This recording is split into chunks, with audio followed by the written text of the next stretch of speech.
Rickaticatavi. At the hole where he went in. Red eye cold to wrinkle skin. Hear what little red eye saith. Nag come up and dance with death. Eye to eye and head to head. Keep the measure, nag. This shall end when one is dead. At thy pleasure, nag. Turn for turn and twist for twist. Run and hide thee, nag. Ha, the hooded death has missed. Woe betide thee, nag. This is the story of the great war that Rickaticatavi fought single-handed through the bathrooms of the big bungalow in Segoli cantonment. Darcy, the tailor bird, helped him, and Chuchundra the muskrat, who never comes out into the middle of the floor, but always creeps round by the wall, gave him advice, but Rickatiki did the real fighting. He was a mongoose, rather like a little cat in his fur and his tail, but quite like a weasel in his head, and habits his eyes and the end of his restless nose were pink. He could scratch himself anywhere he pleased with any leg, front or back, that he chose to use. He could fluff up his tail till it looked like a bartle brush, and his walkry as he scuttled through the long grass was rick-tick-tick-tick-tick. One day a high summer flood washed him out of the burrow where he lived with his father and mother, and carried him kicking and clucking down a roadside ditch. He found a little wisp of grass floating there, and clung to it till he lost his senses. When he revived, he was lying in the hot sun on the middle of a garden path, very draggled indeed, and a small boy was saying, "Here's a dead mongoose, let's have a funeral." "No," said his mother, "let's take him in and dry him, perhaps he isn't really dead." They took him into the house, and a big man picked him up between his finger and thumb, and said he was not dead but half choked, so they wrapped him in cotton wool, and warmed him, and he opened his eyes and sneezed. "Now," said the big man, he was an Englishman who had just moved into the bungalow, "don't frighten him, and well see what held. It is the hardest thing in the world to frighten a mongoose, because he is eaten up from nose to tail with curiosity. The motto of all the mongoose family is run and find out, and Rickatiki was a true mongoose. He looked at the cotton wool, decided that it was not good to eat, ran all round the table, sat up, and put his fur in order, scratched himself, and jumped on the small boy's shoulder. "Don't be frightened, Teddy," said his father, "that's his way of making friends." "Ouch, he's tickling under my chin," said Teddy. Rickatiki looked down between the boy's collar and neck, snuffed at his ear, and climbed down to the floor where he sat rubbing his nose.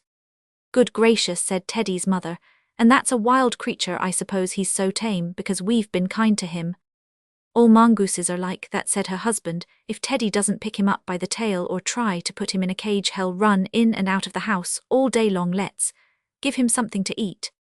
They gave him a little piece of raw meat. Ricky-Tikki liked it immensely, and when it was finished, he went out into the veranda and sat in the sunshine and fluffed up his fur to make it dry to the roots. Then he felt better.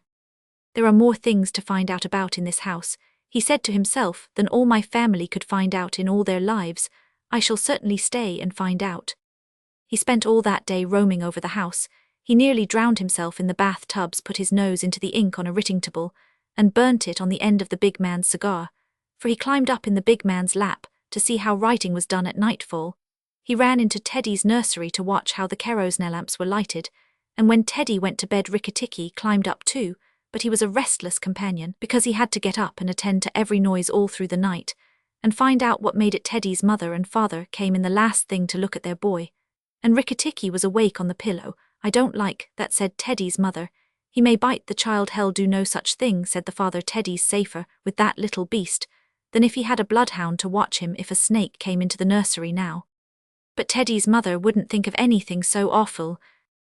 Early in the morning, Rickatiki came to early breakfast in the veranda riding on Teddy's shoulder, and they gave him banana and some boiled egg, and he sat on all their laps one after the other, because every well-brought-up mongoose always hopes to be a house mongoose some day, and have rooms to run about in, and Rickatiki's mother, she used to live in the general's house at Segoli, had carefully told Ricky what to do if ever he came across white men. Then Rickatiki went out into the garden to see what was to be seen. It was a large garden only half cultivated, with bushes as big as summer houses of Marshal Niel, roses, lime and orange trees, clumps of bamboos and thickets of high grass. Rickatiki licked his lips. "This is a splendid hunting ground," he said, and his tail grew bartle-brushy at the thought of it, and he scuttled up and down the garden, snuffing here and there, till he heard very sorrowful voices in a thorn bush. It was Darcy the tailor bird and his wife. They had made a beautiful nest by pulling 2 big leaves together and stitching them up the edges with fibers, and had filled the hollow with cotton and downy fluff. The nest swayed to and fro as they sat on the rim and cried. "What is the matter?" asked Rikki-tikki. "We are very miserable," said Darzee. "One of our babies fell out of the nest yesterday, and Nag ate him." Said Rikki-tikki, "That is very sad, but I am a stranger here." "Who is Nag?" Darzee and his wife only cowered down in the nest without answering, for from the thick grass at the foot of the bush there came a low hiss, a horrid cold sound that made Rikki-tikki jump back 2 clear feet. Then inch by inch out of the grass rose up the head and spread hood of Nag, the big black cobra, and he was 5 feet long from tongue to tail. When he had lifted 1/3 of himself clear of the ground, he stayed balancing to and fro exactly as a dandelion tuft balances in the wind. And he looked at Rikki-tikki with the wicked snake's eyes that never change their expression whatever the snake may be thinking of. "Who is Nag?" said he. "I am Nag. The great god Brahm put his mark upon all our people when the first cobra spread his hood to keep the sun off Brahm as he slept. Look and be afraid." He spread out his hood more than ever, and Rikki-tikki saw the spectacle mark on the back of it that looks exactly like the eye part of a hook and eye fastening.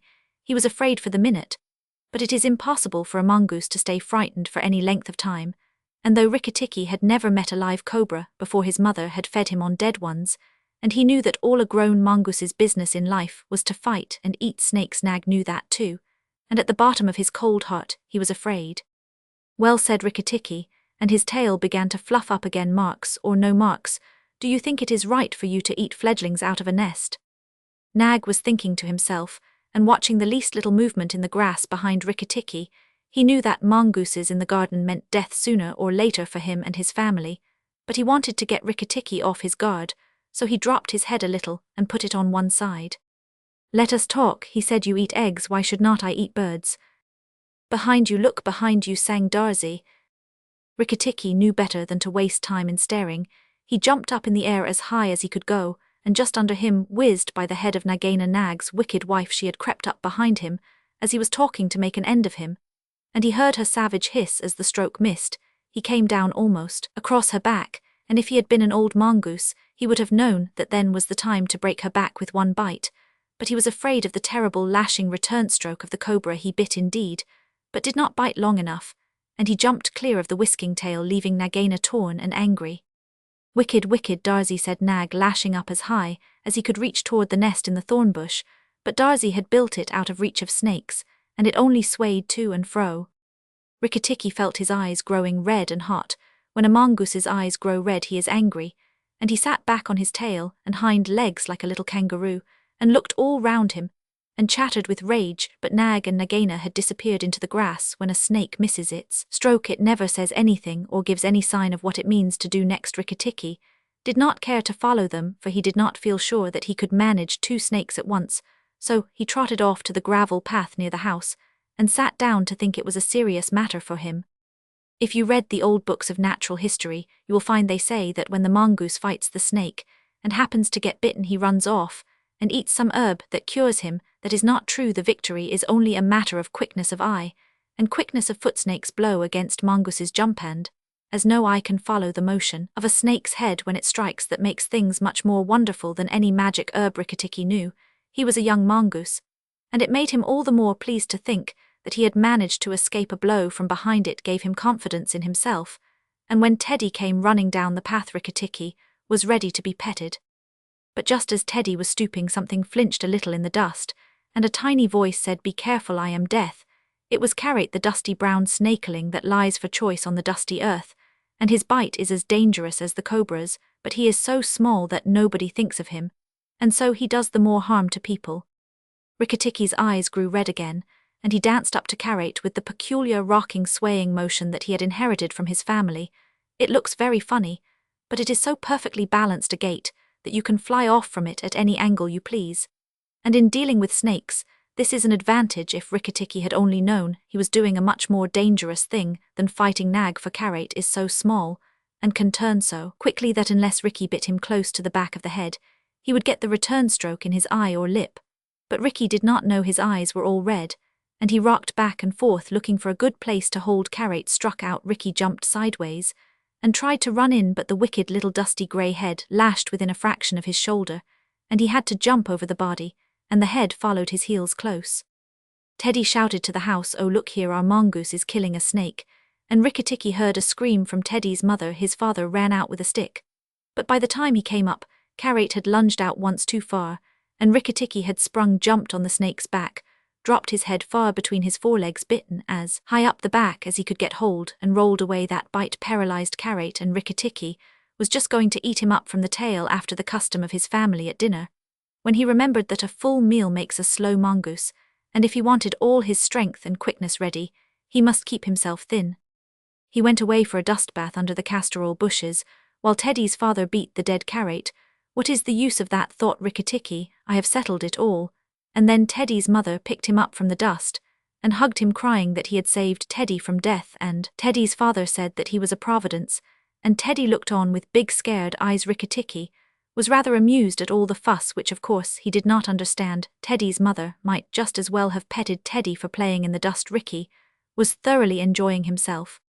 That night at dinner, walking to and fro among the wineglasses on the table, he could have stuffed himself 3 times over with nice things, but he remembered Nag and Nagaina, and though it was very pleasant to be patted and petted by Teddy's mother, and to sit on Teddy's shoulder, his eyes would get red from time to time, and he would go off into his long war cry of Rick-tick-tick-tick-ick. Teddy carried him off to bed, and insisted on Rikki-Tikki sleeping under his chin. Rikki-Tikki was too well bred to bite or scratch, but as soon as Teddy was asleep, he went off for his nightly walk round the house, and in the dark he ran up against Chuchundra, the muskrat creeping round by the wall. Chuchundra is a broken-hearted little beast. He whimpers and cheeps all the night, trying to make up his mind to run into the middle of the room, but he never gets there. "Don't kill me," said Chuchundra, almost weeping. "Rikki-Tikki, don't kill me." "Do you think a snake killer kills muskrats?" said Rikki-Tikki scornfully. "Those who kill snakes get killed by snakes," said Chuchundra more sorrowfully than ever, "and how am I to be sure that Nag won't mistake me for you some dark night?" "There's not the least danger," said Rikki-Tikki, "but Nag is in the garden, and I know you don't go there." "My cousin Chua the rat told me," said Chuchundra, and then he stopped. "Told you what?" Nag is everywhere, Rikki-Tikki. You should have talked to Chua in the garden." "I didn't, so you must tell me quick, Chuchundra, or I'll bite you." Chuchundra sat down and cried till the tears rolled off his whiskers. "I am a very poor man," he sobbed. "I never had spirit enough to run out into the middle of the room. I mustn't tell you anything." "Can't you hear, Rikki-Tikki?" Rikki-Tikki listened. The house was as still, but he thought he could just catch the faintest scratch in the world, a noise as faint as that of a wasp walking on a window pane, the dry scratch of a snake's scales on brickwork. "That's Nag or Nagaina," he said to himself, "and he's crawling into the bathroom sluice. You're right, Chuchundra, I should have talked to Chua." He stole off to Teddy's bathroom, but there was nothing there, and then to Teddy's mother's bathroom. At the bottom of the smooth plaster wall, there was a brick pulled out to make a sluice for the bathwater, and as Rikki-Tikki stole in by the masonry curb, where the bath is put, he heard Nag and Nagaina whispering together outside in the moonlight. "When the house is emptied of people," said Nagaina to her husband, "he will have to go away, and then the garden will be our own again. Go in quietly, and remember that the big man who killed Carrot is the first one to bite, then come out and tell me, and we will hunt for Rikki-Tikki together." "But are you sure that there is anything to be gained by killing the people?" said Nag. "Everything when there were no people in the bungalow. Did we have any mongoose in the garden? So long as the bungalow is empty, we are king and queen of the garden.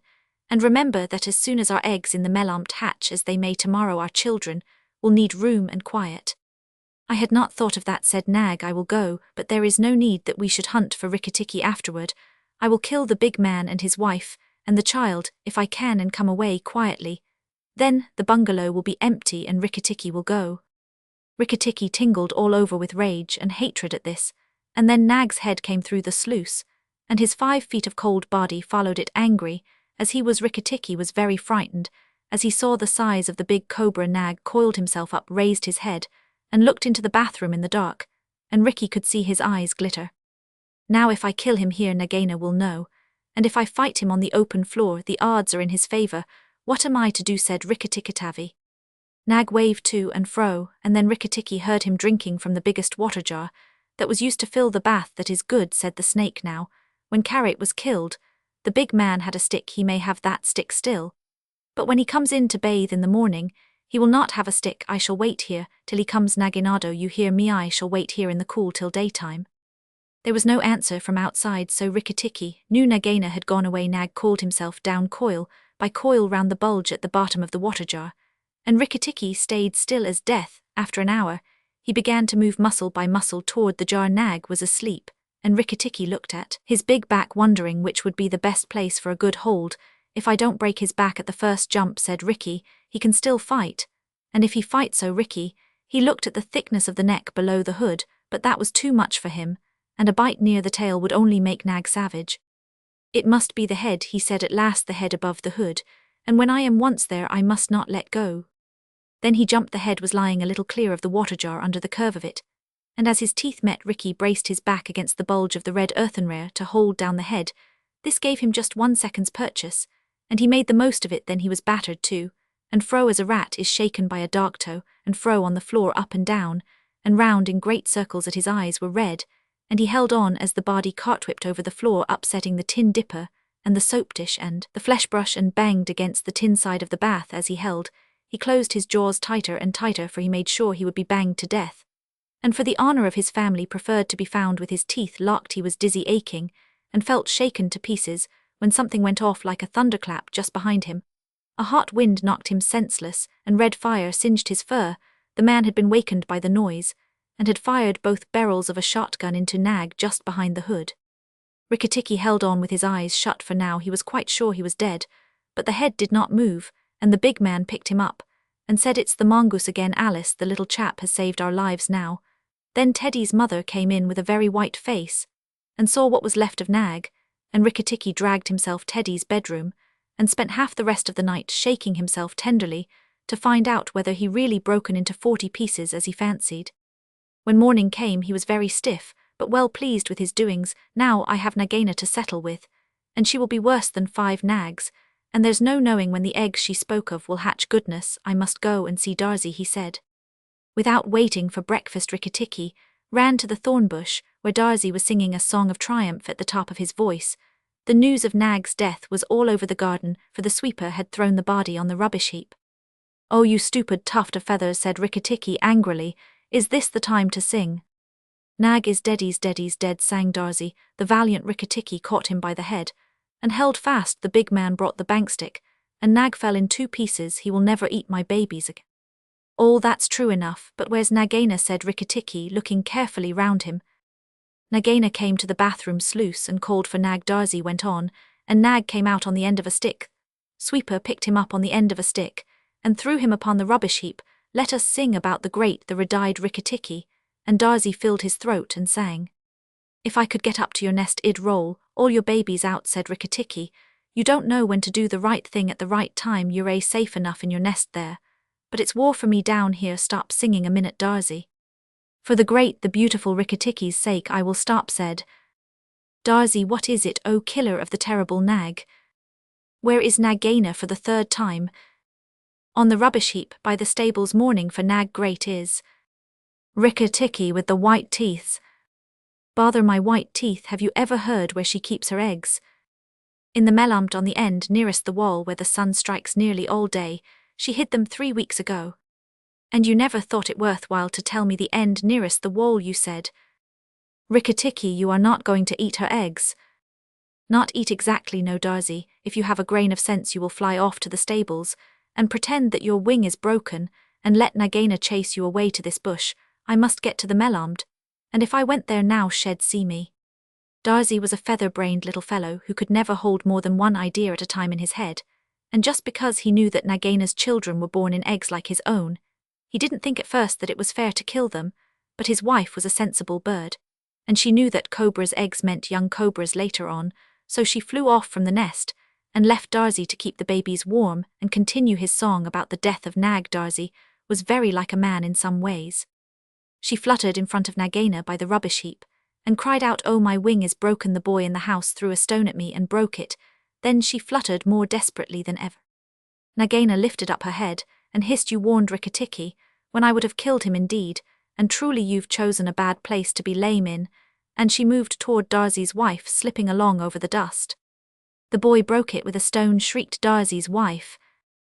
Well, it may be some consolation to you when you are dead to know that I shall settle accounts with the boy. My husband lies on the rubbish heap this morning. But before night, the boy in the house will lie very still. What is the use of running away? I am sure to catch you, little fool, look at me. Darzy's wife knew better than to do that, for a bird who looks at a snake's eyes gets so frightened that she cannot move. Darzy's wife fluttered on, piping sorrowfully, and never leaving the ground, and Nagaina quickened her pace. Rikki-tikki heard them going up the path from the stables, and he raced for the end of the melon patch near the wall there, in the warm litter about the melons very cunningly hidden. He found 25 eggs about the size of a bantam's eggs, but with whitish skin instead of shell. I was not a day too soon, he said, for he could see the baby cobras curled up inside the skin, and he knew that the minute they were hatched they could each kill a man or a mongoose. He bit off the tops of the eggs, as fast as he could, taking care to crush the young cobras, and turned over the litter from time to time to see whether he had missed any. At last, there were only 3 eggs left, and Rikki-tikki began to chuckle to himself when he heard Darzy's wife screaming. Rikki-tikki, I led Nagaina toward the house, and she has gone into the veranda. Ando come quicklish means killing. Rikki-tikki smashed 2 eggs and tumbled backward down the melomd with the 3rd egg in his mouth, and scuttled to the veranda as hard as he could put foot to the ground. Teddy and his mother and father were there at early breakfast, but Rikki-tikki saw that they were not eating anything. They sat stone still, and their faces were white. Nagaina was coiled up on the matting by Teddy's chair within easy striking distance of Teddy's bare leg, and she was swaying to and fro singing a song of triumph. Son of the big man that killed Nag, she hissed, stay still. I am not ready yet, wait a little, keep very still, all you 3. If you move I strike, and if you do not move I strike, O foolish people who killed my Nag. Teddy's eyes were fixed on his father, and all his father could do was to whisper, sit still, Teddy, you mustn't move, Teddy, keep still. Then Rikki-tikki came up and cried, turn round, Nagaina, turn and fight. All in good time, said she without moving her eyes, I will settle my account with you presently. Look at your friends, Rikki-tikki. They are still and white, they are afraid, they dare not move, and if you come a step nearer I strike. Look at your eggs, said Rikki-tikki, in the melomd, near the wall. Go and look, Nagaina. The big snake turned half round and saw the egg on the veranda. Ah, give it to me, she said. Rikki-tikki put his paws one on each side of the egg, and his eyes were blood-red. What price for a snake's egg, for a young cobra, for a young king cobra, for the last, very last of the brood? The ants are eating all the others down by the melomd. Nagaina spun clear round, forgetting everything for the sake of the one egg, and Rikki-tikki saw Teddy's father shoot out a big hand, catch Teddy by the shoulder, and drag him across the little table with the teacups safe and out of reach of Nagaina. Tricked, tricked, tricked, ricked, chuckled Rikki-tikki, the boy is safe, and it was I that caught Nag by the hood last night in the bathroom. Then he began to jump up and down all 4 feet together, his head close to the floor. He threw me to and fro, but he could not shake me off. He was dead before the big man blew him in 2. I did it, Rikki-tikki. Come then, Nagaina, come and fight with me, you shall not be a widow long. Nagaina saw that she had lost her chance of killing Teddy, and the egg lay between Rikki-tikki's paws. Give me the egg, Rikki-tikki, give me the last of my eggs, and I will go away and never come back, she said, lowering her hood. Yes, you will go away, and you will never come back, for you will go to the rubbish heap, with Nag. Fight, widow, the big man has gone for his gun, fight. Rikki-tikki was bounding all round Nagaina, keeping just out of reach of her stroke, his little eyes like hot coals. Nagaina gathered herself together and flung out at him. Rikki-tikki jumped up and backward again and again, and again she struck, and each time her head came with a whack on the matting of the veranda, and she gathered herself together like a watch spring. Then Rikki-tikki danced in a circle to get behind her, and Nagaina spun round to keep her head to his head, so that the rustle of her tail on the matting sounded like dry leaves blown along by the wind. He had forgotten the egg, it still lay on the veranda, and Nagaina came nearer and nearer to it, till at last, while Rikki-tikki was drawing breath, she caught it in her mouth, turned to the veranda steps, and flew like an arrow down the path with Rikki-tikki behind her. When the cobra runs for her life, she goes like a whiplash flicked across a horse's neck. Rikki-tikki knew that he must catch her or all the trouble would begin again. She headed straight for the long grass by the thorn bush, and as he was running, Rikki-tikki heard Darzy still singing his foolish little song of triumph. But Darzy's wife was wiser. She flew off her nest as Nagaina came along, and flapped her wings about Nagaina's head. If Darzy had helped they might have turned her, but Nagaina only lowered her hood and went on. Still the instant's delay brought Rikki-tikki up to her, and as she plunged into the rat hole where she and Nag used to live, his little white teeth were clenched on her tail, and he went down with her, and very few mongooses, however wise, and old they may be, care to follow a cobra into its hole. It was dark in the hole, and Rikki-tikki never knew when it might open out, and give Nagaina room to turn and strike at him. He held on savagely, and struck out his feet to act as brakes on the dark slope of the hot, moist earth. Then the grass by the mouth of the hole stopped waving, and Darzee said, "It is all over with Rikki-tikki. We must sing his death song. Valiant Rikki-tikki is dead, for Nagaina will surely kill him underground." So he sang a very mournful song that he made up on the spur of the minute, and just as he got to the most touching part, the grass quivered again, and Rikki-tikki, covered with dirt, dragged himself out of the hole leg by leg, licking his whiskers. Darzee stopped with a little shout. Rikki-tikki shook some of the dust out of his fur, and sneezed. "It is all over," he said. "The widow will never come out again." And the red ants that live between the grass stems heard him, and began to troop down one after another to see if he had spoken the truth.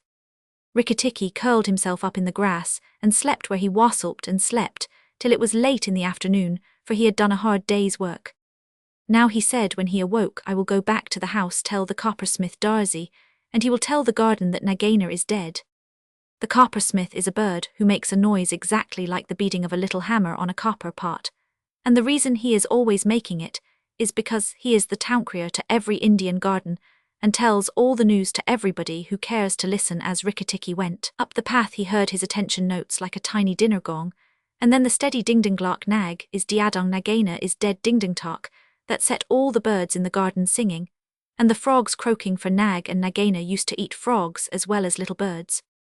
When Rikki got to the house, Teddy and Teddy's mother, she looked very white still, for she had been fainting, and Teddy's father came out and almost cried over him. And that night he ate all that was given him till he could eat no more, and went to bed on Teddy's shoulder, where Teddy's mother saw him when she came to look late at night. "He saved our lives and Teddy's life," she said to her husband. "Just think, he saved all our lives." Rikki-tikki woke up with a jump, for all the mongooses are light sleepers. "Oh, it's you," said he. "What are you bothering for? All the cobras are dead, and if they weren't, I'm here." Rikki-tikki had a right to be proud of himself, but he did not grow too proud, and he kept that garden as a mongoose should keep it, with tooth and jump and spring and bite, till never a cobra dared show its head inside the walls. Darzee's chaunt, sung in honor of Rikki-tikki. Singer and tailor am I, doubled the joys that I know, proud of my lilt through the sky, proud of the house that I sew. Over and under, so weave I my music, so weave I the house that I sew. Sing to your fledglings again. Mother, oh, lift up your head. Evil that plagued us is slain. Death in the garden lies dead. Terror that hid in the roses is impotent, flung on the dunghill. And dead. Who hath delivered us, who? Tell me his nest and his name. Rikki the valiant, the true. Tikki with eyeballs of flame. Rikki-tikki the ivorifang, the hunter, with eyeballs of flame. Give him the thanks of the birds, bowing with tail feathers spread. Praise him with nightingale words. Nay, I will praise him instead. Here I will sing you the praise of the bottle-tailed Rikki, with eyeballs of red. Here Rikki-tikki interrupted, and the rest of the song is lost. William the Conqueror, Part 1. I have done one braver thing than all the worthies did, and yet a braver thence doth spring, which is to keep that hid. The undertaking, is it officially declared yet? They've gone as far as to admit extreme local scarcity, and they've started relief works in 1 or 2 districts, the paper says. That means it will be declared as soon as they can make sure of the men, and the rolling stock shouldn't wonder if it were as bad as the big famine. Can't be, said Scott, turning a little in the long cane chair. We've had 50 nana crops in the north, and Bombay and Bengal report more than they know what to do with. They'll be able to check it. Before it gets out of hand, it will only be local.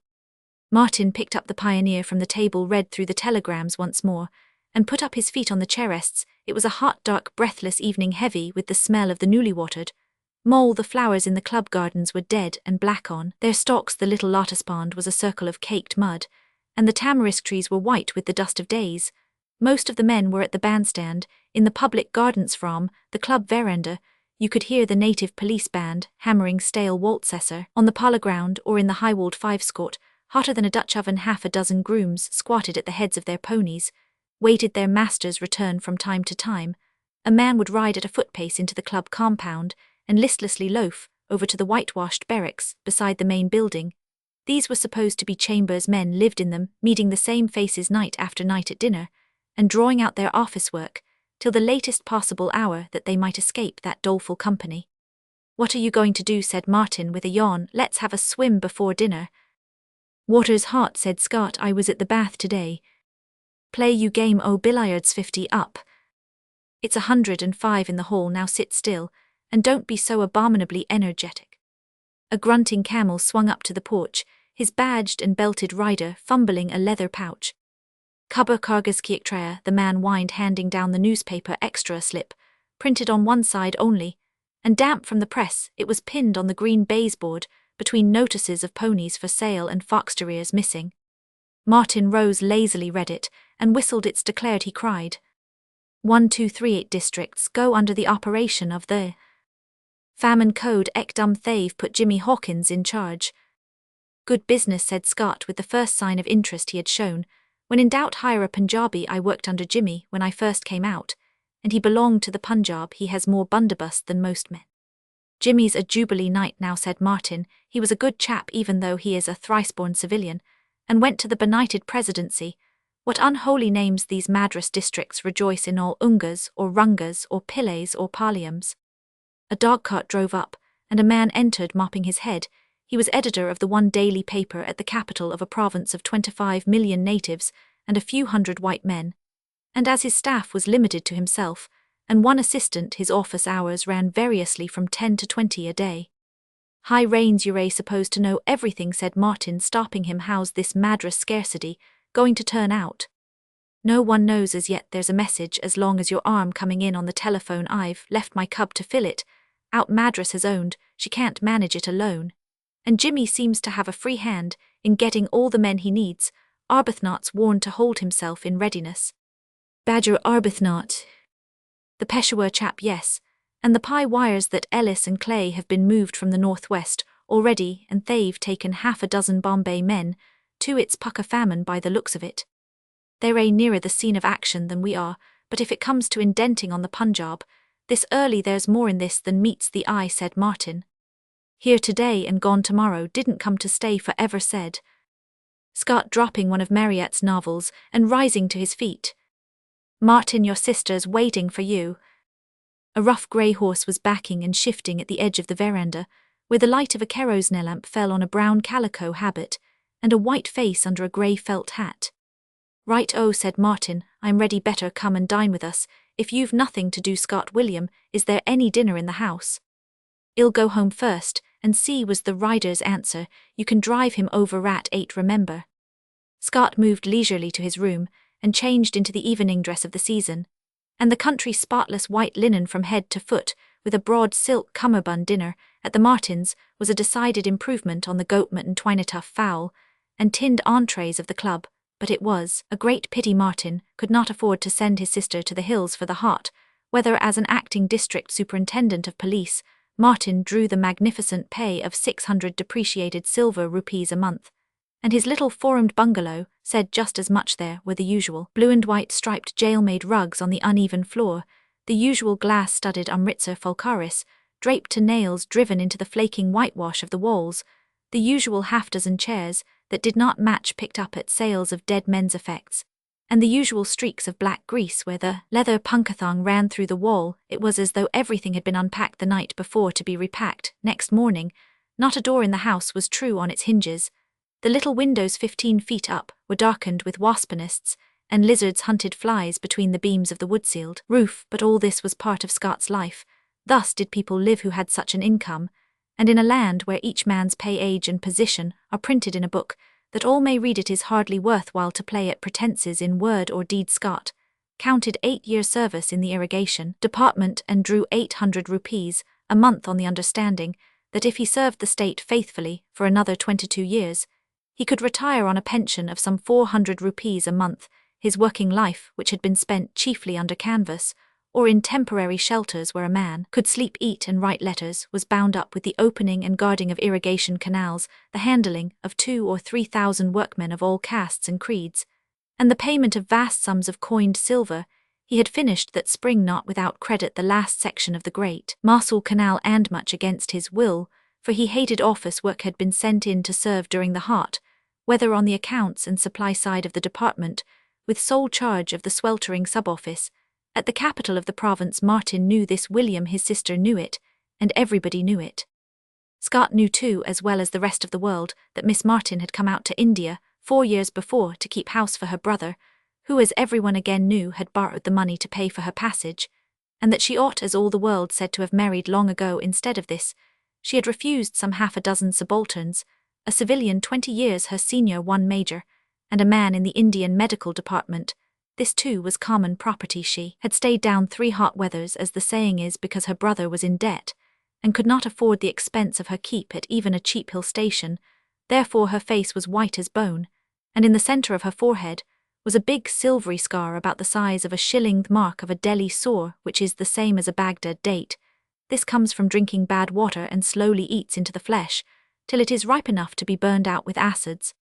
None the less, William had enjoyed herself hugely in her 4 years. Twice she had been nearly drowned while fording a river on horseback.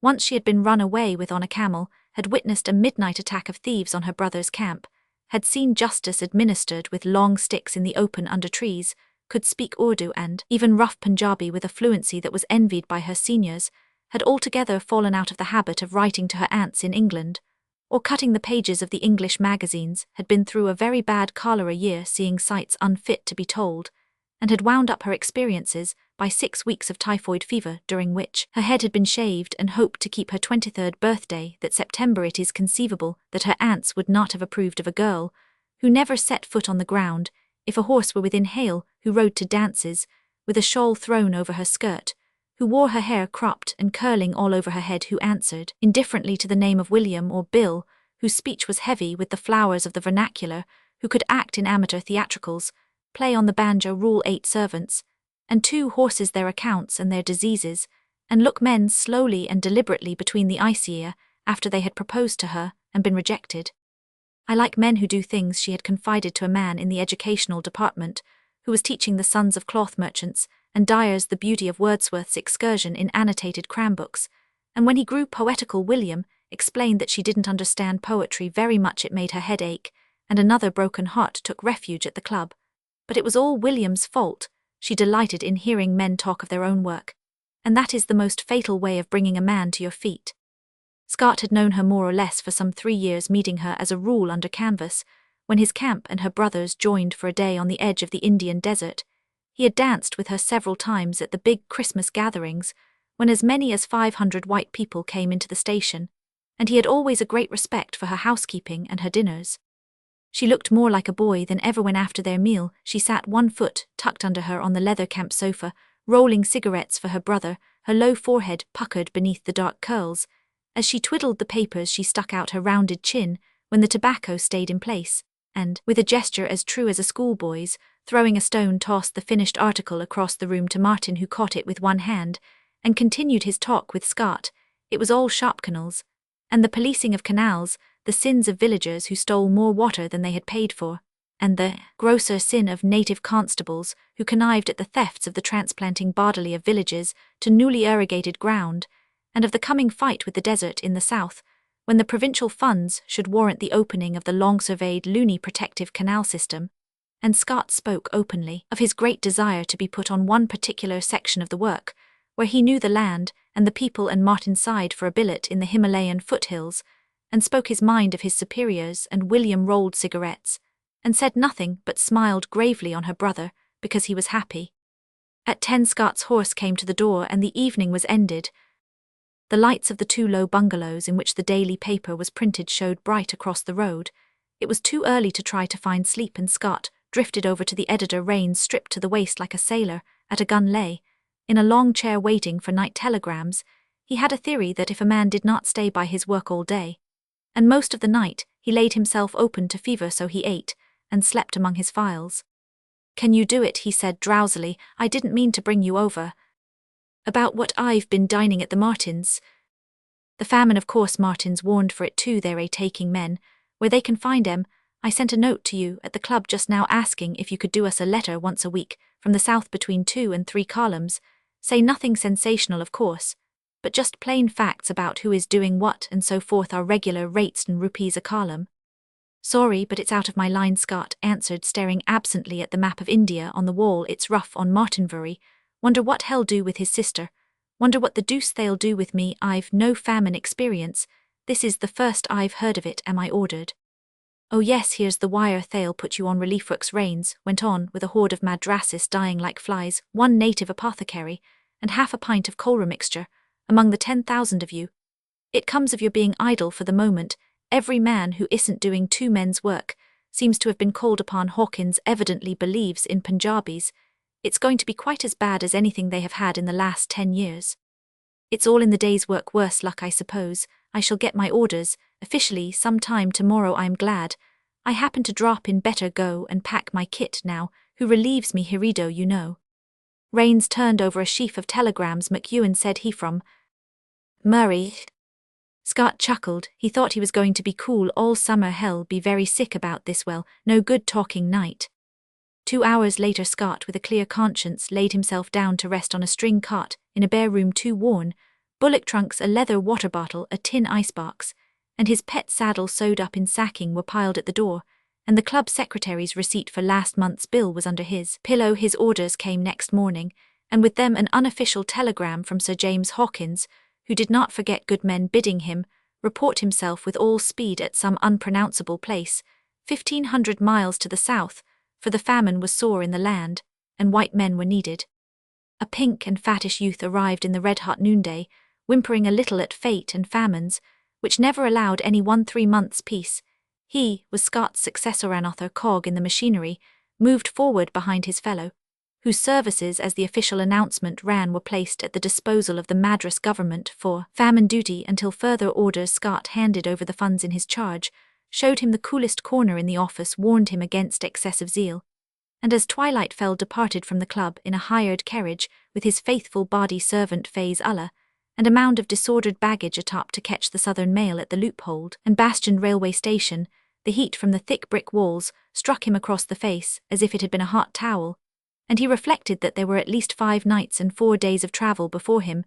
Faiz Ullah, used to the chances of service, plunged into the crowd on the stone platform, while Scott, a black cheroot between his teeth, waited till his compartment should be set away. A dozen native policemen, with their rifles and bundles, shouldered into the press of Punjabi farmers, Sikh craftsmen, and greaser-locked Afridi peddlers, escorting with all pomp Martin's uniform case, water bottles, icebox, and bedding roll. They saw Faiz Ullah's lifted hand, and steered for it.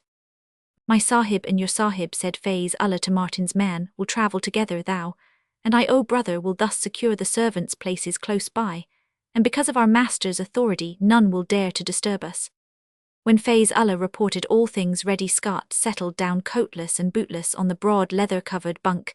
The heat under the iron-arched roof of the station might have been anything over 100 degrees at the last moment. Martin entered hot and dripping. Don't swear, said Scott lazily. It's too late to change your carriage, and well divide the ice. What are you doing here, said the policeman. Lent to the Madras government, same as you. By Jove, it's a bender of a night. Are you taking any of your men down? A dozen. Suppose I'll have to superintend relief distributions. Didn't know you were under orders too. I didn't till after I left you last night. Rains had the news first. My orders came this morning. McEwen relieved me at 4, and I got off at once. Shouldn't wonder if it wouldn't be a good thing thigh's famine if we come through it alive. Jimmy ought to put you and me to work together, said Martin, and then after a pause, my sister's here. Good business, said Scott heartily. Going to get off at Umballa, I suppose, and go up to Simla Hall. She stay with there. No, that's just the trouble of it. She's going down with me. Scott sat bolt upright under the oil lamp as the train jolted past Tarn Taran station. What, you don't mean you couldn't afford? Oh, I'd have scraped up the money somehow. You might have come to me to begin with, said Scott stiffly. We aren't altogether strangers. Well, you needn't be stuffy about it. I might beauty you. Don't know my sister. I've been explaining and exhorting and entreating and commanding, and all the rest of it all day. Lost my temper since 7 this morning. and haven't got it back yet, but she wouldn't hear of any compromise. A woman's entitled to travel with her husband if she wants to, and William says she's on the same footing. You see, we've been together all our lives, more or less, since my people died. It isn't as if she were an ordinary sister. All the sisters I've ever heard of would have stayed where they were well off. She's as clever as a man can found her," Martin went on. "She broke up the bungalow over my head. While I was talking at her, settled the whole Supches outfit in 3 hour servants' horses, and all I didn't get my orders till 9. Jimmy Hawkins won't be pleased," said Scott. "A famine's no place for a woman. Mrs. Jim, I mean Lady Jim's in camp with him, at any rate. She says she will look after my sister." William wired down to her on her own responsibility, asking if she could come, and knocked the ground from under me by showing me her answer. Scott laughed aloud. "If she can do that, she can take care of herself, and Mrs. Jim won't let her run into any mischief. There aren't many women sisters or wives who would walk into a famine with their eyes open. It isn't as if she didn't know what these things mean. She was through the Jalu cholera last year." The train stopped at Amritsar, and Scott went back to the ladies' compartment immediately behind their carriage. William, a cloth riding cap on her curls, nodded affably. "Come in and have some tea," she said. "Best thing in the world for heat apoplexy." "Do I look as if I were going to have heat apoplexy?" "Never can tell," said William wisely. "It's always best to be ready." She had arranged her belongings with the knowledge of an old campaigner. A felt-covered water bottle hung in the draught of one of the shuttered windows. A tea set of Russian china, packed in a wadded basket, stood ready on the seat, and a travelling spirit lamp was clamped against the woodwork above it. William served them generously in large cups hot tea, which saves the veins of the neck from swelling inopportunely on a hot night. It was characteristic of the girl that her plan of action once settled, she asked for no comments on it. Life with men who had a great deal of work to do, and very little time to do it in, had taught her the wisdom of effacing as well as offending for herself. She did not by word or deed suggest that she would be useful, comforting, or beautiful in their travels, but continued about her business, serenely put the cups back without clatter when tea was ended, and made cigarettes for her guests.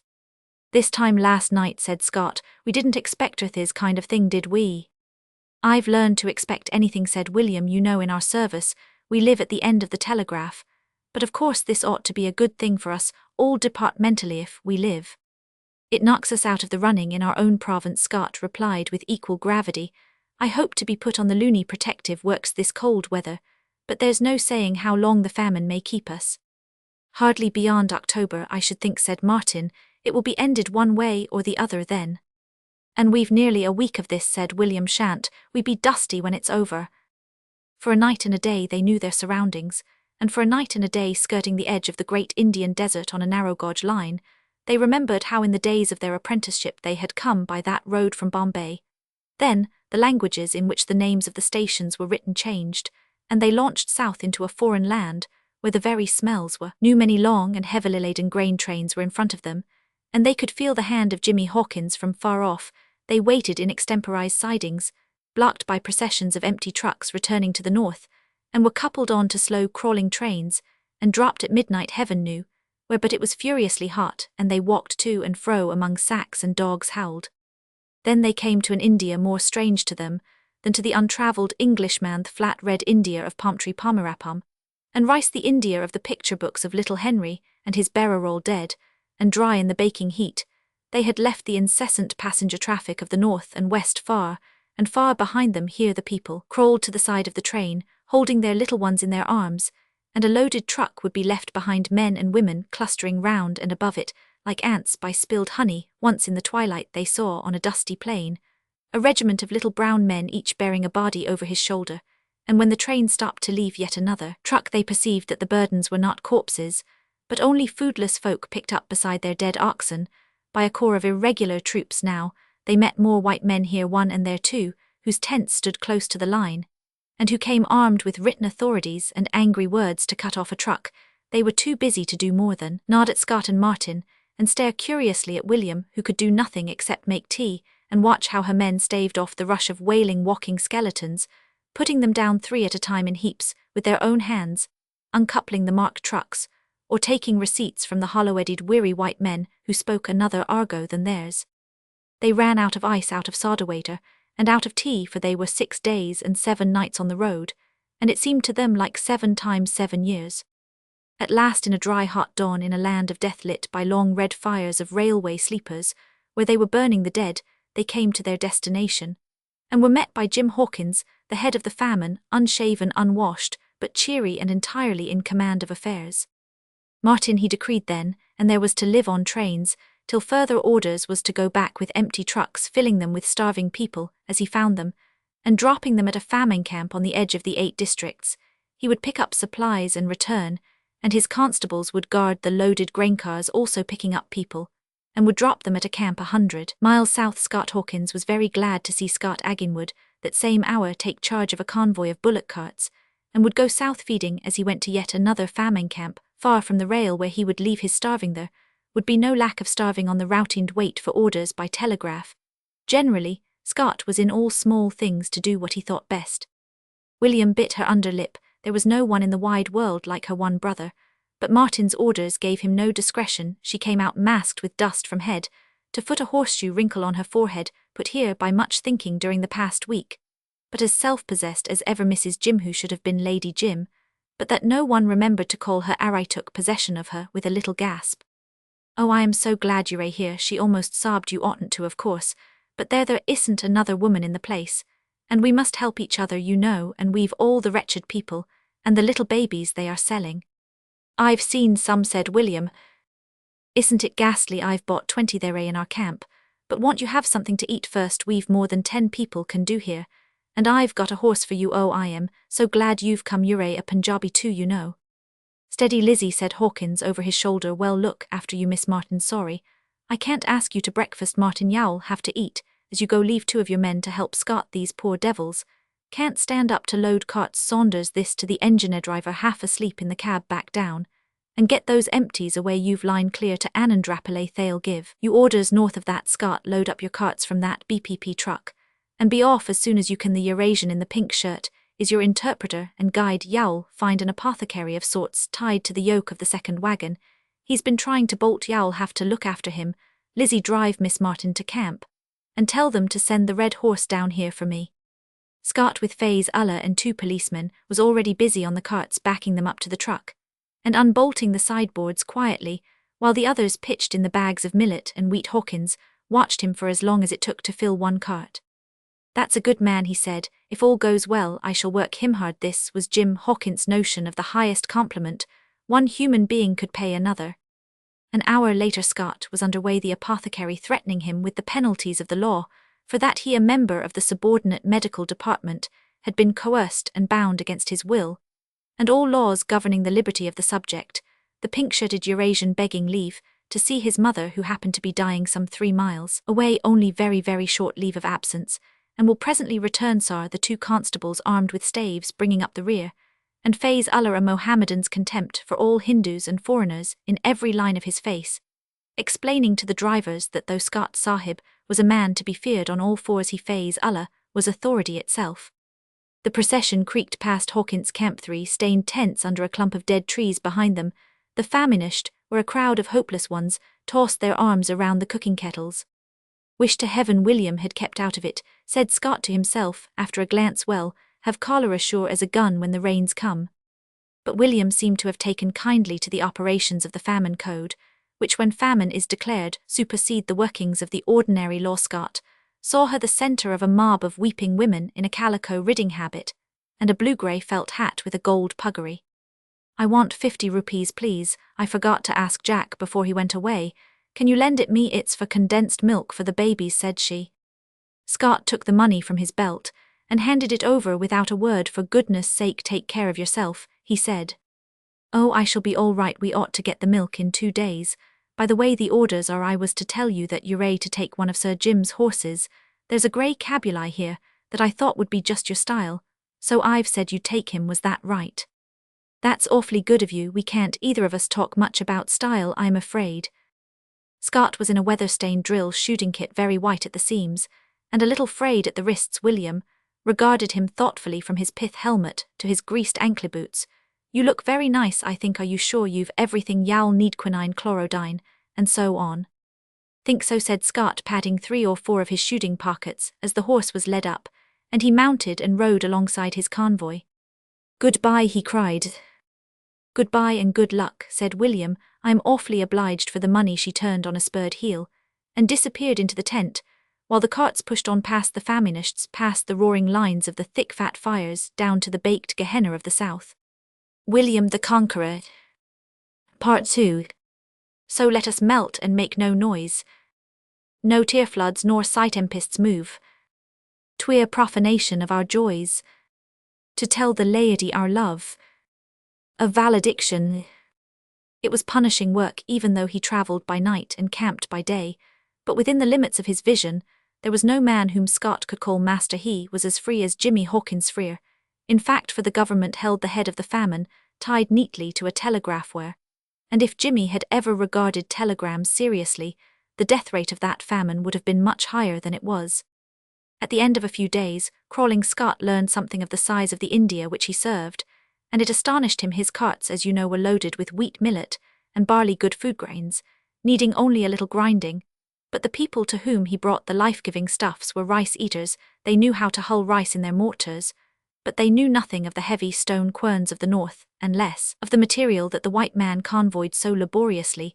They clamoured for rice and husked paddy, such as they were accustomed toned. When they found that there was none, broke away weeping from the sides of the cart.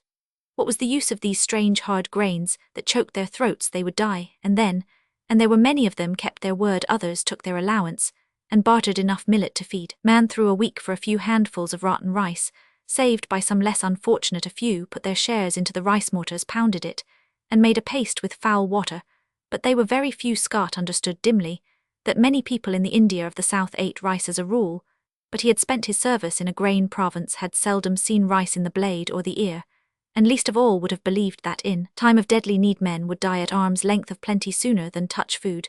They did not know. In vain the interpreters interpreted, in vain his two policemen showed by vigorous pantomime what should be done. The starving crept away to their bark, and weeds, grubs, leaves, and clay, and left the open sacks untouched. But sometimes the women laid their phantoms of children at Scott's feet, looking back as they staggered. Faiz Ullah opined it was the will of God that these foreigners should die, and therefore it remained only to give orders to burn the dead. None the less there was no reason why the Sahib should lack his comforts, and Faiz Ullah, a campaigner of experience, had picked up a few lean goats, and had added them to the procession that they might give milk for the morning meal. He was feeding them on the good grain that these imbeciles rejected. Yes, said Faiz Ullah, if the Sahib thought fit, a little milk might be given to some of the babies, but as the Sahib well knew, babies were cheap. And for his own part, Faiz Ullah held that there was no government order as to babies. Scott spoke forcefully to Faiz Ullah and the two policemen, and bade them capture goats where they could find them. This they most joyfully did, for it was a recreation, and many ownerless goats were driven in. Once fed, the poor brutes were willing enough to follow the carts, and a few days' good food such as human beings died for lack offset them in milk again. But I am no goatherd, said Faiz Ullah. It is against my my honour. When we cross the Bias River again, we will talk of it, Scott replied. Till that day thou and the policemen shall be sweepers to the camp, if I give the order. Thus then it is done, grunted Faiz Ullah, if the Sahib will have it so, and he showed how a goat should be milked, while Scott stood over him. Now we will feed them, said Scott, thrice a day we will feed them, and he bowed his back to the milking and took a horrible cramp. When you have to keep connection unbroken between a restless mother of kids and a baby who is at the point of death, you suffer in all your system. But the babies were fed morning, noon, and evening. Scott would solemnly lift them out one by one from their nest of gunnybags under the cartilts. There were always many who could do no more than breathe, and the milk was dropped into their toothless mouths drop by drop with due pauses, when they choked each morning too. The goats were fed, and since they would struggle without a leader, and since the natives were hirelings, Scott was forced to give up riding and pace slowly at the head of his flocks, accommodating his step to their weaknesses. All this was sufficiently absurd, and he felt the absurdity keenly, but at least he was saving life, and when the women saw that their children did not die, they made shift to eat a little of the strange foods, and crawled after the carts, blessing the master of the goats. Give the women something to live for, said Scott to himself, as he sneezed in the dust of 100 little feet, and they'll hang on somehow. But this beats William's condensed milk trick all to pieces. I shall never live it down, though. He reached his destination very slowly, found that a rice ship had come in from Burma, and that stores of paddy were available, found also an overworked Englishman in charge of the shed. And loading the carts set back to cover the ground he had already passed, He left some of the children and half his goats at the famished. For this, he was not thanked by the Englishman, who had already more stray babies than he knew what to do with. Scott's back was suppled to stooping now, and he went on with his wayside ministrations. In addition to distributing the paddy, more babies and more goats were added unto him. But now some of the babies wore rags and beads round their wrists or necks, that said the interpreter, as though Scott did not know, signifies that their mothers hope in eventual contingency to resume them officially. The sooner the better, said Scott, but at the same time he marked with the pride of ownership how this or that little Ramasawmy was putting on flesh like a bantam. As the paddy carts were emptied, he headed for Hawkins' camp by the railway, timing his arrival to fit in with the dinner hour, for it was long since he had eaten at a cloth. He had no desire to make any dramatic entry, but an accident of the sunset ordered it that, when he had taken off his helmet to get the evening breeze, the low light should fall across his forehead, and he could not see what was before him, while one waiting at the tent door beheld with new eyes a young man beautiful as Paris, a guard, in a halo of golden dust, walking slowly at the head of his flocks, while at his knee ran small naked cupids.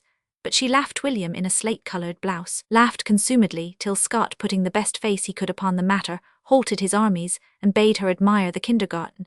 It was an unseemly sight, but the proprieties had been left ages ago with the tea party at Amritsar station, 1,500 miles to the northward.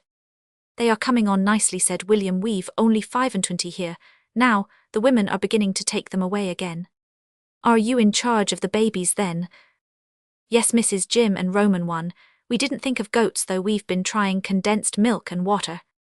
Any losses? More than I care to think of, said William with a shudder. And you? Scott said nothing. There had been many little burials along his route, many mothers who had wept when they did not find again the children they had trusted to the care of the government. Then Hawkins came out carrying a razor, at which Scott looked hungrily, for he had a beard that he did not love, and when they sat down to dinner in the tent, he told his tale in few words, as it might have been an official report. Mrs. Jim snuffled from time to time, and Jim bowed his head judicially, but William's grey eyes were on the clean-shaven face, and it was to her that Scott seemed to speak.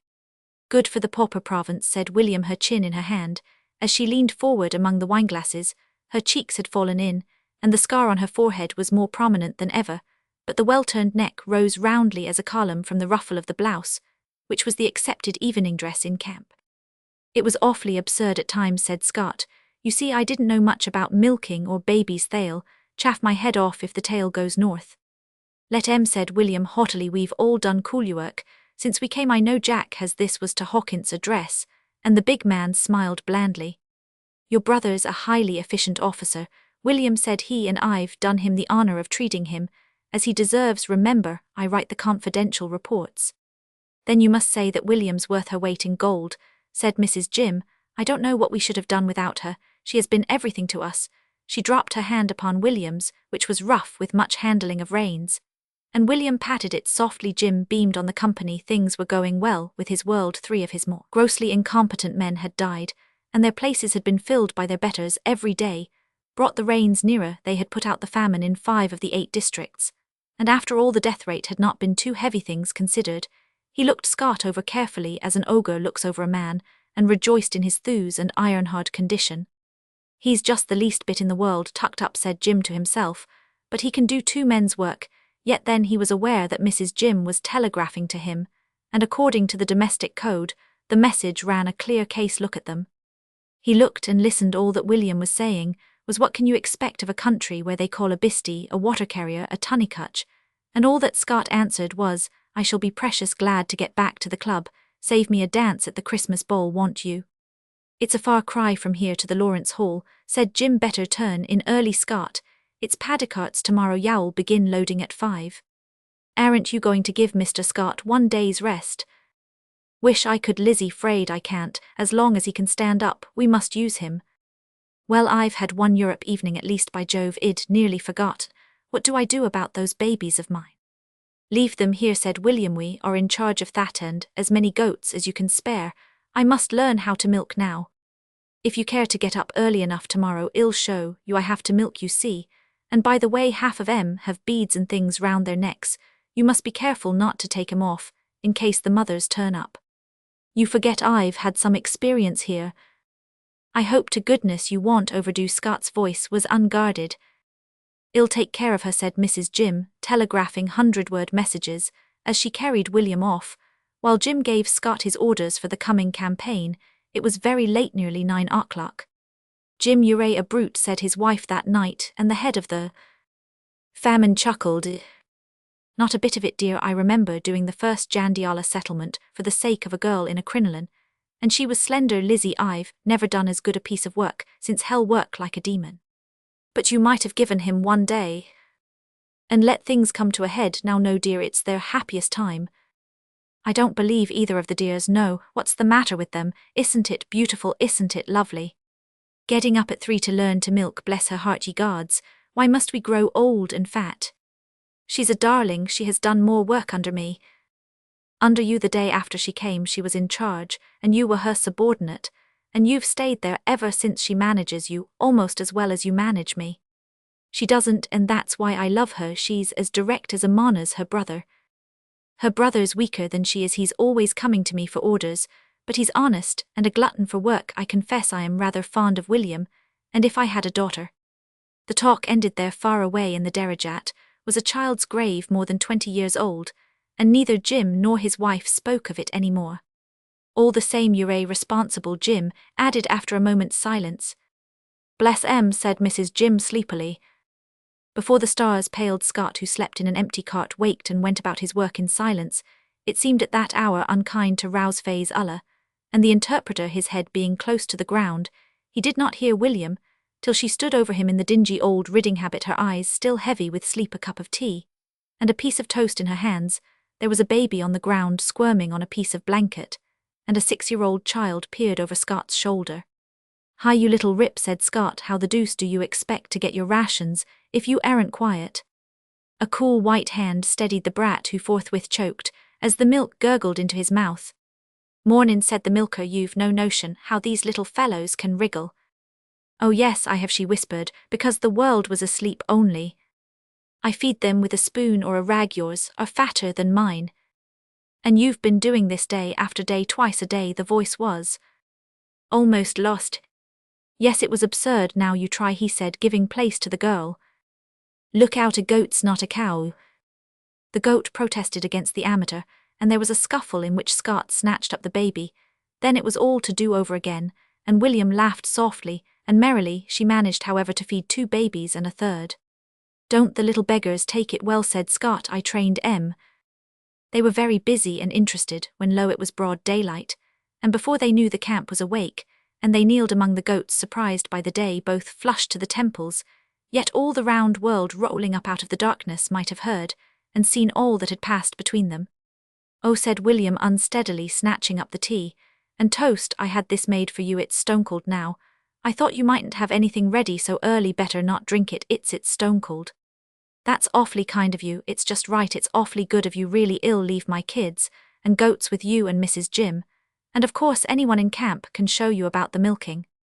"Of course," said William, and she grew pinker and statelier, and more stately as she strode back to her tent, fanning herself vigorously with the saucer. There were shrill lamentations through the camp when the elder children saw their nurse move off without them. Faye's Allah unbent so far as to jest with the policemen, and Scott turned purple with shame because Hawkins, already in the saddle, roared. A child escaped from the care of Mrs. Jim, and running like a rabbit clung to Scott's boot, William pursuing with long, easy strides. I will not go," shrieked the child, twining his feet round Scott's ankle.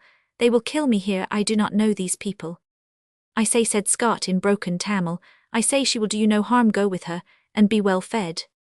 "Come," said William, panting, with a wrathful glance at Scott, who stood helpless, and as it were hamstrung.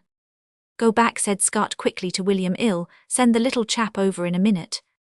The tone of authority had its effect, but in a way Scott did not exactly intend. The boy loosened his grasp, and said with gravity, "I did not know the woman was thine. I will go then."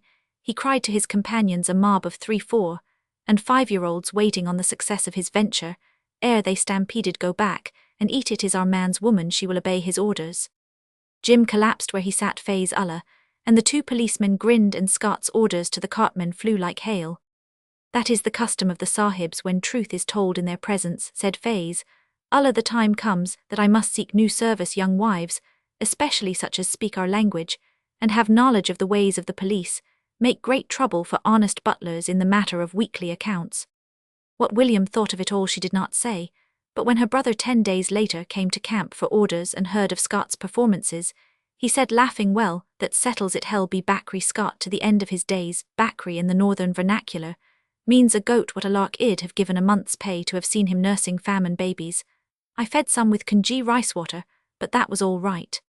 It's perfectly disgusting, said his sister with blazing eyes. A man does something like that and all you other men think of is to give him an absurd nickname, and then you laugh and think it's funny. Ah, said Mrs. Jim sympathetically. Well, you can't talk, William, you christened little Miss Demby, the buttonquail, last cold, whether you know you Roman 999 India's the land of nicknames. That's different, William replied. She was only a girl, and she hadn't done anything except walk like a quail, and she does, but it isn't fair to make fun of a man. Scott won't care, said Martin. You can't get a rise out of old Scotty. I've been trying for 8 years, and you've only known him for 3. How does he look? He looks very well, said William, and went away with a flushed cheek. Backree Scott. Indeed, then she laughed to herself, for she knew the country of her service, but it will be Backree all the same, and she repeated it under her breath several times, slowly whispering it into favour.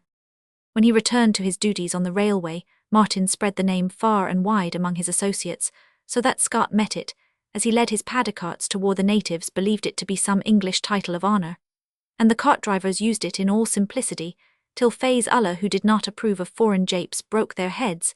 There was very little time for milking now, except at the big camps where Jim had extended Scott's idea, and was feeding large flocks. On the useless northern grains, enough paddy had come into the 8 districts to hold the people safe if it were only distributed quickly, and for that purpose, no one was better than the big canal officer, who never lost his temper, never gave an unnecessary order, and never questioned an order given. Scott pressed on saving his cattle, washing their galled necks daily, so that no time should be lost on the road, reported himself with his rice at the minor faminists, unloaded and went back light by forced nightmare to the next distributing centre to find Hawkins' unvarying telegram, do it again, and he did it again and yet again, while Jim Hawkins 50 miles away marked off on a big map the tracks of his wheels gridironing the stricken lands. Others did well. Hawkins reported at the end that they all did well, but Scott was the most excellent, for he kept good coined rupees by him, and paid for his own cart repairs on the spot, and ran to meet all sorts of unconsidered extras, trusting to be recouped later. Theoretically,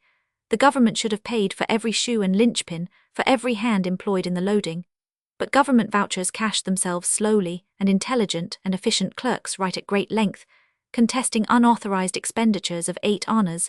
The man who wishes to make his work a success must draw on his own bank account of money or other things, as he goes. I told you he'd work, said Jimmy to his wife at the end of 6 weeks. He's been in sole charge of a couple of 1,000 men up north on the Mosul Canal for a year, and he gives one less trouble than young Martin with his 10 constables, and I am morally certainly. Government doesn't recognize moral obligations. That he's spent about half his pay to grease his wheels. Look at this, Lizzie, for 1 week's work, 40 miles in 2 days. With 12 carts 2 days, Holt building a famished for young Rogers. Rogers ought to have built it himself, the idiot. Then 40 miles back again, loading 6 carts on the way, and distributing all Sunday. Then in the evening, he pitches in a 20-page demi-official to me saying that the people where he is might be advantageously employed on relief work, and suggesting that he put him to work on some broken-down old reservoir he's discovered so as to have a good water supply. When the rains come, he thinks he can caulk the dam in a fortnight. Look at his marginal sketches, aren't they clear and good? I knew he was pucker, but I didn't know he was as pucker as this. I must show these to William, said Mrs. Jim, the child's wearing herself out among the babies. Not more than you are, dear. Well, another 2 months ought to see us out of the wood. I am sorry, it's not in my power to recommend you for a Roman 5 Roman 100. William sat late in her tent that night, reading through page after page of the square handwriting, patting the sketches of proposed repairs to the reservoir, and wrinkling her eyebrows over the columns of figures of estimated water supply. And he finds time to do all this, she cried to herself, and well, I also was present. I've saved 1 or 2 babies. She dreamed for the 20th time of the guard in the golden dust, and woke refreshed to feed loathsome black children, scores of them, wastrels picked up by the wayside, their bones almost breaking their skin, terrible, and covered with sores. Scott was not allowed to leave his cart work, but his letter was duly forwarded to the government, and he had the consolation not rare India of knowing that another man was reaping where he had sown. That also was discipline profitable to the soul. He's much too good to waste on canals, said Jimmy.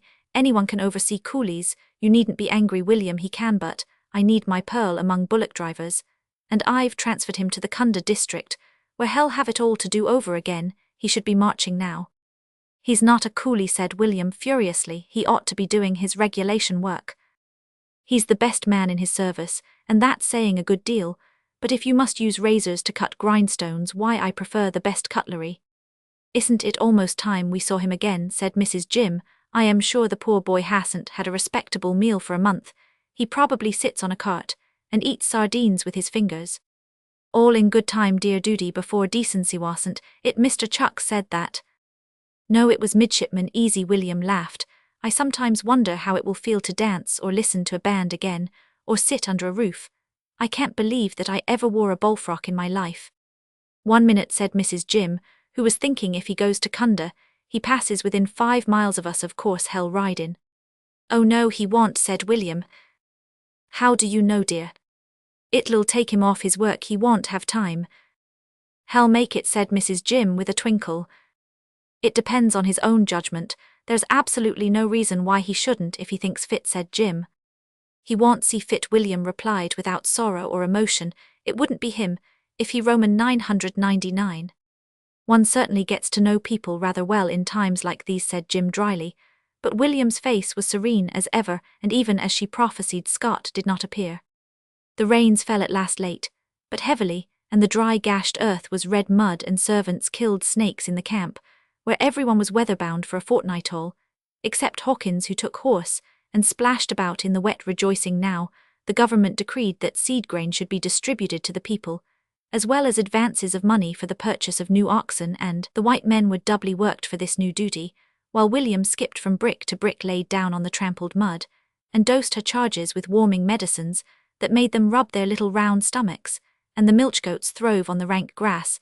There was never a word from Scott in the Kunda district away to the southeast, except the regular telegraphic report to Hawkins. The rude country roads had disappeared, his drivers were half mutinous, one of Martin's lone policemen had died of cholera, and Scott was taking 30 grains of quinine a day to fight the fever that comes if one works hard in heavy rain.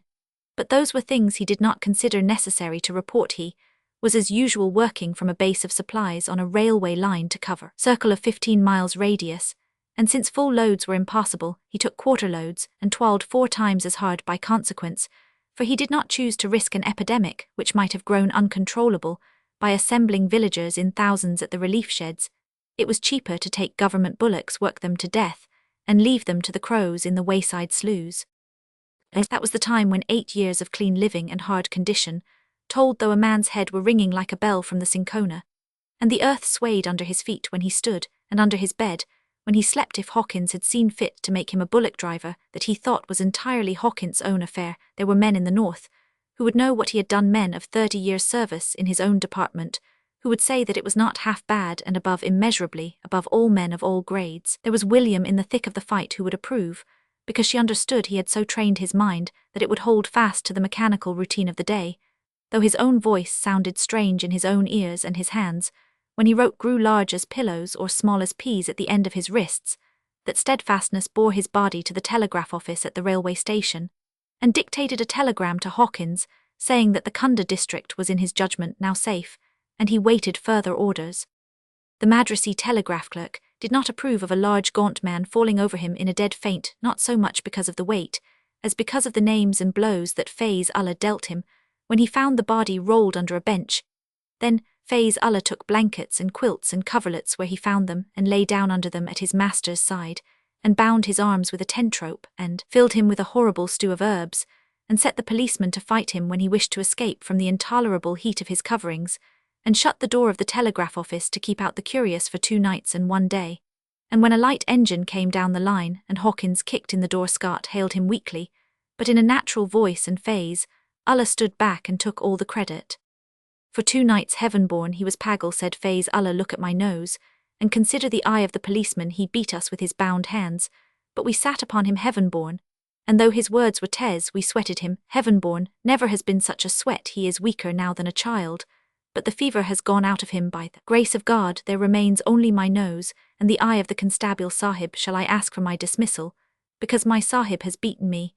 And Faiz Ullah laid his long thin hand carefully on Scott's chest, to be sure that the fever was all gone ere he went out to open tinned soups and discourage such as laughed at his swelled nose. The district's all right, Scott whispered. It doesn't make any difference. You got my wire. I shall be fit in a week. Can't understand how it happened. I shall be fit in a few days. You're coming into camp with us, said Hawkins. But look here, but it's all over except the shouting. We shan't need you Punjabis any more, on my honour we shan't.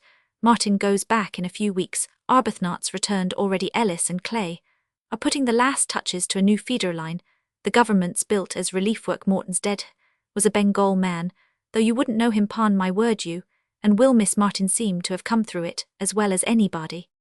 Oh, how is she? The voice went up and down as he spoke. She was in great form when I left her. The Roman Catholic missions are adopting the unclaimed babies to turn them into little priests. The Basil mission is taking some, and the mothers are taking the rest. You should hear the little beggars howl when they're sent away from William. She's pulled down a bit, but so are we all now. When do you suppose you'll be able to move? I can't come into camp in this state. I won't, he replied pettishly. Well, you are rather a sight, but from what I gathered there, it seemed to me they'd be glad to see you under any conditions. I'll look over your work here if you like for a couple of days, and you can pull yourself together while Faiz Ullah feeds you up.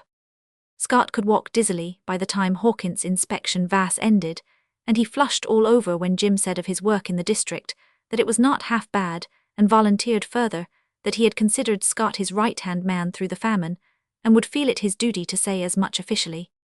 So they came back by rail to the old camp, but there were no crowds near it. The long fires in the trenches were dead and black, and the famished stood almost empty. You see, said Jim, there isn't much more for us to do. Better ride up and see the wife. They've pitched a tent for you dinners at 7. I'll see you then. Riding at a foot-pace, Faiz Ullah by his stirrup, Scott came to William in the brown calico riding habit, sitting at the dining tent door, her hands in her lap, white as ashes, thin and worn, with no lustre in her hair. There did not seem to be any Mrs. Jim on the horizon, and all that William could say was, my word, how pulled down you look. I've had a touch of fever. You don't look very well yourself. Oh, I am fit enough. We've stamped it out, I suppose you know. Scott nodded. We shall all be returned in a few weeks, Hawkins told me. Before Christmas, Mrs. Jim says. Shan't you be glad to go back? I can smell the wood smoke already. William sniffed. We shall be in time for all the Christmas doings.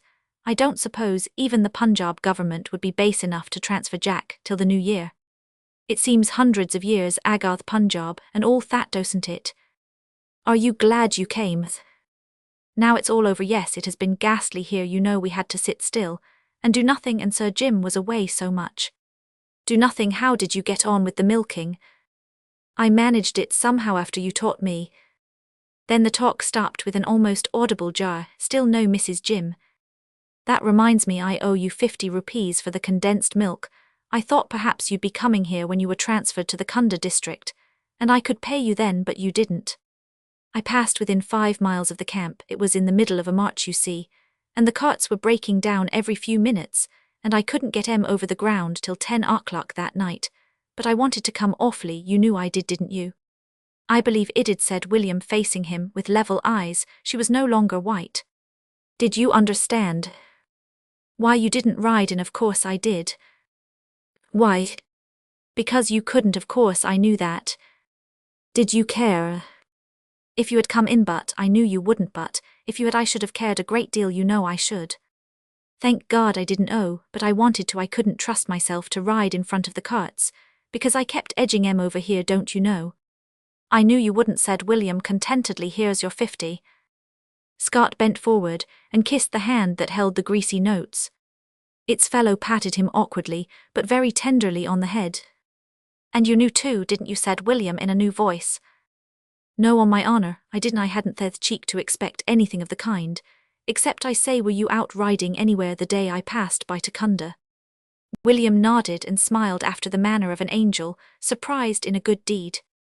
Then it was just a speck I saw of your habit in the palm grove on the southern cart road. I saw your helmet when you came up from the nullah, by the Templar just enough to be sure that you were all right, do you care?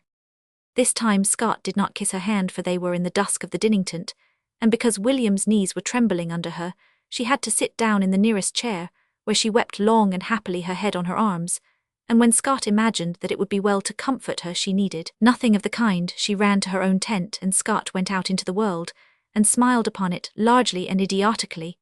But when Faiz Ullah brought him a drink, he found it necessary to support one hand with the other, or the good whiskey and soda would have been spilled abroad. There are fevers and fevers. But it was worse, much worse, the strained eye-shaking talk at dinner, till the servants had withdrawn, and worst of all when Mrs. Jim, who had been on the edge of weeping from the soup down, kissed Scott and William, and they drank one whole bottle of champagne hot, because there was no ice, and Scott and William sat outside the tent in the starlight, till Mrs. Jim drove them in for fear of more fever. Apropos of these things, and some others, William said being engaged is abominable, because you see one has no official position. We must be thankful that we've lots of things to do. Things to do, said Jim, when that was reported to him. There ain't neither of them any good any more. I can't get 5 hours work a day out of Scott. He's in the clouds half the time. Oh, but they're so beautiful to watch, Jimmy. It will break my heart when they go. Can't you do anything for him? I've given the government the impression, at least I hope I have it, that he personally conducted the entire famine, but all he wants is to get on to the loony canal works, and William's just as bad. Have you ever heard 'em talking of barrage and aprons and wastewater? It's their style of spooning, I suppose. Mrs. Jim smiled tenderly. Ah, that's in the intervals plus M. And so love ran about the camp unrebuked in broad daylight, while men picked up the pieces and put them neatly away of the famine in the 8 districts. Morning brought the penetrating chill of the northern December, the layers of wood smoke, the dusty grey blue of the tamarisks, the domes of ruined tombs, and all the smell of the white northern plains, as the mail train ran on to the mile-long Sutlej Bridge. William, wrapped in a Pashtun silk-embroidered sheepskin jacket trimmed with rough astrakhan, looked out with moist eyes and nostrils that dilated joyously. The south of pagodas and palm trees, the overpopulated Hindu south, was done with. Here was the land she knew and loved, and before her lay the good life she understood among folk of her own caste and mind. They were picking them up at almost every station, no men and women coming in for the Christmas week, with rackets, with bundles of parlour sticks with deer, and bruised cricket bats with fox-terriers, and saddles. The greater part of them wore jackets like William's, for the northern cold is as little to be trifled with as the northern heat, and William was among them, and of them, her hands deep in her pockets, her collar turned up over her ears, stamping her feet on the platforms as she walked up and down to get warm, visiting from carriage to carriage, and everywhere being congratulated. Scott was with the bachelors at the far end of the train, where they chaffed him mercilessly about feeding babies and milking goats, but from time to time he would stroll up to William's window and murmur, "Good enough, isn't it?" And William would answer with sighs of pure delight, "Good enough indeed." The large open names of the home towns were good to listen to. Umballa, Ludiana, Filler, Jollandur. They rang like the coming marriage bells in her ears, and William felt deeply and truly sorry for all strangers and outsiders, visitors, tourists, and those fresh caught for the service of the country. It was a glorious return, and when the bachelors gave the Christmas ball, William was unofficially, you might say, the chief and honoured guest among the stewards, who could make things very pleasant for their friends. She and Scott danced nearly all the dances together, and sat out the rest in the big dark gallery, overlooking the superb teak floor, where the uniforms blazed, and the spurs clinked, and the new frocks, and 400 dancers went round and round, till the draped flags on the pillars flapped and bellied to the whirl of it. About midnight 6 men, who did not care for dancing, came over from the club to play waits, and that was a surprise. The stewards had already before anyone knew what had happened. The band stopped, and hidden voices broke into "Good King Wenceslaus," and William in the gallery hummed and beat time with her foot. "Mark my footsteps well, my page. Tread thou in them boldly. Thou shalt feel the winter's rage. Freeze thy blood less coldly. Oh, I hope they are going to give us another. Isn't it pretty coming out of the dark in that way? Look down, there's Mrs. Gregory, wiping her eyes." "It's like home rather," said Scott. "I remember HSH Listendeer, and it began again. When shepherds watch their flocks by night." "Ah," said William, drawing closer to Scott. "All seated on the ground. The angel of the Lord came down, and glory shone around. Fear not," said he, "for mighty dread had seized their troubled mind. Glad tidings of great joy I bring to you and all mankind. This time it was William that wiped her eyes. Wee Willie Winkie, an officer and a gentleman. His full name was Percival William Williams, but he picked up the other name in a nursery book, and that was the end of the christened titles. His mother's ayah called him Willie Barber, but as he never paid the faintest attention to anything that the ayah said, her wisdom did not help matters. His father was the colonel of the 195th, and as soon as wee Willie Winkie was old enough to understand what military discipline meant, Colonel Williams put him under it. There was no other way of managing the child. When he was good for a week, he drew good conduct pay, and when he was bad, he was deprived of his good conduct stripe. Generally, he was bad, for India offers many chances of going wrong to little 6-year-olds. Children resent familiarity from strangers, and wee Willie Winkie was a very particular child. Once he accepted an acquaintance, he was graciously pleased to thaw. He accepted Brandy's. A subaltern of the 195th on-site Brandy's was having tea at the colonel's, and wee Willie Winkie entered strong in the possession of a good conduct badge. 1. For not chasing the hens round the compound. He regarded Brandy's with gravity for at least 10 minutes, and then delivered himself of his opinion. I like you, said he, slowly getting off his chair, and coming over to Brandy's. I like you. I shall call you Copy because of your hair. Do you mind being called Copy? It is because of the hair, you know. Here was one of the most embarrassing of wee Willie Winkie's peculiarities. He would look at a stranger for some time, and then without warning or explanation, would give him a name, and the name stuck. No regimental penalties could break wee Willie Winkie of this habit. He lost his good conduct badge for christening the commissioner's wife Parbs, but nothing that the colonel could do made the station forgo the nickname, and Mrs. Carlin remained Parbs till the end of her stay, so Brandy's was christened Copy, and rose therefore in the estimation of the regiment. If wee Willie Winkie took an interest in anyone, the fortunate man was envied alike by the mess and the rank and file, and in their envy lay no suspicion of self-interest. The colonel's son was idolized on his own merits entirely, yet wee Willie Winkie was not lovely. His face was permanently freckled as his legs were permanently scratched, and in spite of his mother's almost tearful remonstrances, he had insisted upon having his long yellow locks cut short in the military fashion. I want my hair like Sergeant Tumil's, said wee Willie Winkie, and his father, abetting the sacrifice, was accomplished. 3 weeks after the bestowal of his youthful affections on Lieutenant Brandishense forward, to be called Copy for the sake of brevity, wee Willie Winkie was destined to behold strange things, and far beyond his comprehension. Copy returned his liking with interest. Copy had let him wear for 5 rapturous minutes his own big sawdust, as tall as wee Willie Winkie. Copy had promised him a terrier puppy, and Copy had permitted him to witness the miraculous operation of shaving. Nay, more, Copy had said that even he, wee Willie Winkie, would rise in time to the ownership of a box of shiny knives, a silver soap box, and a silver-handled sputter brush, as wee Willie Winkie called it. Decidedly, there was no one except his father who could give or take away good conduct badges at pleasure half so wise, strong, and valiant as Copy, with the Afghan and Egyptian medals on his breast. Why then should Copy be guilty of the unmanly weakness of vehemently kissing a big girl, Miss Allardyce, to wit, in the course of a morning ride? Wee Willie Winkie had seen Copy so doing, and like the gentleman he was, had promptly wheeled round and cantered back to his groom, lest the groom should also see. Under ordinary circumstances, he would have spoken to his father, but he felt instinctively that this was a matter on which Copy ought first to be consulted. Copy shouted wee Willie Winkie, reining up outside that subaltern's bungalow early one morning. I want to see you, Copy. Come in, young un, returned Copy, who was at early breakfast in the midst of his dogs. What mischief have you been getting into now? Wee Willie Winkie had done nothing notoriously bad for 3 days, and so stood on a pinnacle of virtue. I've been doing nothing bad, said he, curling himself into a long chair with a studious affectation of the colonel's languor. After a hot parade, he buried his freckled nose in a teacup, and with eyes staring roundly over the rim asked, I say, Copy, is it P-Woper to kiss big girls? By Jove, you're beginning early. Who do you want to kiss? No one. My mother's always kissing me if I don't stop her. If it isn't P-Woper, how was you kissing Major Allardyce's big girl last morning by V Canal?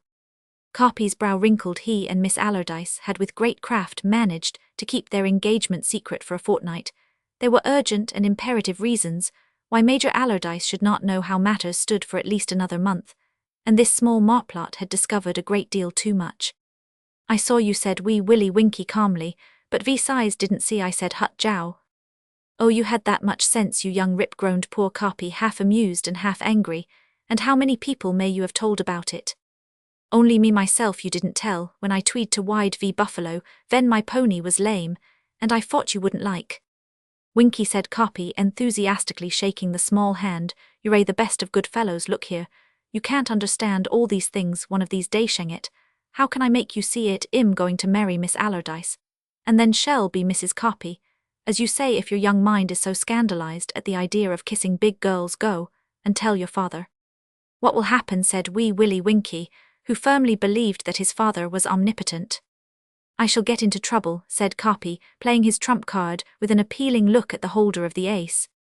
Ven I want, said Wee Willie Winkie briefly, but my favour says it's unmanly to be always kissing, and I didn't think you'd do that, Carpy. I'm not always kissing, old chap, it's only now and then, and when you're a bigger you'll do it too. Your father meant it's not good for little boys. Ah, said Wee Willie Winkie, now fully enlightened, it's like V sputterbrush. Exactly, said Carpy gravely. But I don't think I'll ever want to kiss big girls, nor no one cept my mother, and I must that you know. There was a long pause broken by Wee Willie Winkie. Are you fond of this big girl, Carpy? Awfully, said Carpy. Fonder than you are of Belle or V, but sure me. It's in a different way, said Carpy, you see, one of these days. Miss Allardyce will belong to me, but you'll grow up and command the regiment and all sorts of things. It's quite different, you see. Very well, said Wee Willie Winkie, rising, if you're a fond of the big girl, I won't tell anyone. I must go now. Carpy rose and escorted his small guest to the door, adding, you're the best of little fellows, Winkie. I tell you what, in 30 days from now you can tell, if you like, tell anyone you like. Thus the secret of the Brandy's Allardyce engagement was dependent on a little child's word. Carpy, who knew Wee Willie Winkie's idea of truth, was at ease, for he felt that he would not break promises. Wee Willie Winkie betrayed a special and unusual interest in Miss Allardyce, and slowly revolving round that embarrassed lady was used to regard her gravely with unwinking eye. He was trying to discover why Carpy should have kissed her. She was not half so nice as his own mother. On the other hand, she was Carpy's property, and would in time belong to him. Therefore it behoved him to treat her with as much respect as Carpy's big sword or shiny pistol. The idea that he shared a great secret in common with Carpy kept Wee Willie Winkie unusually virtuous for 3 weeks. Then the old Adam broke out, and he made what he called a campfire at the bottom of the garden. How could he have foreseen that the flying sparks would have lighted the Colonel's little hayrick, and consumed a week's store for the horses? Sudden and swift was the punishment deprivation of the good conduct badge, and most sorrowful of all 2 days' confinement to Barrack's house, and Veranda coupled with the withdrawal of the light of his father's countenance. He took the sentence like the man he strove to be, drew himself up with a quivering underlip, saluted, and once clear of the room ran to weep bitterly in his nurserickled by him. My quarters. Carpy came in the afternoon, and attempted to console the culprit. I am under arrest, said Wee Willie Winkie mournfully, and I didn't ought to speak to you. Very early the next morning he climbed on to the roof of the house that was not forbidden, and beheld Miss Allardyce going for a ride. Where are you going? cried Wee Willie Winkie. Across the river, she answered, and trotted forward. Now the cantonment in which the 195th lay was bounded on the north by a riverdry. In the winter, from his earliest years, Wee Willie Winkie had been forbidden to go across the river, and had noted that even Carpyth, almost almighty Carpy, had never set foot beyond it. Wee Willie Winkie had once been read to out of a big blue book, the history of the Princess and the Goblinser, most wonderful tale of a land where the goblins were always warring with the children of men, until they were defeated by one Curdie. Ever since that date, it seemed to him that the bare black and purple hills across the river were inhabited by goblins, and in truth everyone had said that there lived the bad men even in his own house. The lower halves of the windows were covered with green paper, on account of the bad men, who might if allowed clear view fire into peaceful drawing-rooms and comfortable bedrooms. Certainly beyond the river, which was the end of all the earth, lived the bad men. And here was Major Allardyce's big girl, Carpy's property, preparing to venture into their borders. What would Carpy say if anything happened to her? If the goblins ran off with her, as they did with Curdie's princess, she must at all hazards be turned back. The house was still. Wee Willie Winkie reflected for a moment on the very terrible wrath of his father, and then broke his arrest It was a crime unspeakable. The low sun threw his shadow, very large and very black, on the trim garden paths, as he went down to the stables, and ordered his pony. It seemed to him in the hush of the dawn that all the big world had been bidden to stand still, and look at wee Willie Winkie guilty of mutiny. The drowsy sighs gave him his mount, and since the one great sin made all others insignificant, wee Willie Winkie said that he was going to ride over to Kapi Sahib, and went out at a foot-pace, stepping on the soft mould of the flower borders. The devastating track of the pony's feet was the last misdeed that cut him off from all sympathy of humanity. He turned into the road, leaned forward, and rode as fast as the pony could put foot to the ground, in the direction of the river. But the liveliest of 12 Etwo ponies can do little against the long canter of a whaler. Miss Allardyce was far ahead, had passed through the crops beyond the police posts when all the guards were asleep, and her mount was scattering the pebbles of the riverbed, as wee Willie Winkie left the cantonment and British India behind him, bowed forward, and still flogging, wee Willie Winkie shot into Afghan territory, and could just see Miss Allardyce, a black speck, flickering across the stony plain. The reason of her wandering was simple enough. Kapi, in a tone of too hastily assumed authority, had told her overnight that she must not ride out by the river, and she had gone to prove her own spirit and teach Kapi a lesson. Almost at the foot of the inhospitable hills, wee Willie Winkie saw the whaler blunder, and come down heavily. Miss Allardyce struggled clear, but her ankle had been severely twisted, and she could not stand. Having fully shown her spirit, she wept, and was surprised by the apparition of a white-wittied child in khaki on a nearly spent pony. "Are you badly, badly hurted?" shouted wee Willie Winkie as soon as he was within range. "You didn't ought to be here." "I don't know," said Miss Allardyce, ruefully ignoring the reproof. "Good gracious, child, what are you doing here?" "You said you was going across the river," panted wee Willie Winkie, throwing himself off his pony, "and nobody, not even Copper, must go across the river, and I came after you ever so hard, but you wouldn't stop, and now you've hurted yourself, and Kapi will be angry with me, and I've bewoken my West. The future colonel of the 195th sat down, and sobbed in spite of the pain in her ankle. The girl was moved. "Have you ridden all the way from cantonments, little man? What for?" "You belong to Kapi. Kapi told me so," wailed wee Willie Winkie disconsolately. "I saw him kissing you, and he said he was fonder of you Van Bell or V Butcher or me. And so I came. You must get up and come back. You didn't ought to be here. This is a bad place, and I've bewoken my West." "I can't move, Winkie," said Miss Allardyce with a groan. "I've hurt my foot. What shall I do?" She showed a readiness to weep anew which steadied wee Willie. Winkie, who had been brought up to believe that tears were the depth of unmanliness still, when one is as great a sinner as wee Willie. "Winkie, even a man may be permitted to break down." "Winkie," said Miss Allardyce, "when you've rested a little, ride back, and tell them to send out something to carry me back in. It hurts fearfully." The child sat still for a little time, and Miss Allardyce closed her eyes. The pain was nearly making her faint. She was roused by wee Willie Winkie tying up the reins on his pony's neck, and setting it free with a vicious cut of his whip that made it wicker. The little animal headed towards the cantonments. "Oh, Winkie, what are you doing?" "Hush," said wee Willie Winkie, "there's a man coming on off bad." "Men, I must stay with you. My favour says a man must always look after a girl. Jack will go home, and then they'll come and look for us. That's why I let him go." Not one man but 2 or 3 had appeared from behind the rocks of the hills, and the heart of wee Willie Winkie sank within him, for just in this manner were the goblins wont to steal out and vex Curdie's soul. Thus had they played in Curdie's garden, had seen the picture reigned. Thus had they frightened the princess nurse. He heard them talking to each other, and recognized with joy the bastard Pushto that he had picked up from one of his father's grooms. Lately dismissed people who spoke that tongue could not be the bad men. They were only natives after all. They came up to the boulders on which Miss Allardyce's horse had blundered. Then rose from the rock wee Willie Winkie, child of the dominant race, aged 6 3/4, and said briefly and emphatically, "Jow, the pony had crossed the riverbed."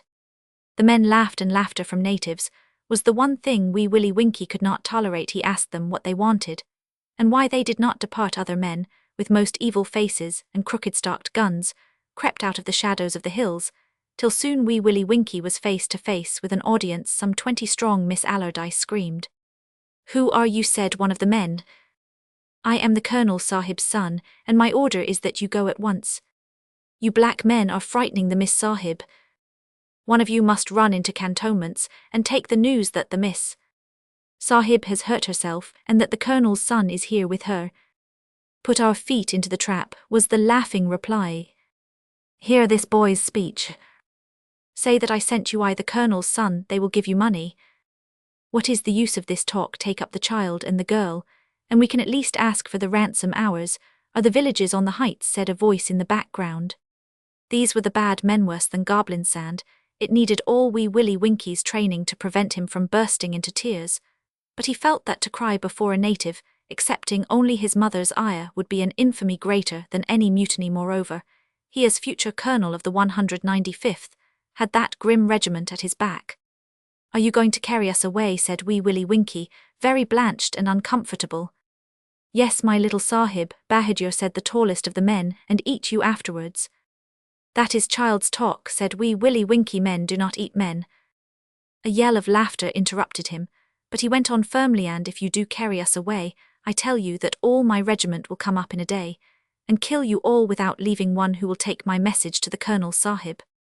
Speech in any vernacular, and Wee Willie Winkie had a colloquial acquaintance with three was easy to the boy, who could not yet manage his RS and THS aright.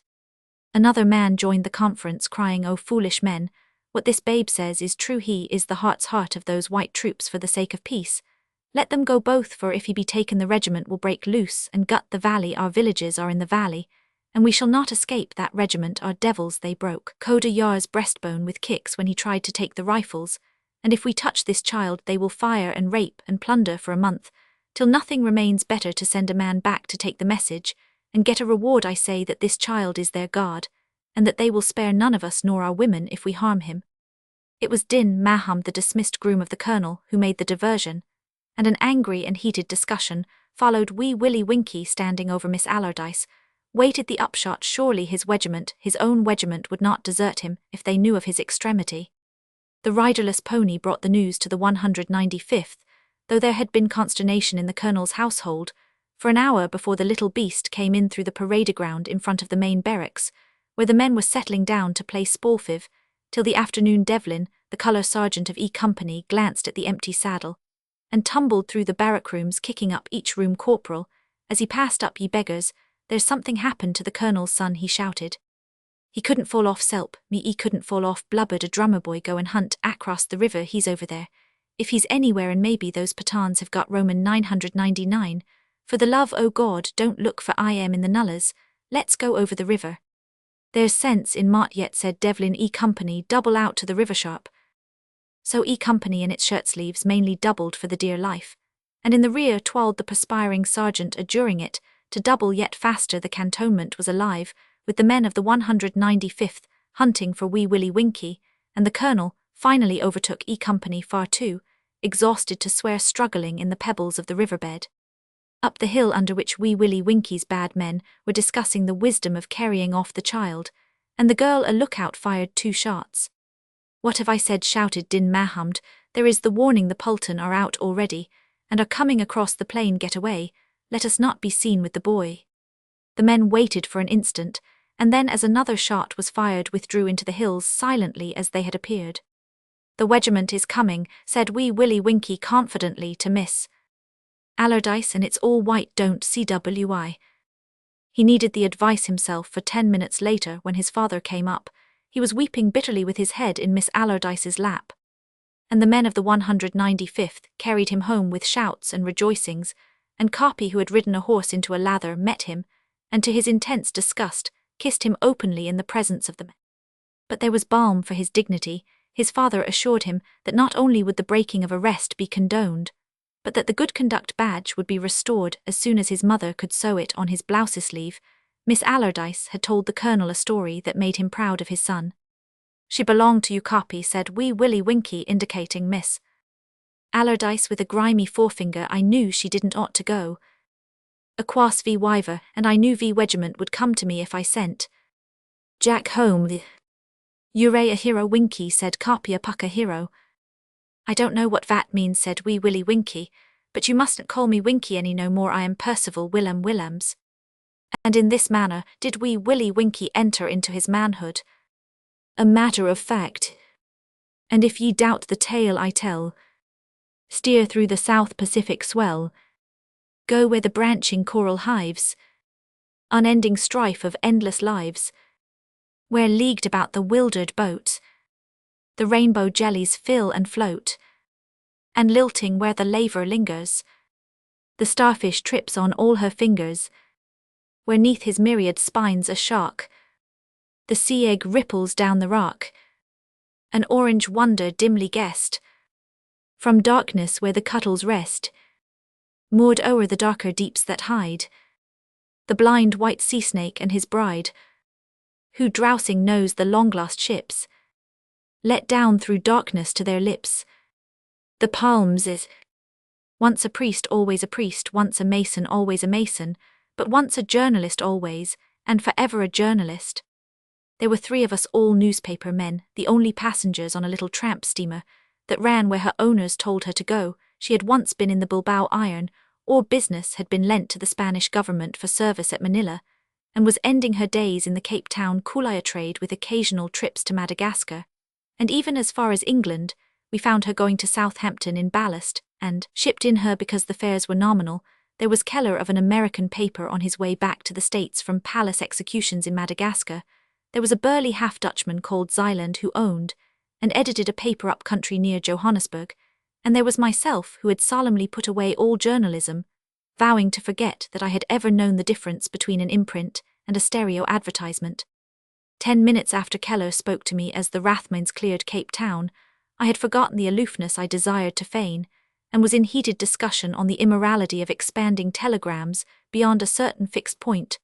Then Zeiland came out of his cabin, and we were all at home instantly because we were men of the same profession needing no introduction. We annexed the boat, formally broke open the passenger's bathroom door on the Manila lines, the Dons do not wash, cleaned out the orange peel and cigarettes at the bottom of the bath, hired a Lascar to shave us throughout the voyage, and then asked each other's names. 3 ordinary men would have quarrelled through sheer boredom before they reached Southampton. We, by virtue of our craft, were anything but ordinary men, a large percentage of the tales of the world, the 39 that cannot be told to ladies, and the one that can are common property coming of a stock. We told them all as a matter of form, with all their local and specific variants which are surprising.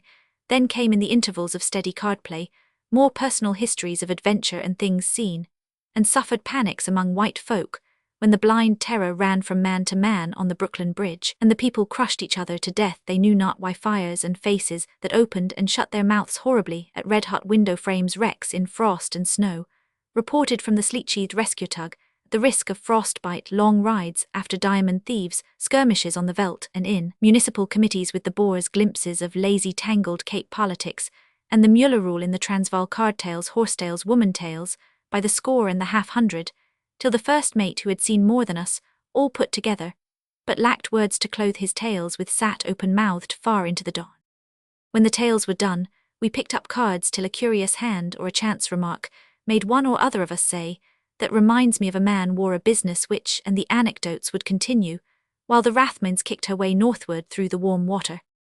In the morning of one specially warm night, we 3 were sitting immediately in front of the wheelhouse, where an old Swedish boatswain, whom we called Frithiof the Dane, was at the wheel, pretending that he could not hear our stories once or twice.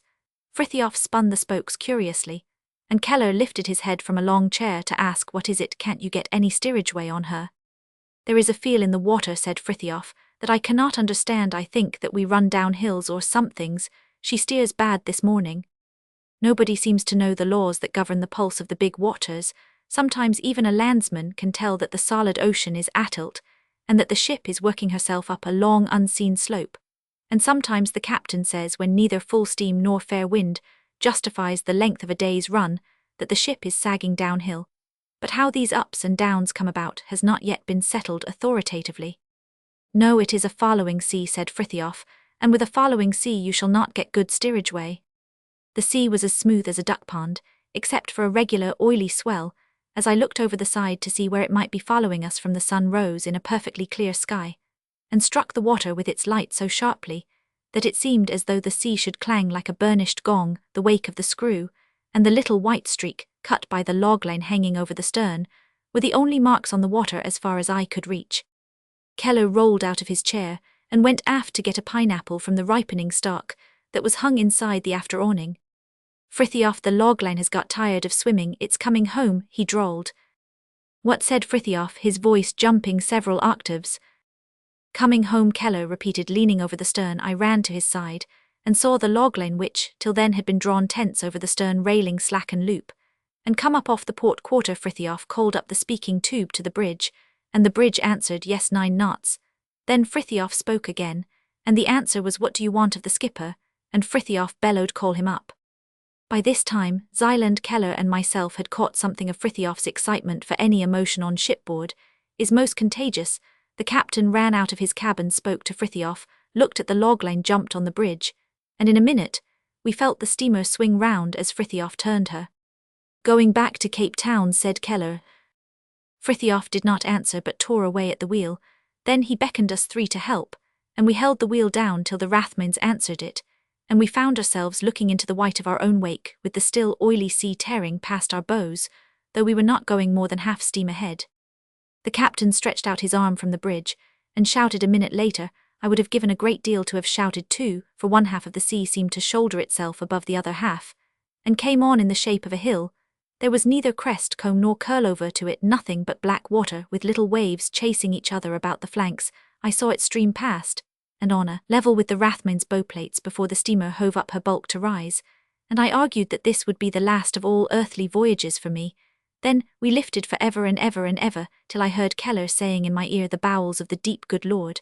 And the Rathmines stood poised, her screw racing and drumming on the slope of a hollow that stretched downwards for a good half-mile. We went down that hollow nose under for the most part, and the air smelt wet and muddy like that of an emptied aquarium. There was a second hill to climb, I saw that much, but the water came aboard and earned me aft till it jammed me against the wheelhouse door, and before I could catch breath or clear my eyes again, we were rolling to and fro in torn water, with the scuppers pouring like eaves in a thunderstorm. There were 3 waves, said Keller, and the stokeholds flooded. The firemen were on deck waiting, apparently, to be drowned. The engineer came and dragged them below, and the crew, gasping, began to work the clumsy board of trade pump that showed nothing serious. And when I understood that the Rathmines was really on the water and not beneath it, I asked what had happened. The captain says it was a blow-up under the sea. A volcano, said Keller. It hasn't warmed anything, I said. I was feeling bitterly cold, and cold was almost unknown in those waters. I went below to change my clothes, and when I came up everything was wiped out in clinging white fog. Are there going to be any more surprises, said Keller to the captain. I don't know, be thankful you are alive, gentlemen. That's a tidal wave thrown up by a volcano. Probably the bottom of the sea has been lifted a few feet somewhere or other. I can't quite understand this cold spell. Our sea thermometer says the surface water is 44 deg, and it should be 68 deg at least. It's abominable, said Keller, shivering, but hadn't you better attend to the foghorn? It seems to me that I heard something. Heard? Good heavens, said the captain from the bridge. I should think you Roman 999. He pulled the string of our foghorn, which was a weak one. It sputtered and choked, because the stokehold was full of water and the fires were half drowned, and at last gave out a moan. It was answered from the fog by one of the most appalling steam sirens I have ever heard. Keller turned as white as I did, for the fog, the cold fog, was upon us, and any man may be forgiven for fearing a death he cannot see. Give her steam there, said the captain to the engineer room. Steam for the whistle, if we have to go dead slow. We bellowed again, and the damp dripped off the awnings onto the deck. As we listened for the reply, it seemed to be astern this time, but much nearer than before. The Pembroke Castle on us, said Keller, and then viciously, well, thank God we shall sink her too. It's a sidewheel steamer, I whispered. Can't you hear the paddles? This time we whistled and roared till the steam gave out, and the answer nearly deafened us. There was a sound of frantic thrashing in the water, apparently about 50 yards away, and something shot past in the whiteness that looked as though it were grey and red. The Pembroke Castle, bottom up, said Keller, who being a journalist always sought for explanations. That's the colours of a castle liner. We're in for a big thing. The sea is bewitched, said Frithiof from the wheelhouse. There are 2 steamers. Another siren sounded on our bow, and the little steamer rolled in the wash of something that had passed unseen. We're evidently in the middle of a fleet, said Keller quietly. If one doesn't run us down, the other will. Phew, what in creation is that? I sniffed, for there was a poisonous rank smell in the cold iris smell that I had smelt before. If I was on land, I should say that it was an alligator. It smells like musk, I answered. Not 10,000 alligators could make that smell, said Zyland, I have smelt them. Bewitched, bewitched, said Frithiof, the sea she is turned upside down, and we are walking along the bottom. Again the Rathmines rolled in the wash of some unseen ship, and a silver-grey wave broke over the bow, leaving on the deck a sheet of sediment-grey broth that has its place in the fathomless deeps of the sea. A sprinkling of the wave fell on my face, and it was so cold that it stung as boiling water stings the dead and most untouched deep water of the sea had been heaved to the top by the submarine Vulcanarth, chill still water that kills all life and smells of desolation and emptiness. We did not need either the blinding fog or that indescribable smell of musk to make us unhappy, were shivering with cold and wretchedness where we stood. The hot air on the cold water makes this fog, said the captain, it ought to clear in a little time. Whistle, oh whistle, and let's get out of it, said Keller. The captain whistled again, and far astern the invisible twin steam-sirens answered us. Their blasting shriek grew louder, till at last it seemed to tear out of the fog just above our quarter, and I cowered while the Rathmines plunged bows under on a double swell that crossed. No more, said Frithiof, it is not good any more, let us get away in the name of God. Now if a torpedo-boat with the city of Paris siren went mad and broke her moorings, and hired a friend to help her, it's just conceivable that we might be carried as we are now, otherwise this thing is.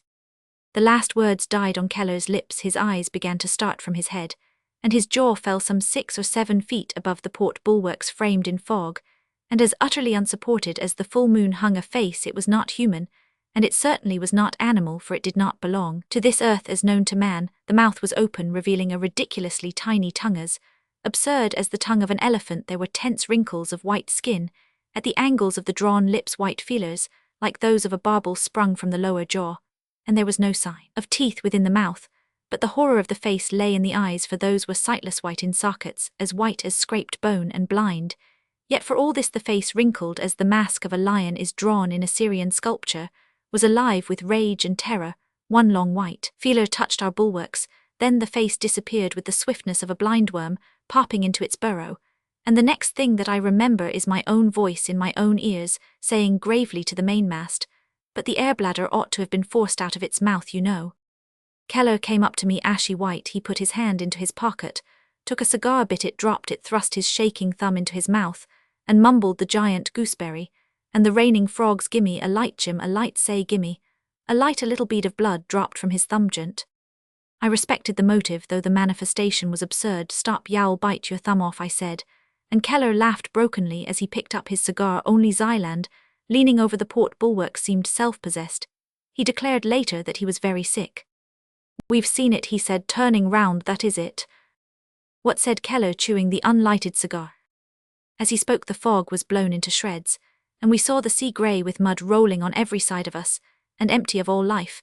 Then in one spot it bubbled, and became like the part of ointment that the Bible speaks of. From that wide-ranged trouble the thing came, Upa, grey and red thing, with a neck, a thing that bellowed and writhed in pain. Frithiof drew in his breath and held it till the red letters of the ship's name woven across his jersey straggled and opened out as though they had been typed badly set. Then he said with a little cluck in his throat, "Ah me, it is blind, her ella, that thing is blind," and a murmur of pity went through us all, for we could see that the thing on the water was blind, and, in pain, something had gashed and cut the great sides cruelly, and the blood was spurting out. The grey ooze of the undermost sea lay in the monstrous wrinkles of the back, and poured away in sluices. The blind white head flung back, and battered the wounds, and the body in its torment rose clear of the red and grey waves, till we saw a pair of quivering shoulders streaked with weed and rough with shells, but as white in the clear spaces as the hairless, maneless, blind, toothless head. Afterwards came a dart on the horizon, and the sound of a shrill scream, and it was as though a shuttle shot all across the sea in one breath,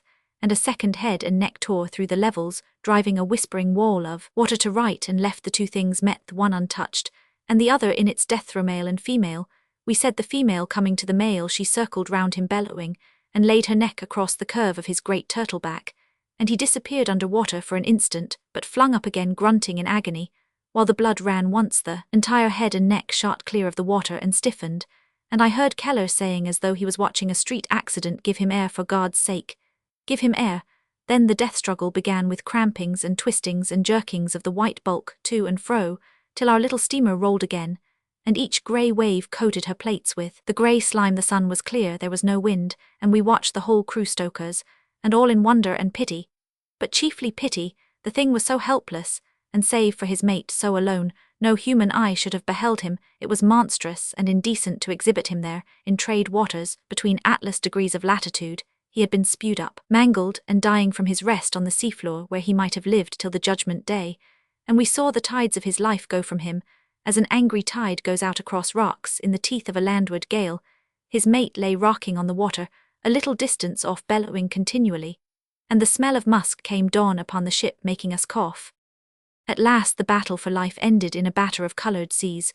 We saw the writhing neck fall like a flail, the carcase turn sideways, showing the glint of a white belly, and the inset of a gigantic hind leg or flipper. Then all sank and sea boiled over it, while the mate swam round and round, darting her head in every direction.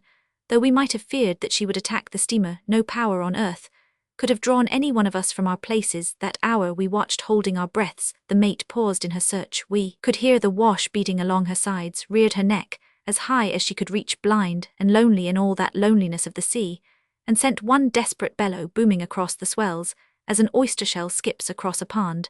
Then she made off to the westward, the sun shining on the white head, and the wake behind it, till nothing was left to see but a little pin point of silver on the horizon. We stood on our course again, and the Rathmines, coated with the sea cement from bow to stern, looked like a ship made grey with terror.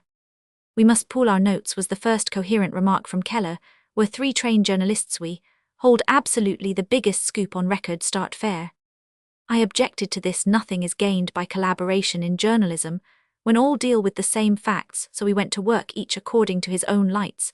Keller triple-headed his account, talked about our gallant captain, and wound up with an allusion to American enterprise, in that it was a citizen of Dayton, Ohio, that had seen the sea serpent. This sort of thing would have discredited the creation much more, a mere sea tale, but as a specimen of the picture writing of a half-civilized people, it was very interesting. Zyland took a heavy column and a half, giving approximate lengths and breadths, and the whole list of the crew whom he had sworn on oath to testify to his facts.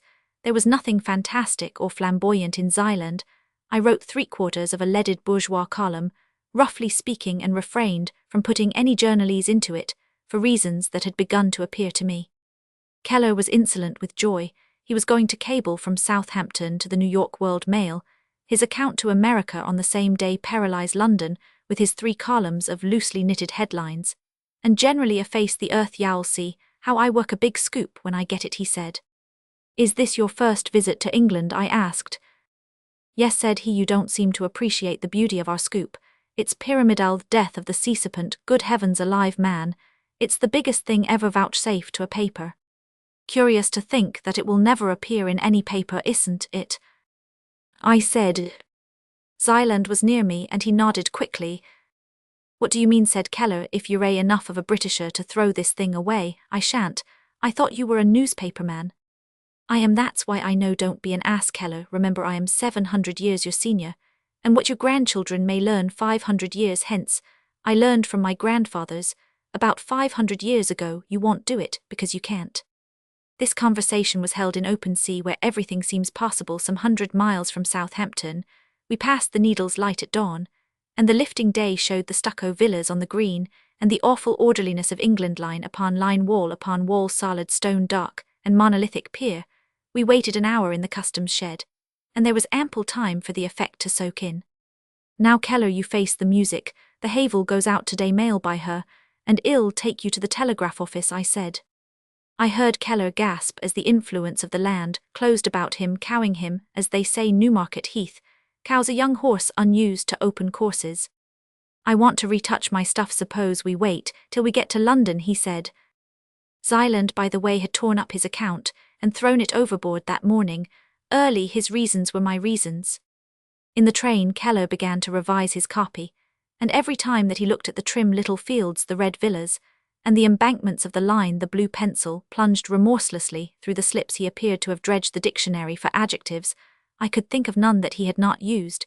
Yet he was a perfectly sound poker player, and never showed more cards than were sufficient to take the pull. "Aren't you going to leave him a single bellow?" I asked sympathetically. "Remember, everything goes in the States, from a trouser button to a double-eagle." "That's just the curse of it," said Keller below his breath. We've played 'em for suckers so often that, when it comes to the golden truth, I'd like to try this on a London paper.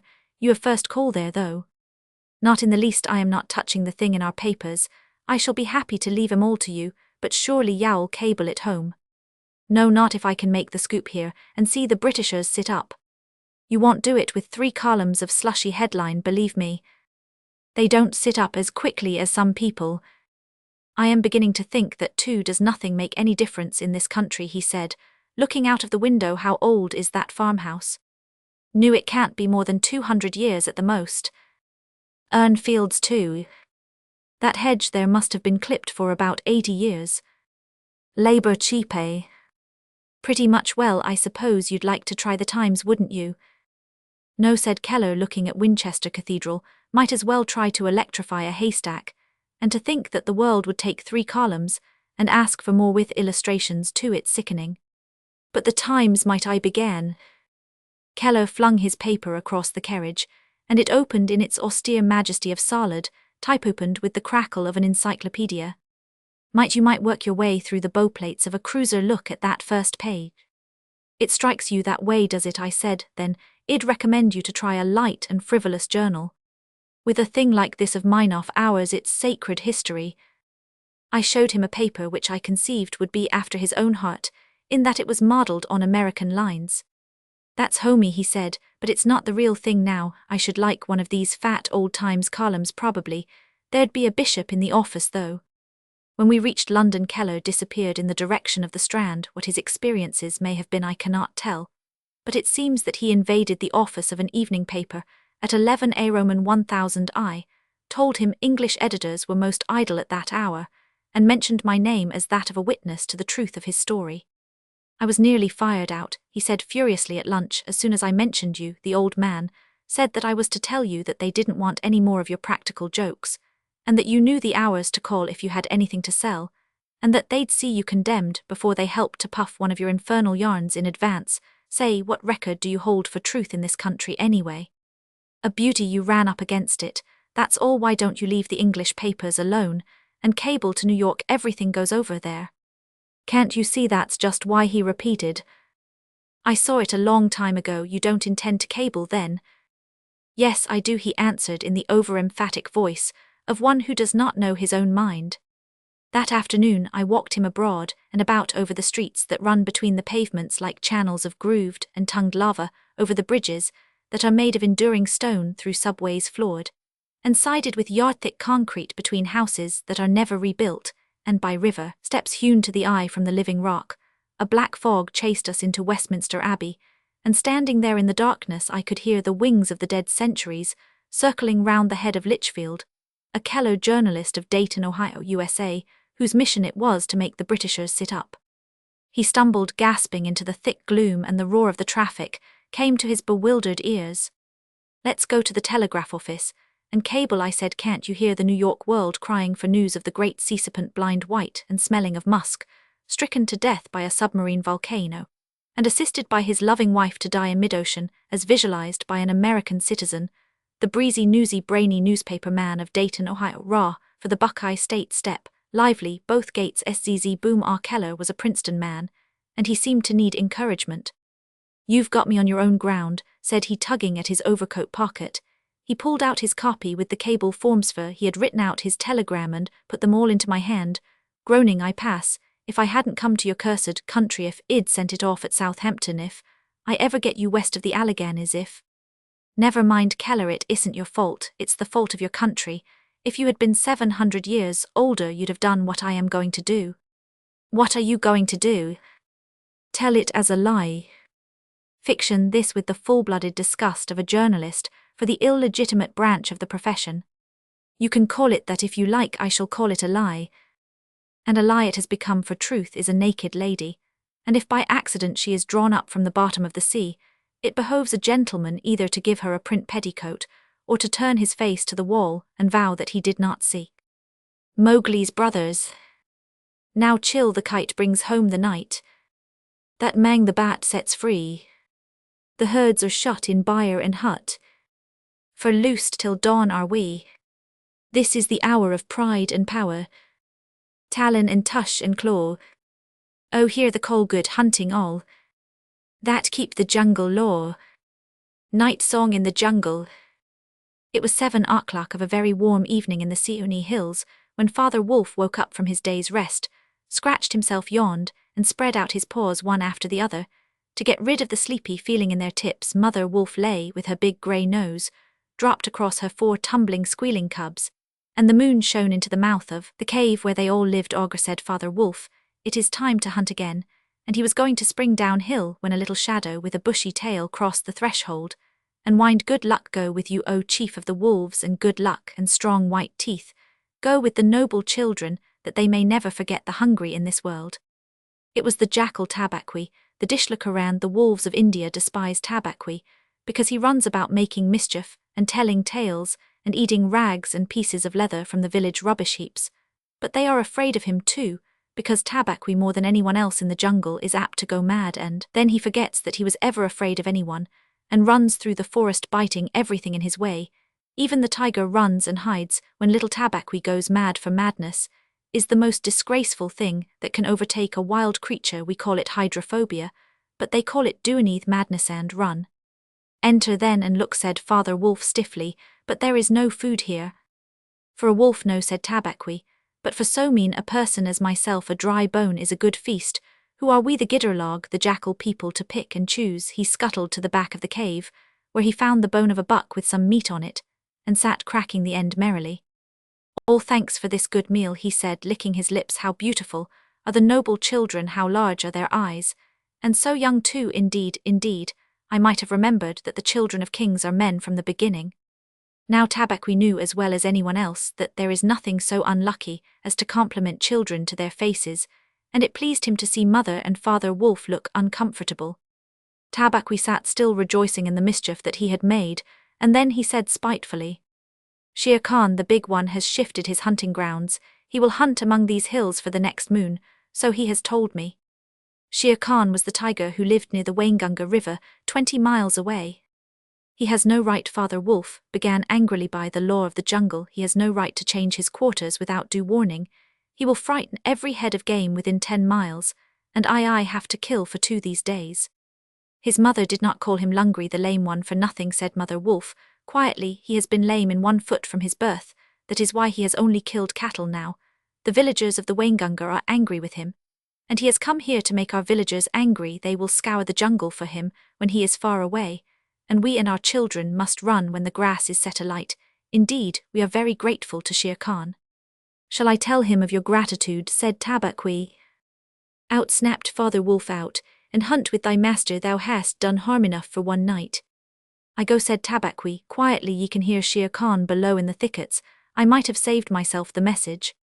Father Wolf listened, and below in the valley that ran down to a little river, he heard the dry, angry, snarly sing-song whine of a tiger who has caught nothing, and does not care if all the jungle knows it. The fool, said Father Wolf, to begin a night's work with that noise. Does he think that our buck are like his fat Waingunga bullocks?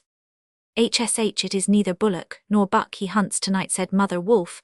It is man. The whine had changed to a sort of humming purr that seemed to come from every quarter of the compass. It was the noise that bewilders woodcutters and gypsies sleeping in the open, and makes them run sometimes into the very mouth of the tiger. Man, said Father Wolf, showing all his white teeth, for are there not enough beetles and frogs in the tanks that he must eat man, and on our ground too? The law of the jungle, which never orders anything without a reason, forbids every beast to eat man, except when he is killing to show his children how to kill, and then he must hunt outside the hunting grounds of his pack or tribe. The real reason for this is that mankilling means sooner or later the arrival of white men on elephants, with guns, and hundreds of brown men with gongs and rockets and torches. Then everybody in the jungle suffers. The reason the beasts give among themselves is that man is the weakest and most defenseless of all living things, and it is unsportsmanlike to touch him, they say too, and it is truth that manators become mangy and lose their teeth. The purr grew louder and ended in the full-throated hour of the tiger's charge. Then there was a howlin' untigerish howl from Shere Khan. He has missed, said Mother Wolf. What is it? Father Wolf ran out a few paces and heard Shere Khan muttering and mumbling savagely as he tumbled about in the scrub. The fool has had no more sense than to jump at a woodcutter's campfire, and has burned his feet, said Father Wolf with a grunt. Tabaqui is with him. Something is coming uphill, said Mother Wolf, twitching one ear.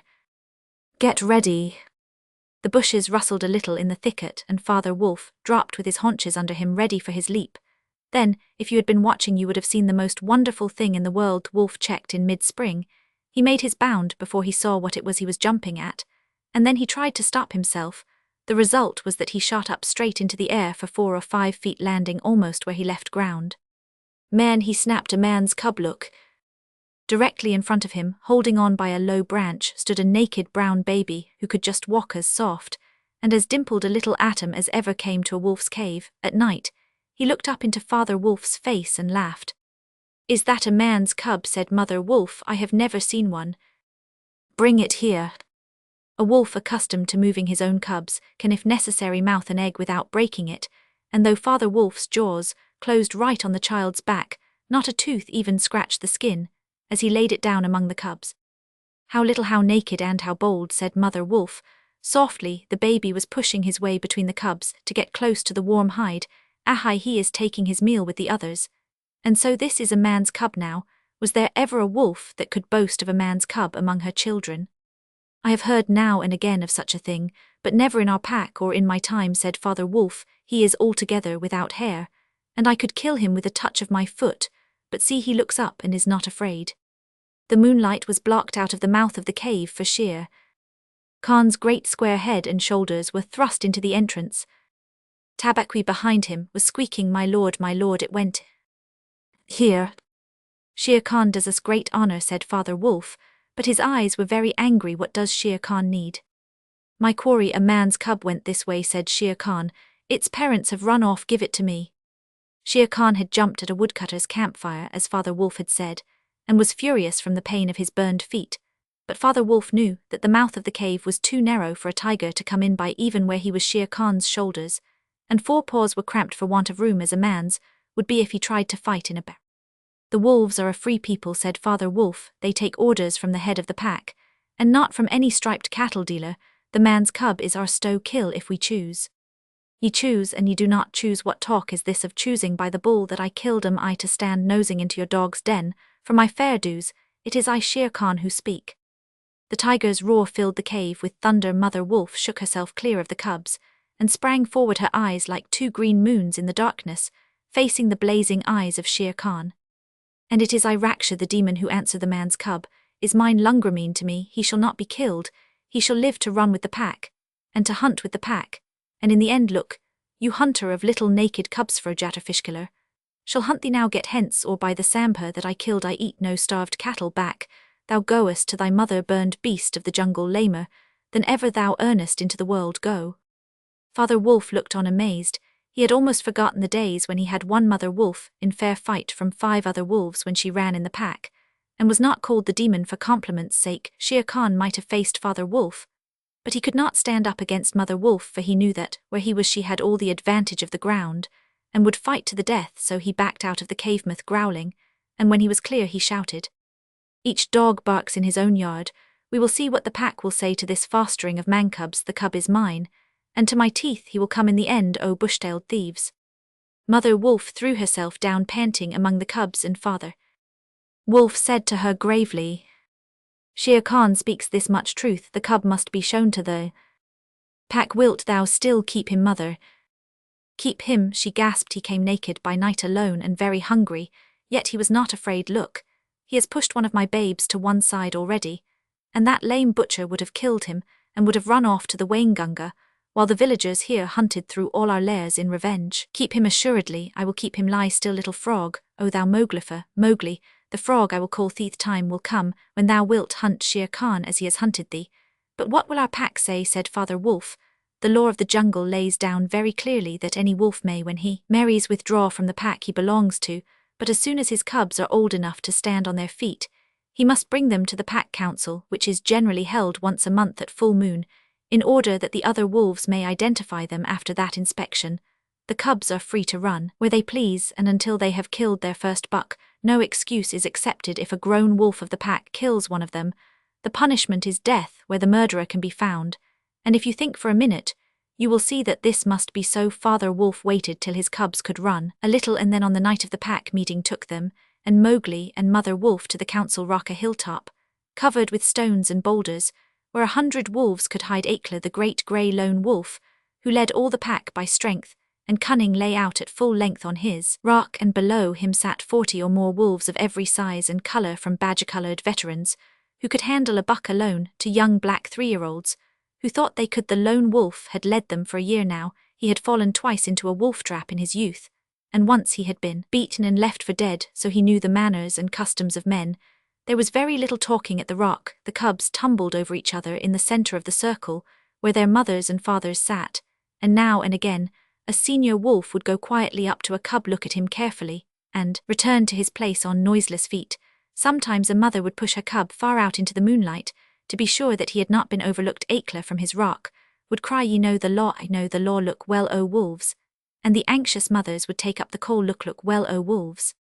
At last, and Mother Wolf's neck bristles lifted, as the time came. Father Wolf pushed Mowgli the frog, as they called him, into the centre, where he sat laughing and playing with some pebbles that glistened in the moonlight. Akela never raised his head from his paws, but went on with the monotonous cry, "Look." Well, a muffled roar came up from behind the rocks, the voice of Shere Khan, crying, "The cub is mine. Give him to me. What have the free people to do with a man's cub?" Akela never even twitched his ears. All he said was, "Look well, O wolves. What have the free people to do with the orders of any save the free people? Look well." There was a chorus of deep growls, and a young wolf in his 4th year flung back Shere Khan's question to Akela, "What have the free people to do with a man's cub?" Now the law of the jungle lays down that if there is any dispute as to the right of a cub to be accepted by the pack, he must be spoken for by at least 2 members of the pack, who are not his father and mother. "Who speaks for this cub?" said Akela. "Among the free people, who speaks?" There was no answer, and Mother Wolf got ready for what she knew would be her last fight, if things came to fighting. Then the only other creature who is allowed at the pack council, Baloo, the sleepy brown bear who teaches the wolf cubs the law of the jungle. Old Baloo, who can come and go where he pleases, because he eats only nuts and roots, and honey, rose up on his hind quarters and grunted. "The man's cub," he said. "I speak for the man's cub. There is no harm in a man's cub. I have no gift of words, but I speak the truth. Let him run with the pack and be entered with the others. I myself will teach him." "We need yet another," said Akela. "Baloo has spoken, and he is our teacher for the young cubs." "Who speaks beside Baloo?" A black shadow dropped down into the circle. It was Bagheera the Black Panther, inky black all over, but with the panther markings showing up in certain lights like the pattern of watered silk. Everybody knew Bagheera, and nobody cared to cross his path, for he was as cunning as Tabaqui, as bold as the wild buffalo, and as reckless as the wounded elephant, but he had a voice as soft as wild honey, dripping from a tree, and a skin softer than down. "O Akela and ye, the free people," he purred, "I have no right in your assembly, but the law of the jungle says that if there is a doubt, which is not a killing matter, in regard to a new cub, the life of that cub may be bought at a price, and the law does not say who may or may not pay that price. Am I right?" "Good, good," said the young wolves, who are always hungry. "Listen to Bagheera. The cub can be bought for a price. It is the law. Knowing that I have no right to speak here, I ask your leave." "Speak then," cried 20 voices. "To kill a naked cub is shame. Besides, he may make better sport for you when he is grown." Baloo has spoken in his behalf. Now to Baloo's word I will add 1 bull, and a fat one newly killed, not half a mile from here, if you will accept the man's cub according to the law. Is it difficult?" There was a clamour of scores of voices, saying, "What matter? He will die in the winter rains. He will scorch in the sun. What harm can a naked frog do us? Let him run with the pack. Where is the bull, Bagheera? Let him be accepted." And then came Akela's deep bay, crying, look well, O wolves." Mowgli was still deeply interested in the pebbles, and he did not notice when the wolves came and looked at him one by one. At last they all went down the hill for the dead bull, and only Akela, Bagheera, Baloo, and Mowgli's own wolves were left. Shere Khan roared still in the night, for he was very angry that Mowgli had not been handed over to him. "I roar well," said Bagheera under his whiskers, "for the time comes when this naked thing will make thee roar to another tune, or I know nothing of man." "It was well done," said Akela. "Men and their cubs are very wise. He may be a help in time." "Truly a help in time of need, for none can hope to lead the pack for ever," said Bagheera. Akela said nothing. He was thinking of the time that comes to every leader of every pack when his strength goes from him, and he gets feebler and feebler till at last he is killed by the wolves, and a new leader comes up to be killed in his turn. "Take him away," he said to Father Wolf, "and train him as befits one of the free people." And that is how Mowgli was entered into the Seeonee wolf pack for the price of a bull, and on Baloo's good word. Now you must be content to skip 10 or 11 whole years, and only guess at all the wonderful life Mowgli led among the wolves, because if it were written out, it would fill ever so many books. He grew up with the cubs, though they of course were grown wolves, almost before he was a child, and Father Wolf taught him his business and the meaning of things in the jungle, till every rustle in the grass, every breath of the warm night air, every note of the owls above his head, every scratch of a bat's claws, as it roosted for a while in a tree, and every splash of every little fish jumping in a pool, meant just as much to him as the work of his office means to a businessman when he was not learning. He sat out in the sun and slept and ate and went to sleep again. When he felt dirty or hot, he swam in the forest pools, and when he wanted honey, Baloo told him that honey and nuts were just as pleasant to eat as raw meat. He climbed up for it, and that Bagheera showed him how to do. Bagheera would lie out on a branch and call, "Come along, little brother," and at first Mowgli would cling like the sloth, but afterward he would fling himself through the branches, almost as boldly as the grey ape. He took his place at the council rock too, when the pack met, and there he discovered that if he stared hard at any wolf, the wolf would be forced to drop his eyes. And so he used to stare for fun at other times. He would pick the long thorns out of the pads of his friends, for wolves suffer terribly from thorns and burrs in their coats. He would go down the hillside into the cultivated lands by night and look very curiously at the villagers in their huts, but he had a mistrust of men, because Bagheera showed him a square box with a drop gate so cunningly hidden in the jungle that he nearly walked into it, and told him that it was a trap. He loved better than anything else to go with Bagheera into the dark warm heart of the forest to sleep all through the drowsy day, and at night see how Bagheera did his killing. Bagheera killed right and left as he felt hungry, and so did Mowgli, with one exception. As soon as he was old enough to understand things, Bagheera told him that he must never touch cattle because he had been bought into the pack at the price of a bull's life. "All the jungle is thine," said Bagheera, "and thou canst kill everything that thou art strong enough to kill. But for the sake of the bull that bought thee, thou must never kill or eat any cattle, young or old. That is the law of the jungle." Mowgli obeyed faithfully, and he grew and grew strong as a boy must grow, who does not know that he is learning any lessons, and who has nothing in the world to think of except things to eat. Mother Wolf told him once or twice that Shere Khan was not a creature to be trusted, and that some day he must kill Shere Khan, but though a young wolf would have remembered that advice every hour, Mowgli forgot it, because he was only a boy, though he would have called himself a wolf if he had been able to speak in any human tongue. Shere Khan was always crossing his path in the jungle, for as Akela grew older and feebler, the lame tiger had come to be great friends with the younger wolves of the pack, who followed him for scraps, a thing Akela would never have allowed if he had dared to push his authority to the proper bounds. Then Shere Khan would flatter them, and wonder that such fine young hunters were content to be led by a dying wolf and a man's cub. "They tell me," Shere Khan would say, "that at council ye dare not look him between the eyes," and the young wolves would growl and bristle.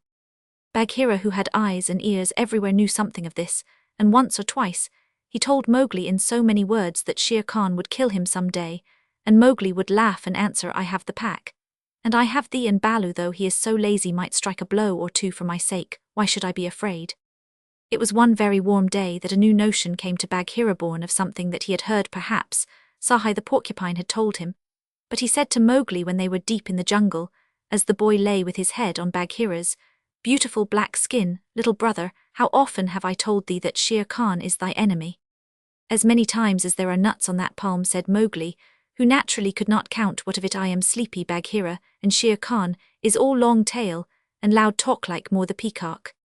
"But this is no time for sleeping. Baloo knows it, I know it, the pack know it, and even the foolish deer know. Tabaqui has told thee too." "Ho ho," said Mowgli, "Tabaqui came to me not long ago with some rude talk that I was a naked man's cub and not fit to dig pignuts, but I caught Tabaqui by the tail and swung him twice against a palm tree to teach him better manners. That was foolishness, for though Tabaqui is a mischief maker, he would have told thee of something that concerned thee closely. Open those eyes, little brother. Shere Khan dare not kill thee in the jungle, but remember Akela is very old, and soon the day comes when he cannot kill his buck, and then he will be leader no more. Many of the wolves that looked thee over when thou wast brought to the council first are old too, and the young wolves believe, as Shere Khan has taught them, that a man-cub has no place with the pack. In a little time thou wilt be a man." And what is a man that he should not run with his brothers, said Mowgli. I was born in the jungle, I have obeyed the law of the jungle, and there is no wolf of ours from whose paws I have not pulled a thorn. Surely they are my brothers. Bagheera stretched himself at full length and half shut his eyes. Little brother, said he, feel under my jaw. Mowgli put up his strong brown hand, and just under Bagheera's silky chin, where the giant rolling muscles were all hid by the glossy hair, he came upon a little bald spot. There is no one in the jungle that knows that I, Bagheera, carry that mark, the mark of the collar, and yet, little brother, I was born among men, and it was among men that my mother died in the cages of the king's palace at Udapur. It was because of this that I paid the price for thee at the council, when thou wast a little naked cub. Yes, I, too, was born among men. I had never seen the jungle. They fed me behind bars from an iron pan, till one night I felt that I was Bagheera the Pantherand, no man's plaything, and I broke the silly lock with one blow of my paw and came away. And because I had learned the ways of men, I became more terrible in the jungle than Shere Khan. Is it not so? Yes, said Mowgli. All the jungle fear Bagheera except Mowgli. Oh, thou art a man's cub, said the Black Panther very tenderly, and even as I return to my jungle, so thou must go back to men at lasto, the men who are thy brothers, if thou art not killed in the council. But why should any wish to kill me, said Mowgli. Look at me, said Bagheera, and Mowgli looked at him steadily between the eyes. The big panther turned his head away in half a minute. That is why, he said, shifting his paw on the leaves, not even I can look thee between the eyes, and I was born among men. And I love thee, little brother. The others, they hate thee because their eyes cannot meet, then because thou art wise, because thou hast pulled out thorns from their feet, because thou art a man. I did not know these things, said Mowgli sullenly, and he frowned under his heavy black eyebrows. What is the law of the jungle? Strike first, and then give tongue. By thy very carelessness they know that thou art a man, but be wise. It is in my heart that when Akela misses his next killand at each hunt, it costs him more to pin the buck. The pack will turn against him, and against thee they will hold a jungle council at the rock and then I have it, said Bagheera, leaping up. Go thou down quickly to the men's huts in the valley, and take some of the red flower which they grow there, so that when the time comes, thou mayest have even a stronger friend than I or Baloo, or those of the pack that love thee. Get the red flower. By red flower Bagheera meant fire. Only no creature in the jungle will call fire by its proper name. Every beast lives in deadly fear of it, and invents 100 ways of describing it. The red flower, said Mowgli, that grows outside their huts in the twilight. I will get some. There speaks the man's cub, said Bagheera, proudly. Remember that it grows in little pots. Get one swiftly, and keep it by thee for time of need. Good, said Mowgli. I go, but art thou sure? Oh, my Bagheera slipped his arm round the splendid neck, and looked deep into the big eyes. Art thou sure that all this is Shere Khan's doing? By the broken lock that freed me, I am sure, little brother. Then by the bull that bought me, I will pay Shere Khan full tale for this, and it may be a little over, said Mowgli, and he bounded away. That is a man, that is all a man, said Bagheera to himself, lying down again. Oh, Shere Khan never was a blacker hunting than that frog hunt of thine 10 years ago. Mowgli was far and far through the forest, running hard, and his heart was hot in him. He came to the cave as the evening mist rose, and drew breath, and looked down the valley. The cubs were out, but Mother Wolf at the back of the cave knew by his breathing that something was troubling her. What is it, son? She said. Some bats chatter of Shere Khan. He called back, I hunt among the ploughed fields tonight, and he plunged downward through the bushes to the stream at the bottom of the valley. There he checked, for he heard the yell of the pack hunting, heard the bellow of a hunted sambar, and the snort as the buck turned at bay. Then there were wicked bitter howls from the young wolves. Akela, let the lone wolf show his strength. Room for the leader of the pack. Spring, Akela. The lone wolf must have sprung and missed his hold, for Mowgli heard the snap of his teeth, and then a yelp as the sambar knocked him over with his forefoot. He did not wait for anything more, but dashed on, and the yells grew fainter behind him as he ran into the croplands where the villagers lived. Bagheera spoke truth, he panted, as he nestled down in some cattle fodder by the window of a hut. Tomorrow is one day both for Akela and for me. Then he pressed his face close to the window, and watched the fire on the hearth. He saw the husbandman's wife get up and feed it in the night with black lumps, and when the morning came and the mists were all white and cold, he saw the man's child pick up a wicker pot, plastered inside with earth, fill it with lumps of red-hot charcoal, put it under his blanket, and go out to tend the cows in the byre. Is that all? Said Mowgli. If a cub can do it, there is nothing to fear. So he strode round the corner, and met the boy took the pot from his hand, and disappeared into the mist while the boy howled with fear. They are very like me, said Mowgli, blowing into the pot, as he had seen the woman do. This thing will die if I do not give it things to eat, and he dropped twigs and dried bark on the red stuff halfway up the hill. He met Bagheera with the morning dew shining like moonstones on his coat. Akela has missed, said the panther. They would have killed him last night, but they needed thee also. They were looking for thee on the hill. I was among the ploughed lands. I am ready. See, Mowgli held up the fire pot. Good, now I have seen men thrust a dry branch into that stuff, and presently the red flower blossomed at the end of it. Art thou not afraid? No, why should I fear? I remember, no, if it is not a dream, how before I was a wolf I lay beside the red flower, and it was warm and pleasant. All that day Mowgli sat in the cave, tending his fire pot and dipping dry branches into it. To see how they looked, he found a branch that satisfied him. And in the evening, when Tabaqui came to the cave, and told him rudely enough that he was wanted at the council rock, he laughed, till Tabaqui ran away. Then Mowgli went to the council, still laughing. Akela the lone wolf lay by the side of his rock, as a sign that the leadership of the pack was open, and Shere Khan with his following of scrapped wolves walked to and fro, openly being flattered. Bagheera lay close to Mowgli, and the firepot was between Mowgli's knees. When they were all gathered together, Shere Khan began to speak a thing he would never have dared to do when Akela was in his prime. He has no right, whispered Bagheera, say so. He is a dog's son. He will be frightened. Mowgli sprang to his feet. Free people, he cried. Does Shere Khan lead the pack? What has a tiger to do with our leadership? Seeing that the leadership is yet open, and being asked to speak, Shere Khan began.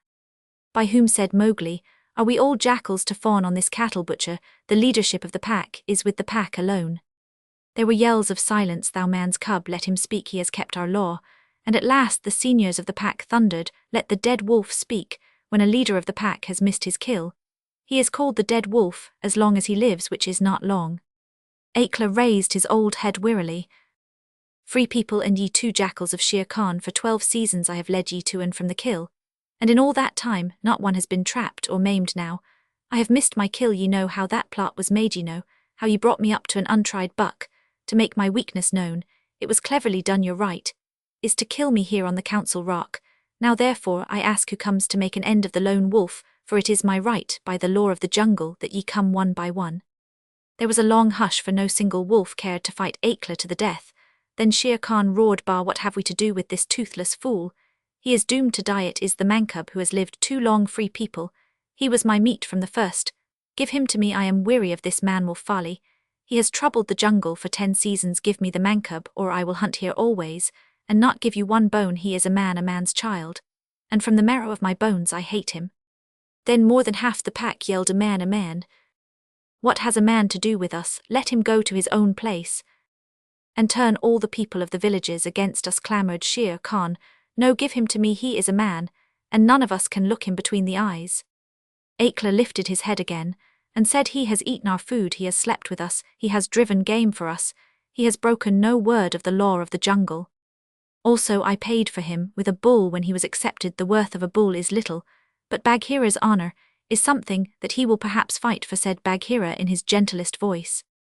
A bull paid 10 years ago, the pack snarled. What do we care for bones 10 years old? Or for a pledge, said Bagheera, his white teeth bared under his lip. Well, are ye called the free people? No man's cub can run with the people of the jungle, howled Shere Khan. Give him to me.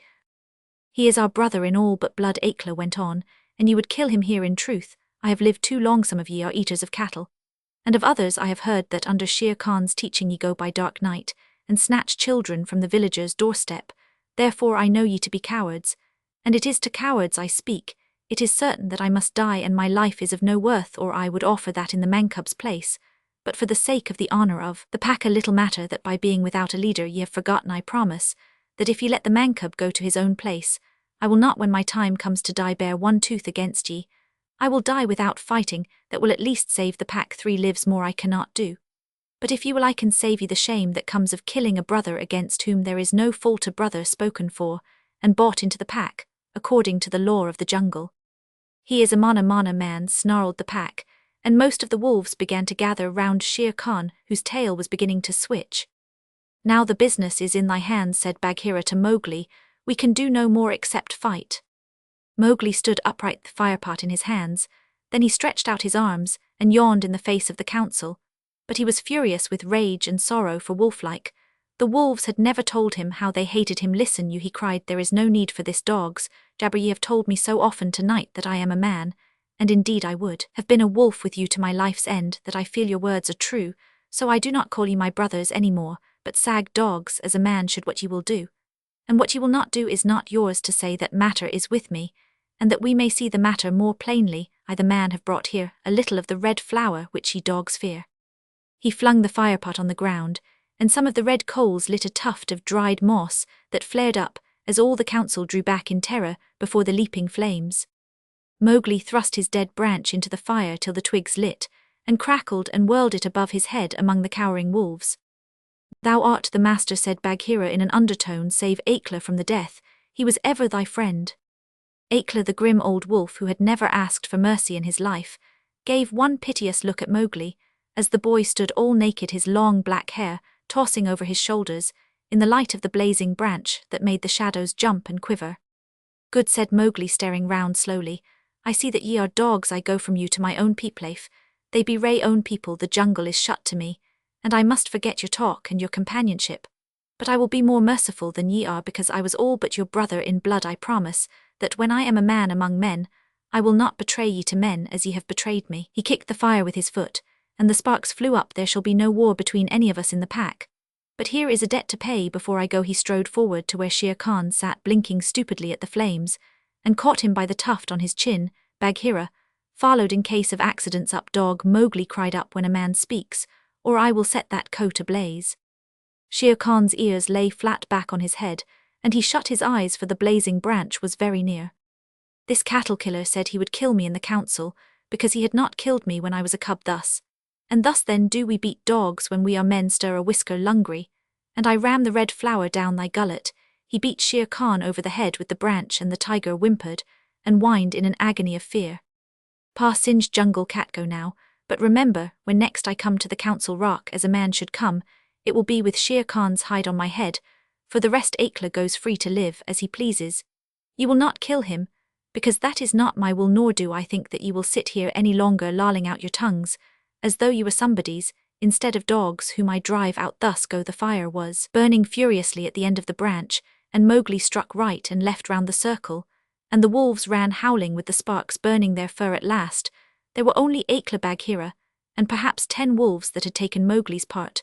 Then something began to hurt Mowgli inside him as he had never been hurt in his life before, and he caught his breath and sobbed, and the tears ran down his face. What is it? What is it? He said. I do not wish to leave the jungle, and I do not know what this is. Am I dying, Bagheera? No, little brother, that is only tears such as men use, said Bagheera. Now I know thou art a man, and a man's cub. No longer the jungle is shut indeed to thee henceforward.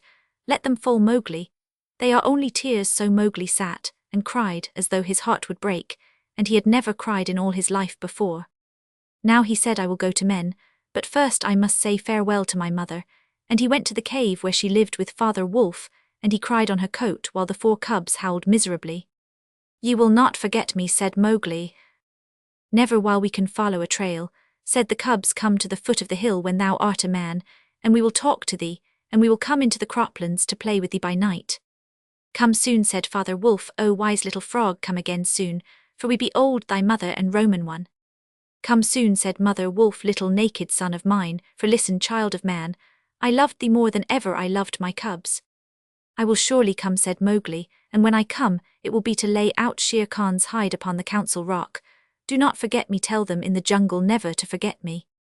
The dawn was beginning to break when Mowgli went down the hillside alone to meet those mysterious things that are called men.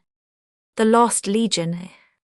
When the Indian Mutiny broke out, and a little time before the siege of Delhi, a regiment of native irregular horse was stationed at Peshawar on the frontier of India. That regiment caught what John Lawrence called at the time the prevalent mania, and would have thrown in its lot with the mutineers, had it been allowed to do so. The chance never came, for as the regiment swept off down south, it was headed up by a remnant of an English corps into the hills of Afghanistan, and there the newly conquered tribesmen turned against it. As wolves turn against buck, it was hunted for the sake of its arms and accoutrements from hill to hill, from ravine to ravine up and down the dried beds of rivers and round the shoulders of bluffs, till it disappeared as water sinks in the Santhi's officerless rebel regiment. The only trace left of its existence today is a nominal roll drawn up in neat round hand, and countersigned by an officer who called himself Adjutant Late Irregular Cavalry. The paper is yellow with years and dirt, but on the back of it you can still read a pencil note by John Lawrence to this effect: see that the 2 native officers who remained loyal are not deprived of their estates. Roman 50 of 650 sabres. Only 2 stood strain, and John Lawrence, in the midst of all the agony of the first months of the mutiny, found time to think about their merits. That was more than 30 years ago, and the tribesmen across the Afghan border who helped to annihilate the regiment are now old men. Sometimes a greybeard speaks of his share in the massacre. They came, he will say, across the border, very proud, calling upon us to rise and kill the English and go down to the sack of Delhi. But we who had just been conquered by the same English knew that they were overbold, and that the government could account easily for those down-country dogs, this Hindustani regiment. Therefore we treated with fair words, and kept standing in one place till the redcoats came after them, very hot and angry. Then this regiment ran forward a little more into our hills, to avoid the wrath of the English, and we lay upon their flanks watching from the sides of the hills, till we were well assured that their path was lost behind them. Then we came down, for we desired their clothes, and their bridles, and their rifles, and their boots more, especially their boots. That was a great killing. Down slowly here. The old man will rub his nose and shake his long snaky locks, and lick his bearded lips and grin, till the yellow tooth stumps show. Yes, we killed them, because we needed their gear, and we knew that their lives had been forfeited to God on account of their sin of treachery. To the salt which they had eaten they rode up and down the valleys, stumbling and rocking in their saddles, and howling for mercy. We drove them slowly like cattle, till they were all assembled in one place, the flat wide valley of Shiorkot. Many had died from want of water, but there still were many left, and they could not make any stand. We went among them, pulling them down with our hands 2 at a time, and our boys killed them who were new to the sword. My share of the plunder was such and such, so many guns and so many saddles. The guns were good in those days. Now we steal the government rifles, and despise smooth barrels. Yes, beyond doubt, we wiped that regiment from off the face of the earth, and even the memory of the deed is now dying. But men say. At this point the tale would stop abruptly, and it was impossible to find out what men said across the border. The Afghans were always a secretive race, and vastly preferred doing something wicked to saying anything at all. They would be quiet and well-behaved for months, till one night, without word or warning, they would rush a police post, cut the throats of a constable or 2, dash through a village, carry away 3 or 4 women, and withdraw in the red glare of burning thatch, driving the cattle and goats before them to their own desolate hills. The Indian government would become almost tearful on these occasions. First it would say, "Please be good and well forgive you." The tribe concerned in the latest depredation would collectively put its thumb to its nose and answer rudely. Then the government would say, "Hadn't you better pay up a little money for those few corpses you left behind you the other night?" Here the tribe would temporize and lie and bully, and some of the younger men, merely to show contempt of authority, would raid another police post and fire into some frontier mud fort, and if lucky kill a real English officer. Then the government would say, "Observe, if you really persist in this line of conduct, you will be hurt." If the tribe knew exactly what was going on in India, it would apologize or be rude according as it learned whether the government was busy with other things or able to devote its full attention to their performances. Some of the tribes knew to one corpse how far to go. Others became excited, lost their heads, and told the government to come on with sorrow and tears, and one eye on the British taxpayer at home, who insisted on regarding these exercises as brutal wars of annexation.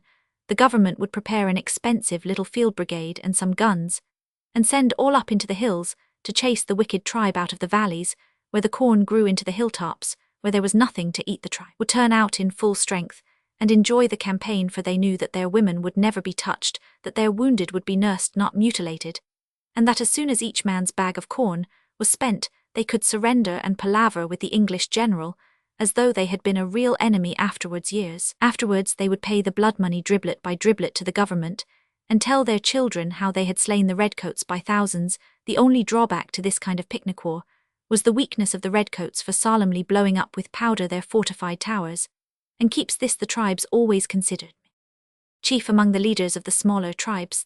Little clans, who knew to a penny the expense of moving white troops against them, was a priest bandit chief, whom we will call the Gullah Kutta Mullah. His enthusiasm for border murder as an art was almost dignified.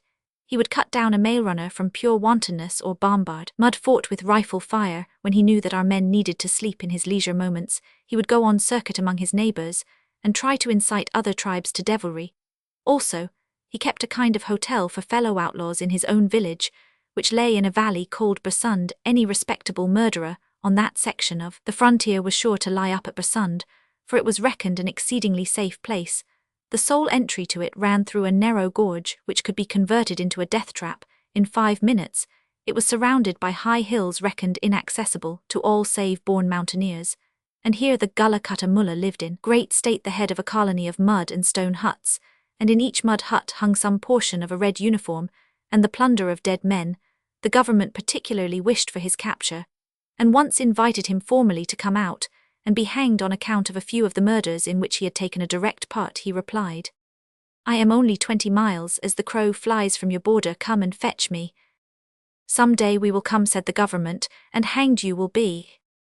The Gullah Cutter Mullah let the matter from his mind. He knew that the patience of the government was as long as a summer day, but he did not realize that its arm was as long as a winter night. Months afterwards, when there was peace on the border and all India was quiet, the Indian government turned in its sleep and remembered the Gullah Cutter Mullah at Bersund with his 13 outlaws, the movement against him of one single regiment which the telegrams would have translated as war would have been highly impolitic. This was a time for silence and speed, and above all absence of bloodshed. You must know that all along the northwest frontier of India there is spread a force of some 30,000 foot and horse, whose duty it is quietly and unostentatiously to shepherd the tribes in front of them. They move up and down and up from one desolate little post to another. They are ready to take the field at 10 minutes' notice. They are always half in and half out of a difficulty, somewhere along the monotonous line.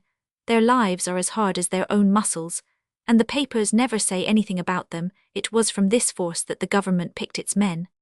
One night at a station where the mounted night patrol fire as they challenge and the wheat rolls in great blue-green waves under our cold northern moon, the officers were playing billiards in the mud-walled clubhouse. When orders came to them that they were to go on parade at once for a night drill, they grumbled and went to turn out their 100 English troops, let us say 200 Gurkhas, and about 100 cavalry of the finest native cavalry in the world. When they were on the parade ground, it was explained to them in whispers that they must set off at once across the hills. To Bersund the English troops were to post themselves round the hills at the side of the valley, the Gurkhas would command the gorge and the death trap, and the cavalry would fetch a long march round and get to the back of the circle of hills, whence if there were any difficulty they could charge down on the mullah's men. But orders were very strict that there should be no fighting and no noise. They were to return in the morning with every round of ammunition intact, and the mullah and the 13 outlaws bound in their midst. If they were successful, no one would know or care anything about their work, but failure meant probably a small border war in which the Gullah Cutter Mullah would pose as a popular leader against a big bullying power, instead of a common border murderer.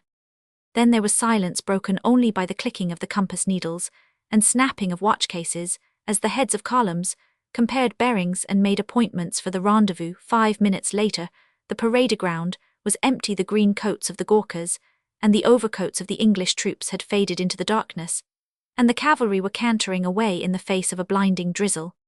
What the Gurkhas and the English did will be seen later on. The heavy work lay with the horses, for they had to go far and pick their way clear of habitations. Many of the troopers were natives of that part of the world, ready and anxious to fight against their kin, and some of the officers had made private and unofficial excursions into those hills before they crossed the border, found a dried river bed cantered up that waded through a stony gorge, risked crossing a low hill under cover of the darkness, skirted another hill, leaving their hoofmarks deep in some ploughed ground, felt their way along another watercourse, ran over the neck of a spur, praying that no one would hear their horses grunting, and so worked on in the rain and the darkness till they had left Bersund and its crater of hills a little behind them, and to the left, and it was time to swing round. The ascent commanding the back of Bersund was steep, and they halted to draw breath in a broad level valley below the height, that is to say the men reined up, but the horses, blown as they were, refused to halt. There was unchristian language, the worse for being delivered in a whisper, and you heard the saddles squeaking in the darkness as the horses plunged. The subaltern at the rear of one troop turned in his saddle and said very softly, "Carter, what the blessed heavens are you doing at the rear? Bring your men up, man." There was no answer till a trooper replied, Carter Sahib is forward, not there, there is nothing behind us. There is, said the subaltern, the squadron's walking on its own tail.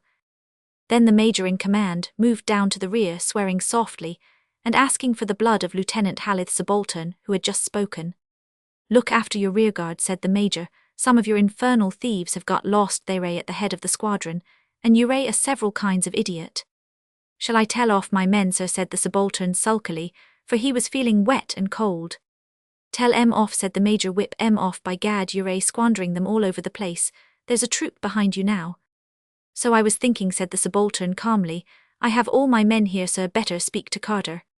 Carter Sahib sends salam and wants to know why the regiment is stopping, said a trooper to Lieutenant Halley. Where under heaven is Carter, said the major. Forward with his troop, was the answer.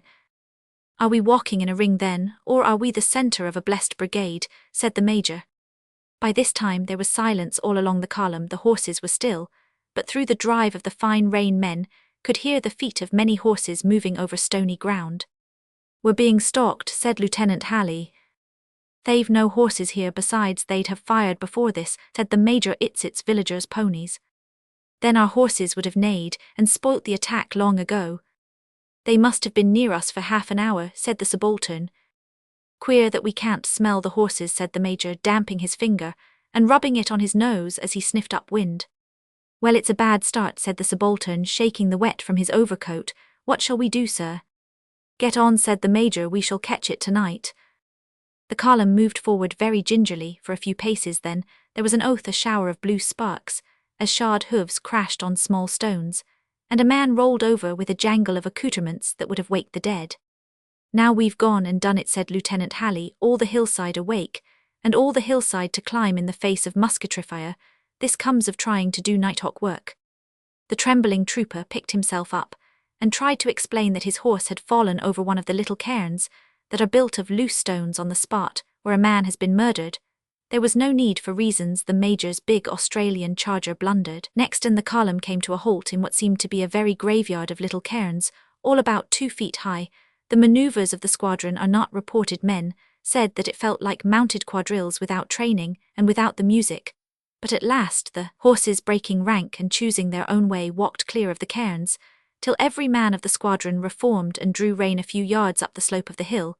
Then, according to Lieutenant Halley, there was another scene very like the one which has been described. The major and Carter insisted that all the men had not joined rank, and that there were more of them in the rear, clicking and blundering among the dead men's cairns. Lieutenant Halley told off his own troopers again, and resigned himself to wait later on. He told me, I didn't much know, and I didn't much care what was going on. The row of that trooper falling ought to have scared half the country, and I would take my oath that we were being stalked by a full regiment in the rear, and they were making row enough to rouse all Afghanistan. I sat tight, but nothing happened.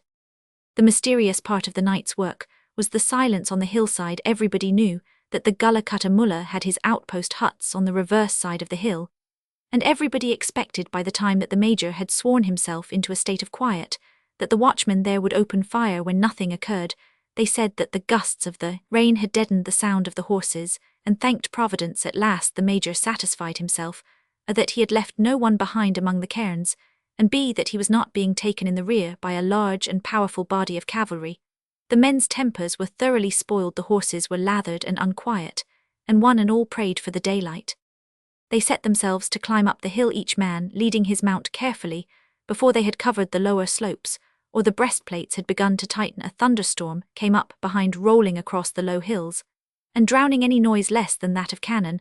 The first flash of the lightning showed the bare ribs of the ascent, the hill crest standing steely blue against the black sky, the little falling lines of the rain, and a few yards to their left flank, an Afghan watchtower, 2-storied, built of stone, and entered by a ladder from the upper story. The ladder was up, and a man with a rifle was leaning from the window. The darkness and the thunder rolled down in an instant, and when the lull followed, a voice from the watchtower cried, "Who goes there?" The cavalry were very quiet, but each man gripped his carbine and stood beside his horse. Again the voice called, "Who goes there?" and in a louder key, "Oh, brothers, give the alarm." Now every man in the cavalry would have died in his long boots sooner than have asked for quarter, but it is a fact that the answer to the second call was a long wail of Marf Caro, which means have mercy, have mercy. It came from the climbing regiment. As the cavalry stood dumbfounded till the big troopers had time to whisper one to another, Mir Khan, was that thy voice Abdullah didst thou call? Lieutenant Halley stood beside his charger, and waited so long as no firing was going on he was content. Another flash of lightning showed the horses with heaving flanks and nodding heads, the men white-eyeballed glaring beside them, and the stone watchtower to the left. This time there was no head at the window, and the rude iron-clamped shutter that could turn a rifle bullet was closed. "Go on, men," said the major, "get up to the top at any rate." The squadron twirled forward, the horses wagging their tails, and the men pulling at the bridles, the stones rolling down the hillside, and the sparks flying. Lieutenant Halley declares that he never heard a squadron make so much noise in his life. They scrambled up, he said, as though each horse had 8 legs, and a spare horse to follow him. Even then, there was no sound from the watchtower, and the men stopped exhausted on the ridge that overlooked the pit of darkness in which the village of Bersund lay. Girths were loosed, curb chains shifted, and saddles adjusted, and the men dropped down among the stones. Whatever might happen now, they had the upper ground of any attack. The thunder ceased, and with it the rain and the soft, thick darkness of a winter night before the dawn covered them. All, except for the sound of falling water among the ravines below. Everything was still. They heard the shutter of the watchtower below them thrown back with a clang, and the voice of the watcher calling, "O Hafiz Allah." The echoes took up the call, "La Lala," and an answer came from the watchtower hidden round the curve of the hill. "What is it, Shahbaz Khan?" Shahbaz Khan replied in the high-pitched voice of the mountaineer, "Hast thou seen?" The answer came back, "Yes, God deliver us from all evil spirits." There was a pause, and then, "Hafiz Allah, I am alone, come to me." Shahbaz Khan, "I am alone also, but I dare not leave my post." "That is a lie, thou art afraid." A longer pause followed, and then, "I am afraid, be silent, they are below us, still pray to God and sleep." The troopers listened, and wondered, for they could not understand what save earth and stone could lie below the watchtowers. Shahbaz Khan began to call again, "They are below us, I can see them, for the pity of God come over to me, Hafiz Allah, my father slew 10 of them, come over." Hafiz Allah answered in a very loud voice, "Mine was guiltless, hear ye men of the night, neither my father nor my blood had any part in that sin, bear thou thy own punishment, Shahbaz Khan." "Oh, someone ought to stop those 2 chaps crowing away like cocks," there said Lieutenant Halley, shivering under his rock. He had hardly turned round to expose a new side of him to the rain before a bearded, long-locked, evil-smelling Afghan rushed up the hill and tumbled into his arms. Halley sat upon him and thrust as much of a sword hilt as could be spared down the man's gullet. "If you cry out, I kill you," he said cheerfully. The man was beyond any expression of terror. He lay and quaked, grunting. When Halley took the sword hilt from between his teeth, he was still inarticulate, but clung to Halley's arm, feeling it from elbow to wrist. "The Risala, the dead Risala," he gasped, "it is down there." "No, the Risala, the very much alive Risala, it is up here," said Halley, unshipping his watering bridle and fastening the man's hands. "Why were you in the towers so foolish as to let us pass?" "The valley is full of the dead," said the Afghan. "It is better to fall into the hands of the English than the hands of the dead." They marched to and fro below there. I saw them in the lightning. He recovered his composure after a little and whispering, because Halley's pistol was at his stomach, said, "What is this? There is no war between us now, and the mullah will kill me for not seeing you pass."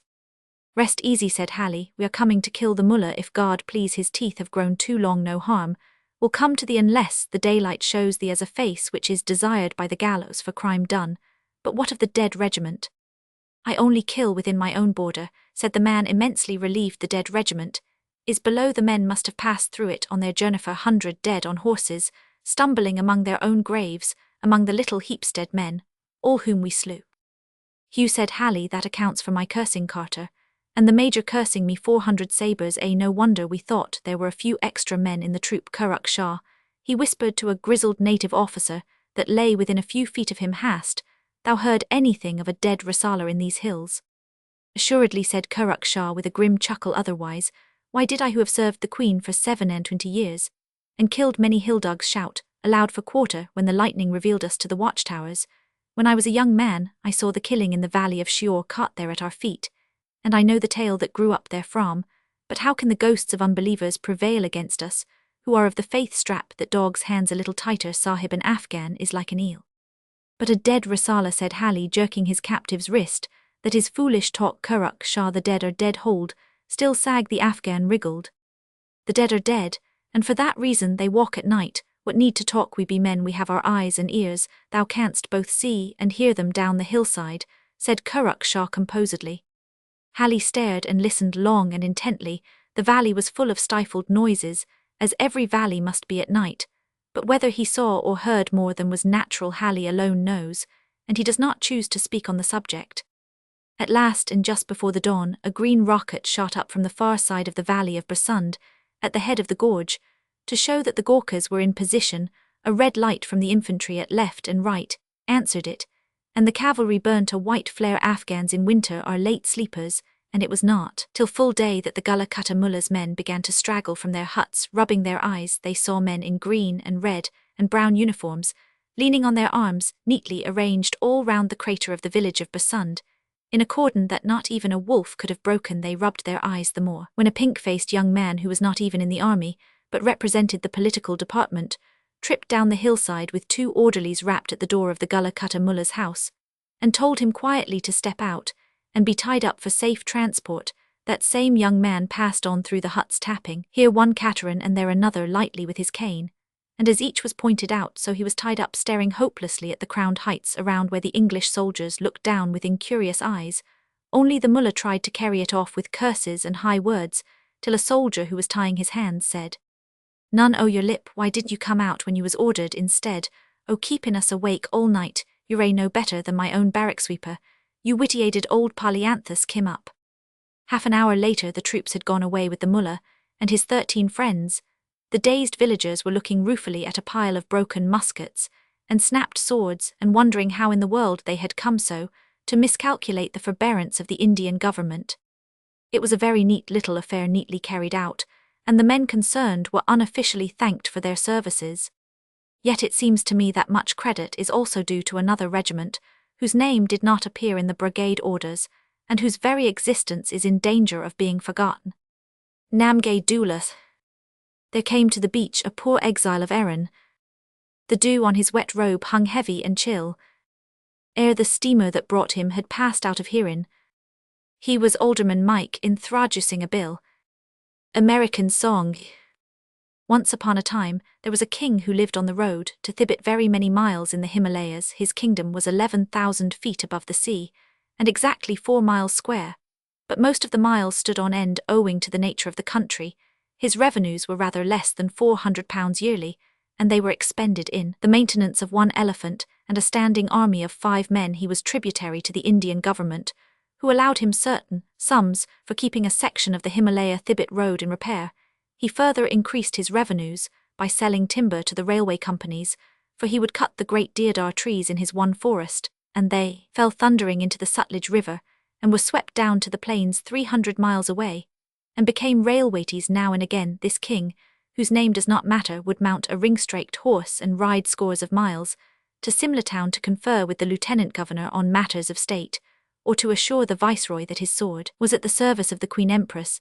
Then the viceroy would cause a ruffle of drums to be sounded, and the ring-straked horse and the cavalry of the Statetwo men in Tattersand, the herald who bore the silver stick, before the king would trot back to their own place, which lay between the tail of a heaven-climbing glacier and a dark birch forest. Now from such a king, always remembering that he possessed 1 veritable elephant, and could count his descent for 1,200 years, I expected, when it was my fate to wander through his dominions, no more than mere licensed. The night had closed in rain, and rolling clouds blotted out the lights of the villages in the valley. 40 miles away, untouched by cloud or storm, the white shoulder of Dunga Pathe mountain of the Council of the Gartsefeld, the evening star. The monkeys sang sorrowfully to each other as they hunted for dry roosts in the fern-wreathed trees, and the last puff of the day-wind brought from the unseen villages the scent of damp wood-smoke, hot cakes, dripping undergrowth and rotting pine cones, that is the true smell of the Himalayas. And if once it creeps into the blood of a man, that man will at the last, forgetting all else, return to the hills. To die the clouds closed, and the smell went away, and there remained nothing in all the world except chilling white mist and the boom of the Sutlej River racing through the valley below. A fat old sheep, who did not want to die, bleated piteously at my tent door. He was scuffling with the Prime Minister and the Director General of Public Education, and he was a royal gift to me and my camp servants. I expressed my thanks suitably, and asked if I might have audience of the king. The Prime Minister readjusted his turban, which had fallen off in the struggle, and assured me that the king would be very pleased to see me. Therefore I dispatched 2 bottles as a foretaste, and when the sheep had entered upon another incarnation, went to the king's palace. Through the wet he had sent his army to escort me, but the army stayed to talk with my cook soldiers, are very much alike all the world over. The palace was a 4-roomed and whitewashed mud and timber house, the finest in all the hills for a day's journey. The king was dressed in a purple velvet jacket, white muslin trousers, and a saffron yellow turban of price. He gave me audience in a little carpeted room opening off the palace courtyard, which was occupied by the elephant of state. The great beast was sheeted and anchored from trunk to tail, and the curve of his back stood out grandly against the mist. The Prime Minister and the Director General of Public Education were present to introduce me, but all the court had been dismissed lest the 2 bottles aforesaid should corrupt their morals. The king cast a wreath of heavy-scented flowers round my neck as I bowed, and inquired how my honoured presence had the felicity to be. I said that through seeing his auspicious countenance, the mists of the night had turned into sunshine, and that by reason of his beneficent sheep his good deeds would be remembered by the gods. He said that since I had set my magnificent foot in his kingdom, the crops would probably yield 70% more than the average. I said that the fame of the king had reached to the 4 corners of the earth, and that the nations gnashed their teeth when they heard daily of the glories of his realm, and the wisdom of his moon-like Prime Minister and lotus-like Director General of Public Education. Then we sat down on clean white cushions, and I was at the king's right hand. 3 minutes later, he was telling me that the state of the maize crop was something disgraceful, and that the railway companies would not pay him enough for his timber. The talk shifted to and fro with the bottles, and we discussed very many stately things, and the king became confidential on the subject of government. Generally, most of all he dwelt on the shortcomings of one of his subjects, who from all I could gather had been paralyzing the executive. In the old days, said the king, I could have ordered the elephant yonder to trample him to death. Now I must e'en send him 70 miles across the hills to be tried, and his keep would be upon the state. The elephant eats everything. What be the man's crimes? Raja Sahib said. Roman 1. Firstly, he is an outlander, and no man of mine own people. Secondly, since of my favour I gave him land upon his first coming, he refuses to pay revenue. Am I not the lord of the earth above and below, entitled by right and custom to 1/8 of the crop? Yet this devil establishing himself refuses to pay a single tax, and he brings a poisonous spawn of babes. Cast him into jail, I said. Sahib, the king answered, shifting a little on the cushions. Once, and only once in these 40 years, sickness came upon me so that I was not able to go abroad in that hour. I made a vow to my God that I would never again cut man or woman from the light of the sun and the air of God, for I perceived the nature of the punishment. How can I break my vow? Were it only the lopping of a hand or a foot, I should not delay, but even that is impossible now that the English have rule one or another of my people. Looked obliquely at the Director General of Public Education, would at once write a letter to the Viceroy, and perhaps I should be deprived of my ruffle of drums. He unscrewed the mouthpiece of his silver waterpipe, fitted a plain amber mouthpiece, and passed his pipe to me. Not content with refusing revenue, he continued, this outlander refuses also the bigar. This was the corvée or forced labour on the roads, and stirs my people up to the like treason. Yet he is, when he wills, an expert log snatcher. There is none better or bolder among my people to clear a block of the river when the logs stick fast. But he worships strange gods, said the Prime Minister deferentially. For that I have no concern, said the king, who was as tolerant as Akbar in matters of belief, to each man his own god and the fire, or Mother Earth for us all. At last, it is the rebellion that offends me. The king has an army, I suggested. Has not the king burned the man's house and left him naked to the night dews? Nay, a hut is a hut, and it holds the life of a man. But once I sent my army against him when his excuses became wearisome of their heads. He brake 3 across the top with a stick. The other 2 men ran away. Also the guns would not shoot. I had seen the equipment of the infantry. 1/3 of it was an old muzzle-loading fowling piece, with a ragged rust hole, where the nipples should have been. 1/3 a wire-bound matchlock with a worm-eaten stock, and 1/3 a 4-bore flint duck gun without a flint. But it is to be remembered, said the king, reaching out for the bottle, that he is a very expert log-snatcher, and a man of a merry face. What shall I do to him, Sahib? This was interesting. The timid hill folk would as soon have refused taxes to their king as revenues to their gods. If it be the king's permission, I said, I will not strike my tents till the 3rd day, and I will see this man. The mercy of the king is godlike, and rebellion is like unto the sin of witchcraft. Moreover, both the bottles and another be empty. You have my leave to go, said the king. Next morning a crier went through the state proclaiming that there was a logjam on the river, and that it behoved all loyal subjects to remove it. The people poured down from their villages to the moist warm valley of popperfields, and the king and I went with them. Hundreds of dressed deodar logs had caught on a snag of rock, and the river was bringing down more logs every minute to complete the blockade. The water snarled and wrenched and worried at the timber, and the population of the state began prodding the nearest logs with a pole in the hope of starting a general movement. Then there went up a shout of Namgay Doola, and a large red-haired villager hurried up stripping off his clothes as he ran. That is he, that is the rebel, said the king. Now will the dam be cleared? But why has he red hair, I asked, since red hair among hillfolks is as common as blue or green. He is an outlander, said the king. Well done, oh well done. Namgay Doola had scrambled out on the jam, and was clawing out the butt of a log with a rude sort of boat hook. It slid forward slowly. As an alligator moves, 3 or 4 others followed it, and the green water spouted through the gaps they had made. Then the villagers howled and shouted and scrambled across the logs, pulling and pushing the obstinate timber, and the red head of Namgay Doola was chief among them. All the logs swayed and chafed and groaned as fresh consignments from upstream battered the now weakening dam. All gave way at last in a smother of foam, racing logs, bobbing black heads in confusion. Indescribable the river tossed everything before it. I saw the red head go down with the last remnants of the jam and disappear between the great grinding tree trunks.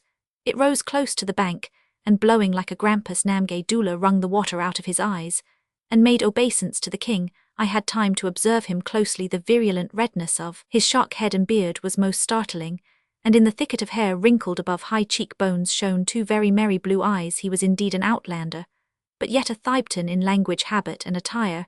He spoke the Lepcha dialect with an indescribable softening of the gutturals. It was not so much a lisp as an accent. Whence comest thou, I asked. From Thibet. He pointed across the hills and grinned. That grin went straight to my heart mechanically. I held out my hand, and Namgay Doola shook it. No pure Thibetan would have understood the meaning of the gesture. He went away to look for his clothes, and as he climbed back to his village, I heard a joyous yell that seemed unaccountably familiar. It was the whooping of Namgay Doola. You see now, said the king, why I would not kill him. He is a bold man among my logs, but, and he shook his head like a schoolmaster, I know that before long there will be complaints of him in the court. Let us return to the palace and do justice. It was that king's custom to judge his subjects every day between 11 and 3 o'clock.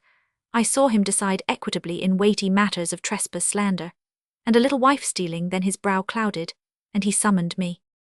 Again it is Namgay Doola, he said despairingly, not content with refusing revenue on his own part.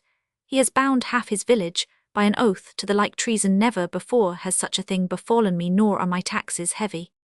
O king, said Roman 1, if it be the kings will let this matter stand over till the morning. Only the gods can do right swiftly, and it may be that yonder villager has lied.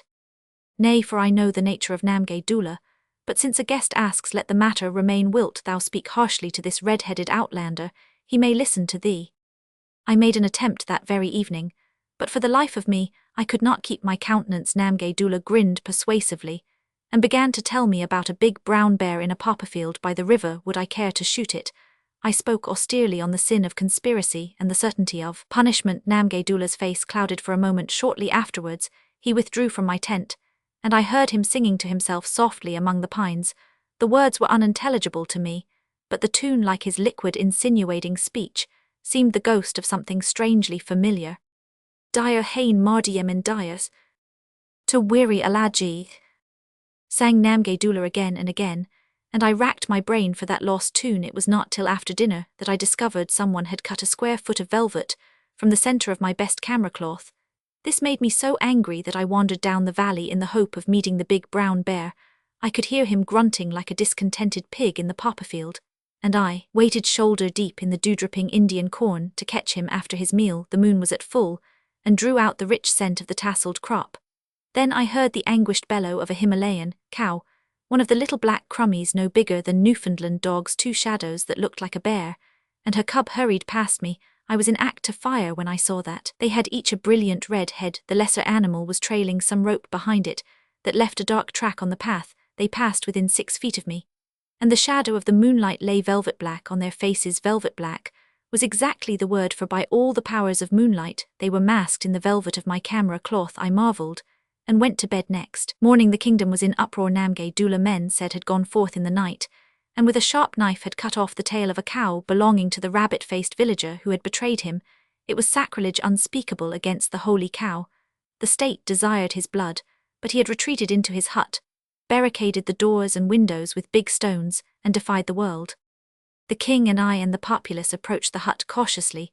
There was no hope of capturing the man without loss of life, for from a hole in the wall projected the muzzle of an extremely well-cared-for gun. The only gun in the state that could shoot Namgay Doola had narrowly missed a villager just before we came up. The standing army stood. It could do no more, for when it advanced, pieces of sharp shale flew from the windows. To these were added from time to time showers of scalding water. We saw red heads bobbing up and down in the hut. The family of Namgay Doola were aiding their sire, and blood-curdling yells of defiance were the only answers to our prayers. Never, said the king, puffing, has such a thing befallen my state.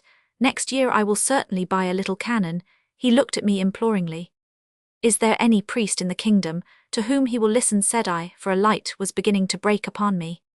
He worships his own God, said the prime minister. We can starve him out. Let the white man approach, said Namgay Doola from within all others. I will kill, send me the white man. A rabbit-faced villager with a blush rose stuck behind his ear advanced trembling. He had been in the conspiracy, but had told everything and hoped for the king's favour. The door was thrown open, and I entered the smoky interior of a Thibton hut crammed with children, and every child had flaming red hair. A raw cow's tail lay on the floor, and by its side, 2 pieces of black velvet, rudely hacked into the semblance of masks. And what is this shame, Namgay Doola, said Roman 1. He grinned more winningly than ever. There is no shame, said he. I did but cut off the tail of that man's cow. He betrayed me. I was minded to shoot him, Sahib, but not to death, indeed not to death, only in the legs.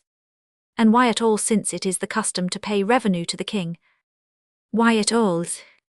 By the God of my father, I cannot tell, said Namgay Doola. And who was thy father? The same that had this gun. He showed me his weapon, a Tower musket, bearing date 1832, and the stamp of the Honourable East India Company. And thy father's name, said Roman 1. Timlay Doola, said he, at the first, I being then a little child. It is in my mind that he wore a red coat. Of that I have no doubt, but repeat the name of thy father 3 or 4 times. He obeyed, and I understood whence the puzzling accent in his speech came. Thimla Dula, said he excitedly, to this hour I worship his God. May I see that God? In a little williet twilight time. Rememberest thou aught of thy father's speech? It is long ago, but there is one word which he said often, thus: shun. Then I and my brethren stood upon our feet, our hands to our sides, thus. Even so. And what was thy mother? A woman of the hills. We be lepchas of Darjeeling, but me they call an outlander, because my hair is as thou seest. The Thibton woman, his wife, touched him on the arm gently. The long parley outside the fort had lasted far into the day. It was now close upon twilight, the hour of the Angelus. Very solemnly, the red-headed brats rose from the floor, and formed a semicircle. Namgay Doola laid his gun against the wall, lighted a little oil lamp, and set it before a recess in the wall. Pulling aside a curtain of dirty cloth, he revealed a worn brass crucifix leaning against the helmet badge of a long-forgotten East India regiment. Thus did my father, he said, crossing himself clumsily. The wife and children followed suit. Then all together they struck up the wailing chant that I heard on the hillside. Dire hain mardiyam and dias. To weary alaji. I was puzzled no longer. Again and again they crooned as if their hearts would break their version of the chorus of the wearing of the green. There a hanging men and women too. For the wearing of the greens. A diabolical inspiration came to me. One of the brats, a boy about 8 years old, was watching me. As he sang, I pulled out a rupee, held the coin between finger and thumb, and lookedly looked at the gun against the wall. A grin of brilliant and perfect comprehension overspread the face of the child. Never for an instant stopping the song, he held out his hand for the money, and then slid the gun to my hand. I might have shot Namgay Doola as he chanted, but I was satisfied the blood instinct of the race held true. Namgay Doola drew the curtain across the recess. Angelus was over. Thus my father sang. There was much more, but I have forgotten, and I do not know the purport of these words, but it may be that the God will understand. I am not of this people, and I will not pay revenue. And why? Again that soul-compelling grin, what occupation would be to me between crop and crop. It is better than scaring bears, but these people do not understand. He picked the masks from the floor, and looked in my face as simply as a child. By what road didst thou attain knowledge, to make these devilries? I said, pointing. I cannot tell, I am but a leper of Darjeeling, and yet the stuff which thou hast stolen. Nay, surely did I steal, I desired it, so the stuff, what else should I have done with the stuff? He twisted the velvet between his fingers. But the sin of maiming the cow, consider that. That is true, but oh Sahib, that man betrayed me, and I had no thought but the heifer's tail waved in the moonlight, and I had my knife. What else should I have done? The tail came off ere I was aware. Sahib, thou knowest more than Roman 1. That is true, said Roman 1. Stay within the door, I go to speak to the king. The population of the state were ranged on the hillsides. I went forth and spoke to the king. O king, said Roman 1, touching this man, there be 2 courses open to thy wisdom. Thou canst either hang him from a tree, he and his brood, till there remains no hair that is red within the land. Nay, said the king, why should I hurt the little children? They had poured out of the hut door, and were making plump obeisance to everybody. Nanagay Doola waited with his gun across his arm. Or thou canst, discarding the impiety of the cow maiming, raise him to honour in thy army. He comes of a race that will not pay revenue. A red flame is in his blood, which comes out at the top of his head. In that glowing hair make him chief of the army, give him honour as may befall, and full allowance of work. But look to it, O king, that neither he nor his hold a foot of earth from thee henceforward. Feed him with words and favour, and also liquor from certain bottles that thou knowest of, and he will be a bulwark of defence. But deny him even a tuft of grass for his own. This is the nature that God has given him. Moreover, he has brethren. The state groaned unanimously. But if his brethren come, they will surely fight with each other till they die, or else the one will always give information concerning the other. Shall he be of thy army, O king? Choose. The king bowed his head, and I said, come forth, Namgay Doola, and command the king's army. Thy name shall no more be Namgay in the mouths of men, but Patsay Doola, for as thou hast said I know. Then Namgay Doola, new christened Patsay Doola, son of Timlay Doola, which is Tim Doolan gone very wrong indeed, clasped the king's feet, cuffed the standing army, and hurried in an agony of contrition from temple to temple, making offerings for the sin of cattle maiming. And the king was so pleased with my perspicacity that he offered to sell me a village for £20 sterling. But I buy no villages in the Himalayas so long as one red head flares between the tail of the heaven-climbing glacier and the dark birch forest. I know that breed. A germ destroyer. Pleasant it is for the little tin gods when great Jove nods. But little tin gods make their little mistakes in missing the hour when great Jove wakes. As a general rule, it is inexpedient to meddle with questions of state in a land where men are highly paid to work them out for you. This tale is a justifiable exception.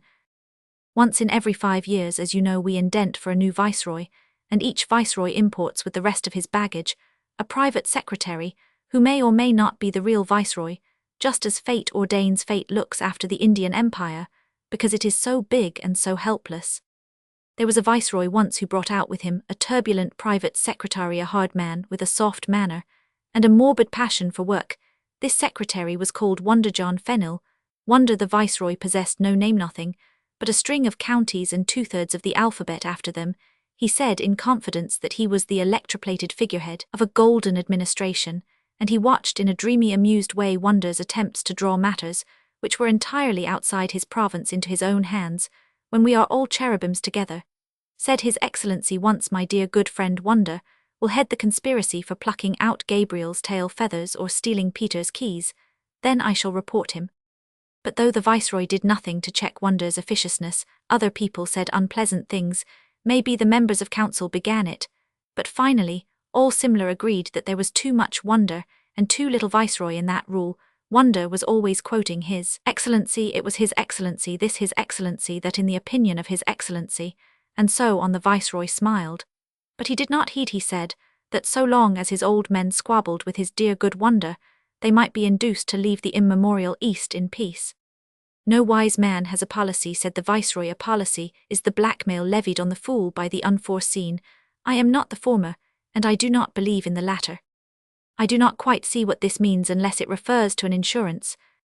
Policy, perhaps it was the viceroy's way of saying lie low. That season came up to Simla one of these crazy people with only a single idea. These are the men who make things move, but they are not nice to talk to. This man's name was Mellish, and he had lived for 15 years on land of his own in Lower Bengal studying cholera.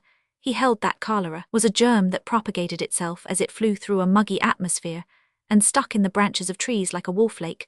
The germ could be rendered sterile, he said, by Mellish's own invincible fumigatory, a heavy violet black powder, the result of 15 years' scientific investigation, sir. Inventors seem very much alike as a caste. They talk loudly, especially about conspiracies of monopolists. They beat upon the table with their fists, and they secrete fragments of their inventions about their persons. Mellish said that there was a medical ring at Simla headed by the Surgeon General, who was in league apparently with all the hospital assistants in the empire.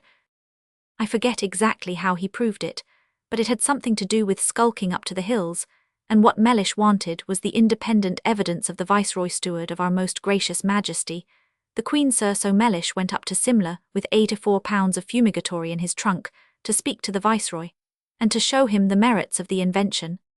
But it is easier to see a Viceroy than to talk to him, unless you chance to be as important as Mellish of Madras.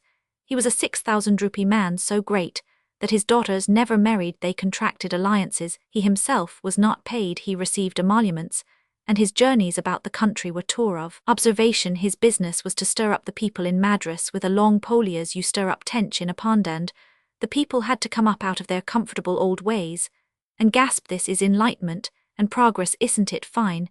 Then they give Mellish statues and jasmine garlands in the hope of getting rid of him. Mellish came up to Simla to confer with the Viceroy. That was one of his perquisites. The Viceroy knew nothing of Mellish, except that he was one of those middle-class deities who seem necessary to the spiritual comfort of this paradise of the middle classes, and that in all probability he had suggested, designed, founded, and endowed all the public institutions in Madras, which proves that His Excellency, though dreamy, had experience of the ways of 6,000 rupee men. Mellish's name was E. Mellish and Mellish's was E's Mellish, and they were both staying at the same hotel, and the fate that looks after the Indian Empire ordained that Wonder should blunder and drop the final E, that the chaprassi should help him, and that the note which ran, "Dear Mr. Mellish, can you set aside your other engagements and lunch with us at 2 tomorrow? His Excellency has an hour at your disposal," then should be given to Mellish with the fumigatory. He nearly wept with pride and delight, and at the appointed hour cantered to Peterhof, a big paper bag full of the fumigatory in his coat-tail pockets. He had his chance, and he meant to make the most of it. Mellish of Madras had been so portentously solemn about his conference that Wonder had arranged for a private tiffino, a Roman 500 Roman 100s, no wonder no one but the Viceroy, who said plaintively that he feared being left alone with unmuzzled autocrats like the great Mellish of Madras. But his guest did not bore the Viceroy. On the contrary, he amused him. Mellish was nervously anxious to go straight to his fumigatory and talked at random until tiffin was over, and His Excellency asked him to smoke. The Viceroy was pleased with Mellish because he did not talk sharp. As soon as the cheroots were lit, Mellish spoke like a man, beginning with his cholera theory, reviewing his 15 years' scientific labors, the machinations of the Simla ring, and the excellence of his fumigatory, while the Viceroy watched him between half-shut eyes and thought, evidently this is the wrong tiger, but it is an original animal. Mellish's hair was standing on end with excitement, and he stammered. He began groping in his coat-tails, and before the Viceroy knew what was about to happen, he had tipped a bagful of his powder into the big silver ashtray. "JJ, judge for yourself," so said Mellish. "Why, Excellency, shall judge for yourself, absolutely infallible on my honor." He plunged the lighted end of his cigar into the powder, which began to smoke like a volcano, and send up fat, greasy wreaths of copper-colored smoke in 5 seconds. The room was filled with a most pungent and sickening stench, a reek that took fierce hold of the trap of your windpipe, and shut it. The powder hissed and fizzed and sent out blue and green sparks, and the smoke rose till you could neither see nor breathe nor gasp. Mellish, however, was used to it. "Nitrate of strontia," he shouted, "baryta, bone meal, etc. 1,000 cubic feet smoke per cubic inch, not a germ, could live not a germ. Why, Excellency." But His Excellency had fled and was coughing at the foot of the stairs, while all Peterhof hummed like a hive. Red Lancers came in, and the head chaprassi who speaks English came in, and mace bearers came in, and ladies ran downstairs screaming fire, for the smoke was drifting through the house and oozing out of the windows and bellying along the verandas and wreathing and writhing across the gardens. No one could enter the room where Mellish was lecturing on his fumigatory till that unspeakable powder had burned itself out. Then an aide-de-camp who desired the Roman 5 Roman 100 rushed through the rolling clouds and hauled Mellish into the hall. The viceroy was prostrate with laughter and could only waggle his hands feebly at Mellish, who was shaking a fresh bagful of powder at him. Glorious, glorious, sobbed His Excellency, not a germ, as you justly observe, could exist. I can swear it a magnificent success.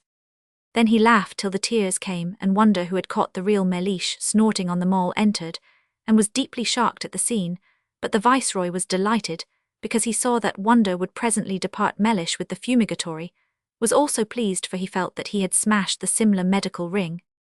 Few men could tell a story like His Excellency when he took the trouble, and his account of my dear good Wonder's friend with the powder went the round of Simla, and flippant folk made Wonder unhappy by their remarks. But His Excellency told the tale once too often for Wonder, as he meant to do. It was at a seepy picnic. Wonder was sitting just behind the viceroy. And I really thought for a moment, wound up His Excellency, that my dear good Wonder had hired an assassin to clear his way to the throne. Every one laughed, but there was a delicate subtinkle in the viceroy's tone, which Wonder understood. He found that his health was giving way, and the viceroy allowed him to go, and presented him with a flaming character for use at home among big people. My fault entirely, said His Excellency in after seasons with a twinkle in his eye. My inconsistency must always have been distasteful to such a masterly man. Tiger, tiger, what of the hunting hunter bold? Brother, the watch was long and cold. What of the quarry you went to kill? Brother, he crops in the jungle still. Where is the power that made your pride? Brother, it ebbs from my flank and side. Where is the haste that ye hurry by?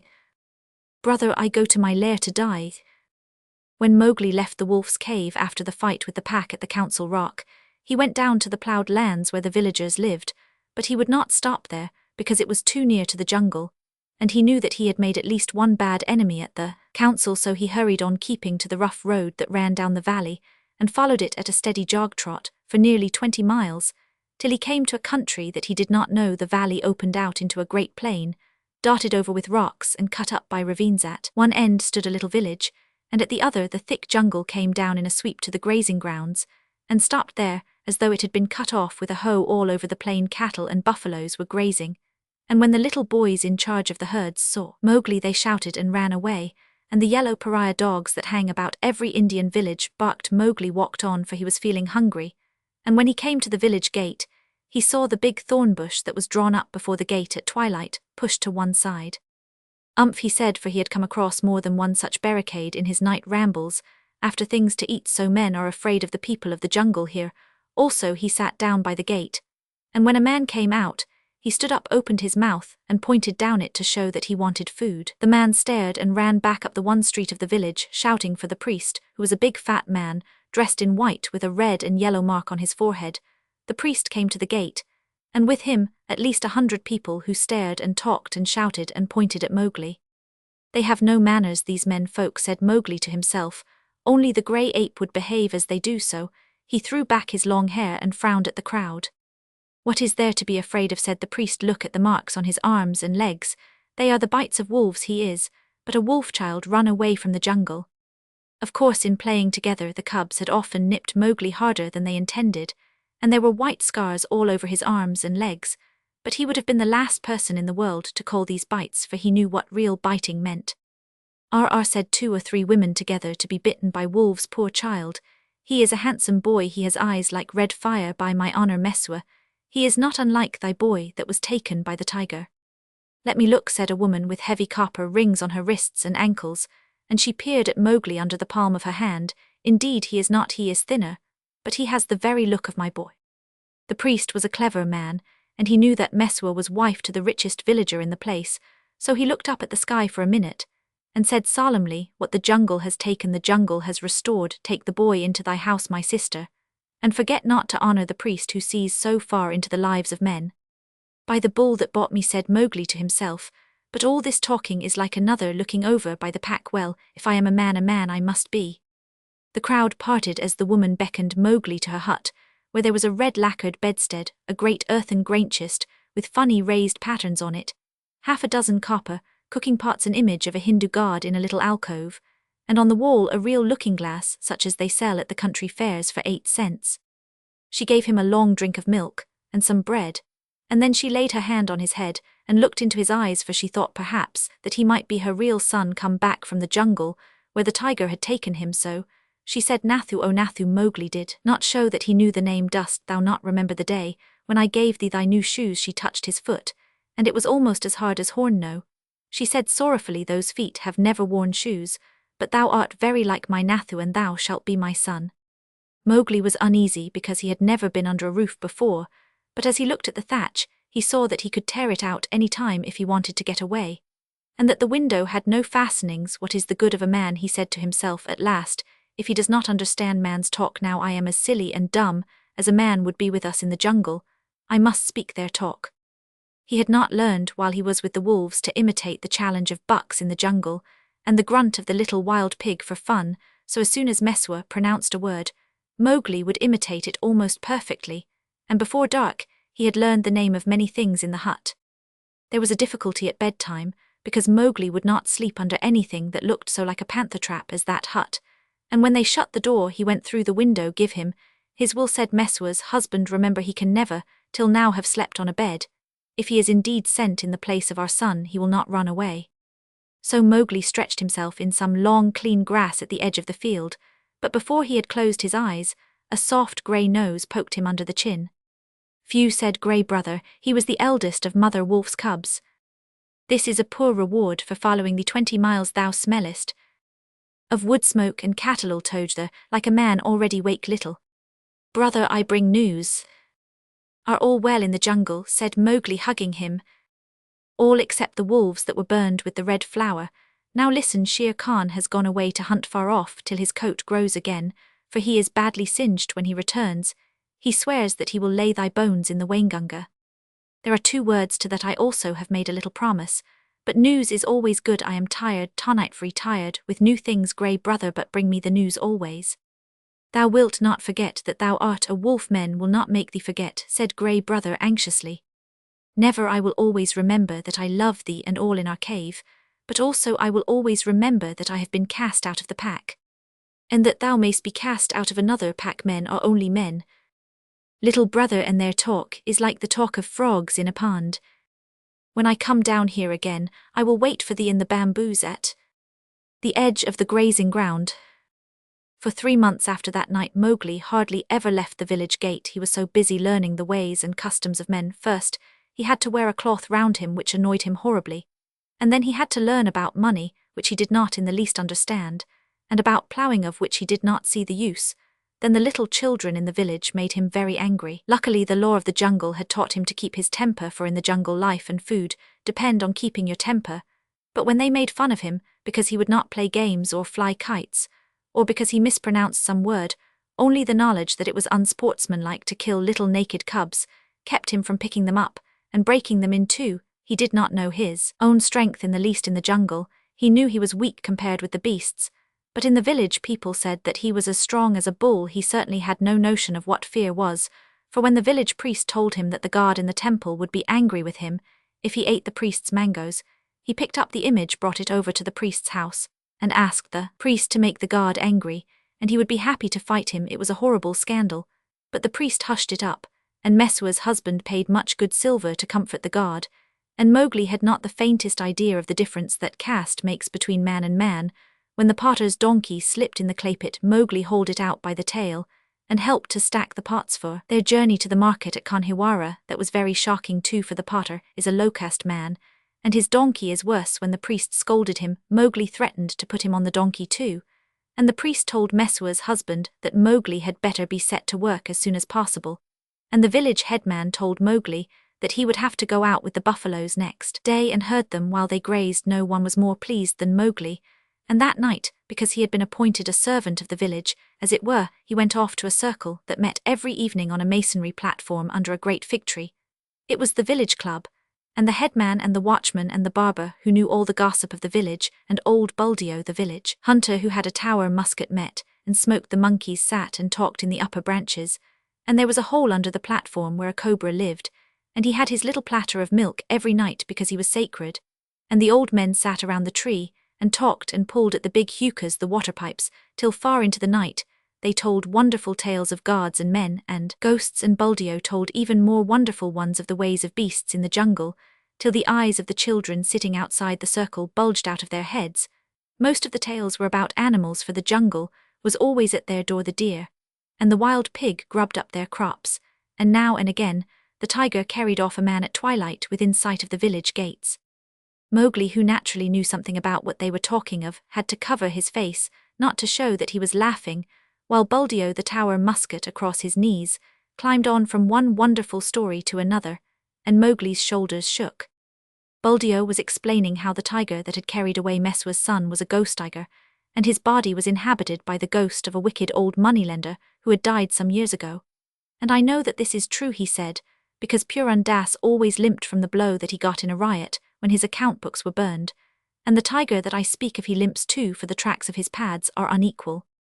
True, true, that must be the truth, said the greybeards, nodding together. Are all these tales such cobwebs and moon talk, said Mowgli, that tiger limps, because he was born lame, as every one knows, to talk of the soul of a moneylender, in a beast that never had the courage of a jackal, is child's talk. Buldeo was speechless with surprise for a moment, and the headman stared. Oh ho, it is the jungle brat, is it, said Buldeo. If thou art so wise, better bring his hide to Kanhiwara, for the government has set 100 rupees on his life. Better still talk not when thy elders speak. Mowgli rose to go. All the evening I have lain here listening, he called back over his shoulder, and except once or twice Buldeo has not said one word of truth concerning the jungle, which is at his very doors. How then shall I believe the tales of ghosts and guards and goblins, which he says he has seen?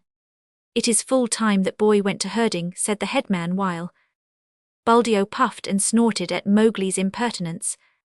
The custom of most Indian villages is for a few boys to take the cattle and buffaloes out to graze in the early morning, and bring them back at night, and the very cattle that would trample a white man to death allow themselves to be banged and bullied and shouted at by children that hardly come up to their noses. So long as the boys keep with the herds, they are safe, for not even the tiger will charge a mob of cattle.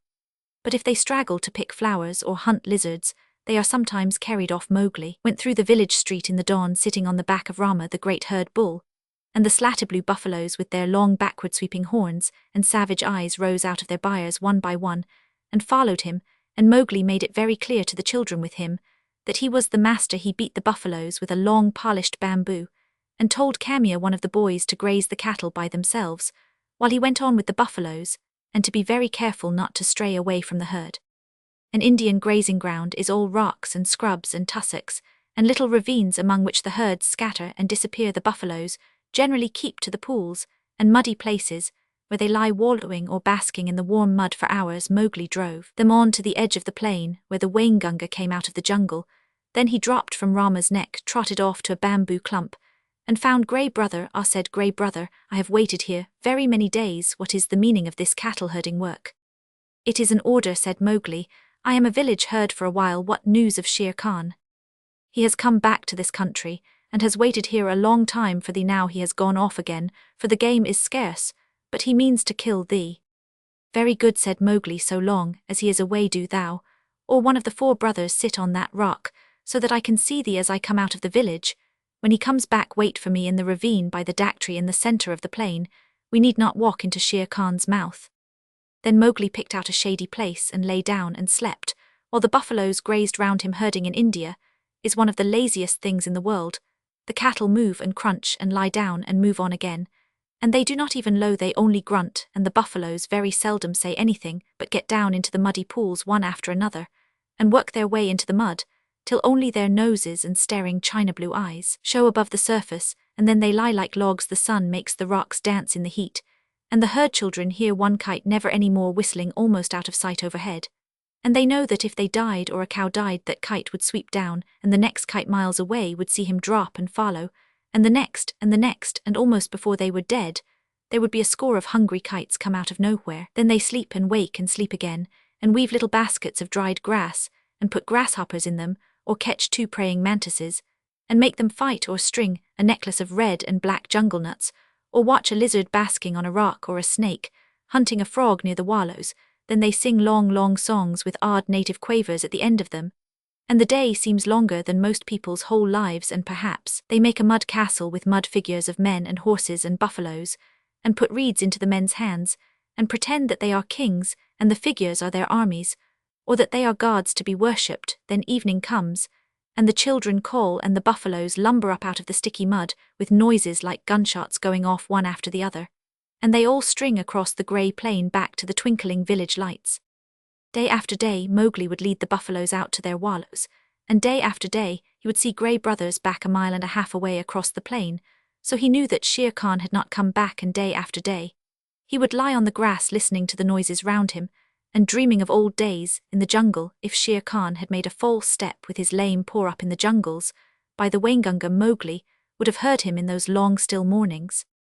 At last a day came when he did not see Grey Brother at the signal place, and he laughed and headed the buffaloes for the ravine by the dak tree, which was all covered with golden red flowers.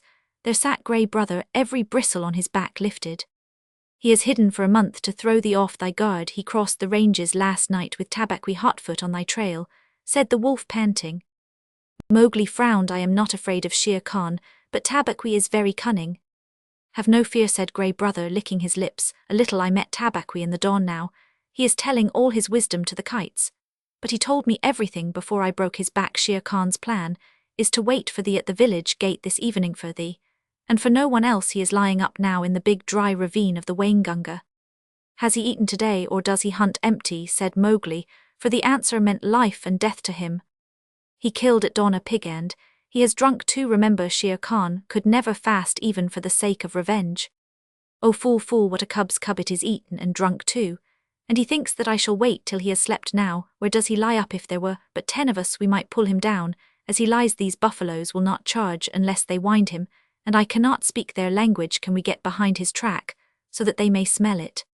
He swam far down the Waingunga to cut that off, said Grey Brother.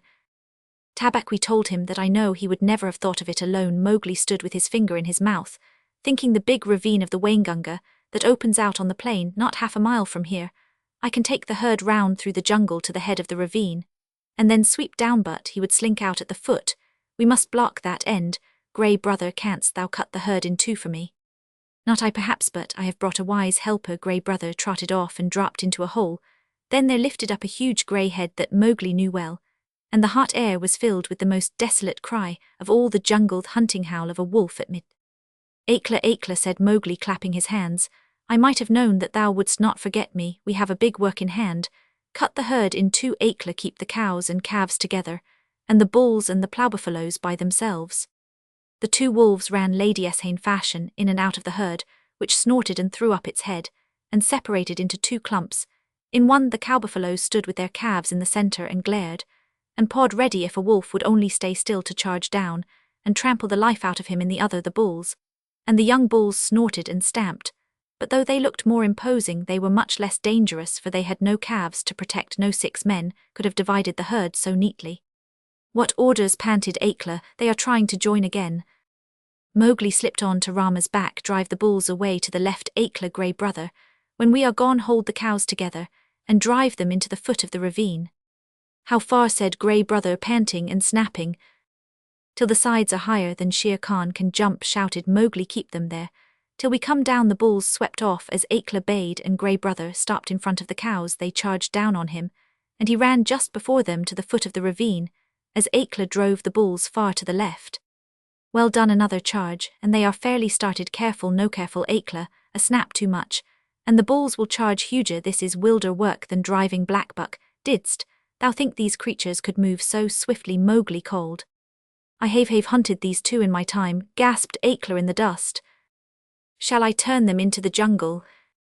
I turn swiftly, turn them. Rama is mad with rage. Oh, if I could only tell him what I need of him today.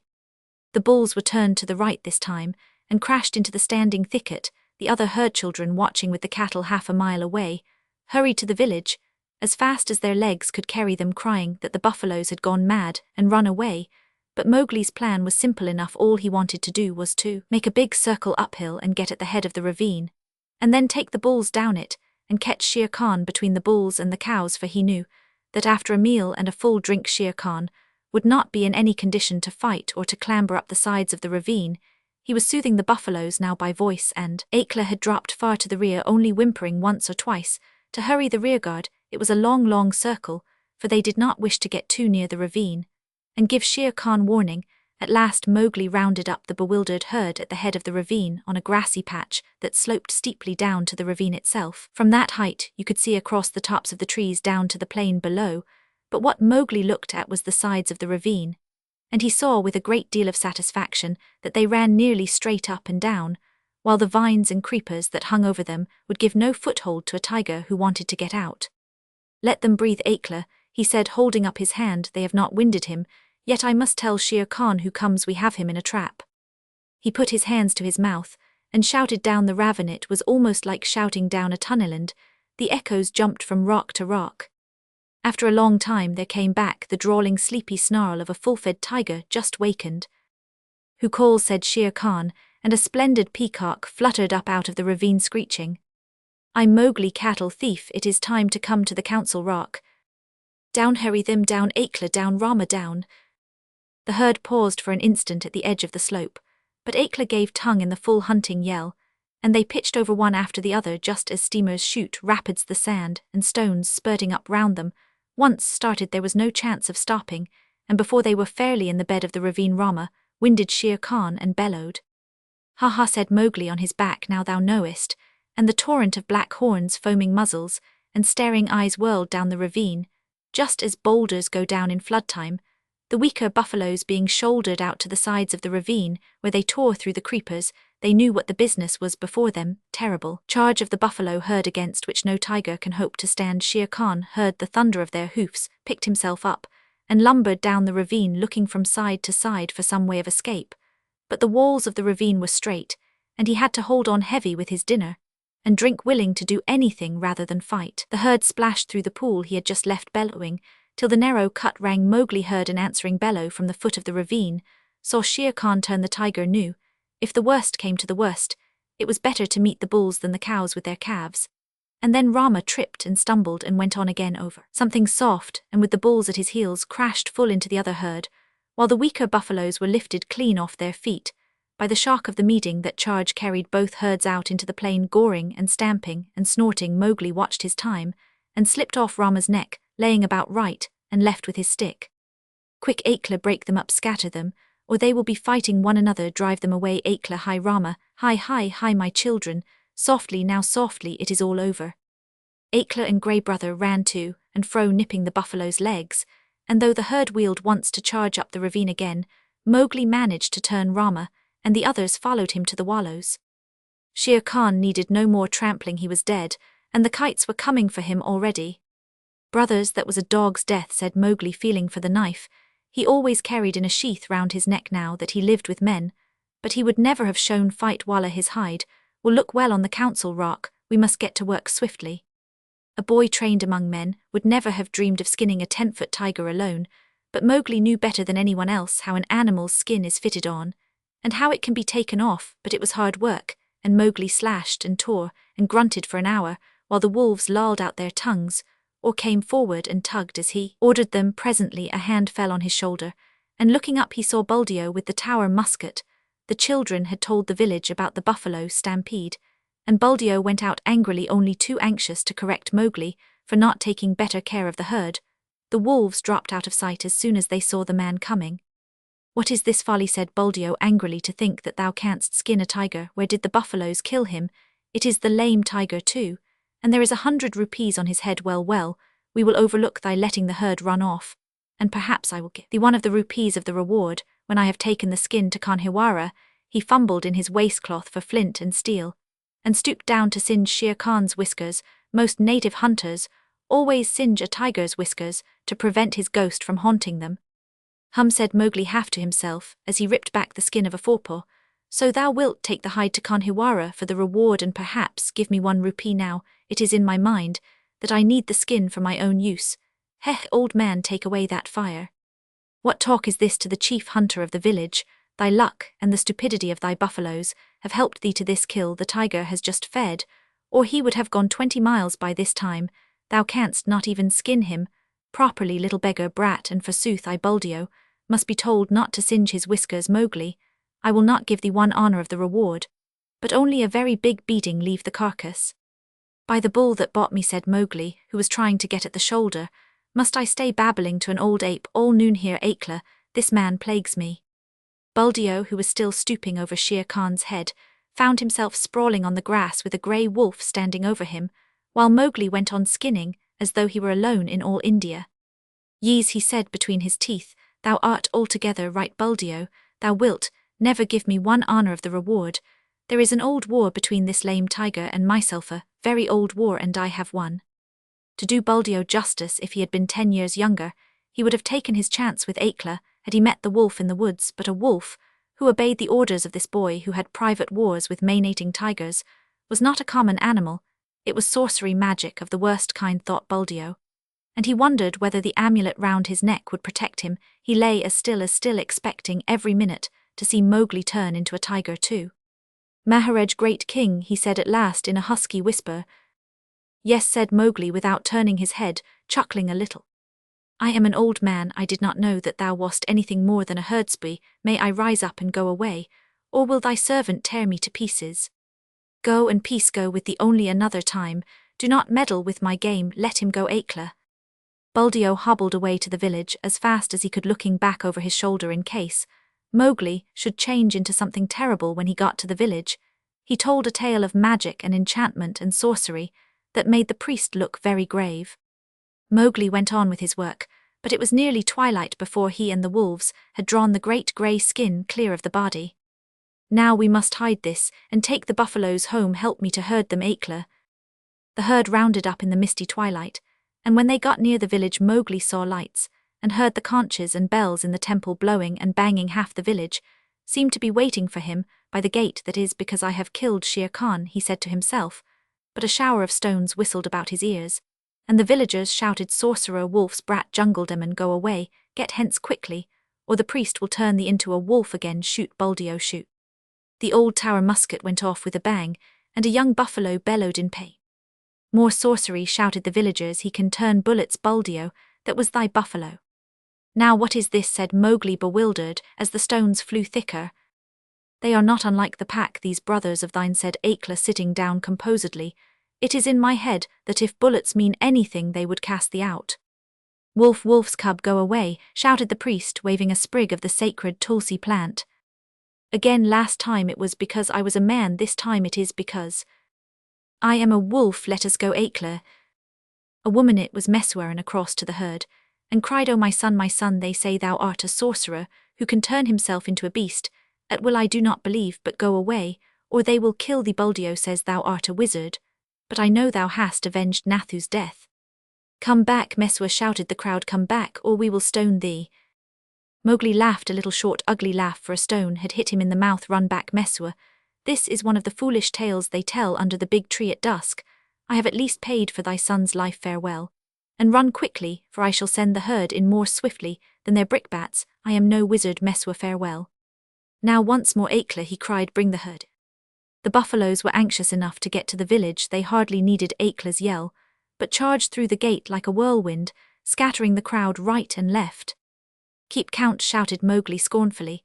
It may be that I have stolen one of them. Keep count, for I will do your herding no more. Fare you well, children of men, and thank Messua that I do not come in with my wolves and hunt you up and down your street.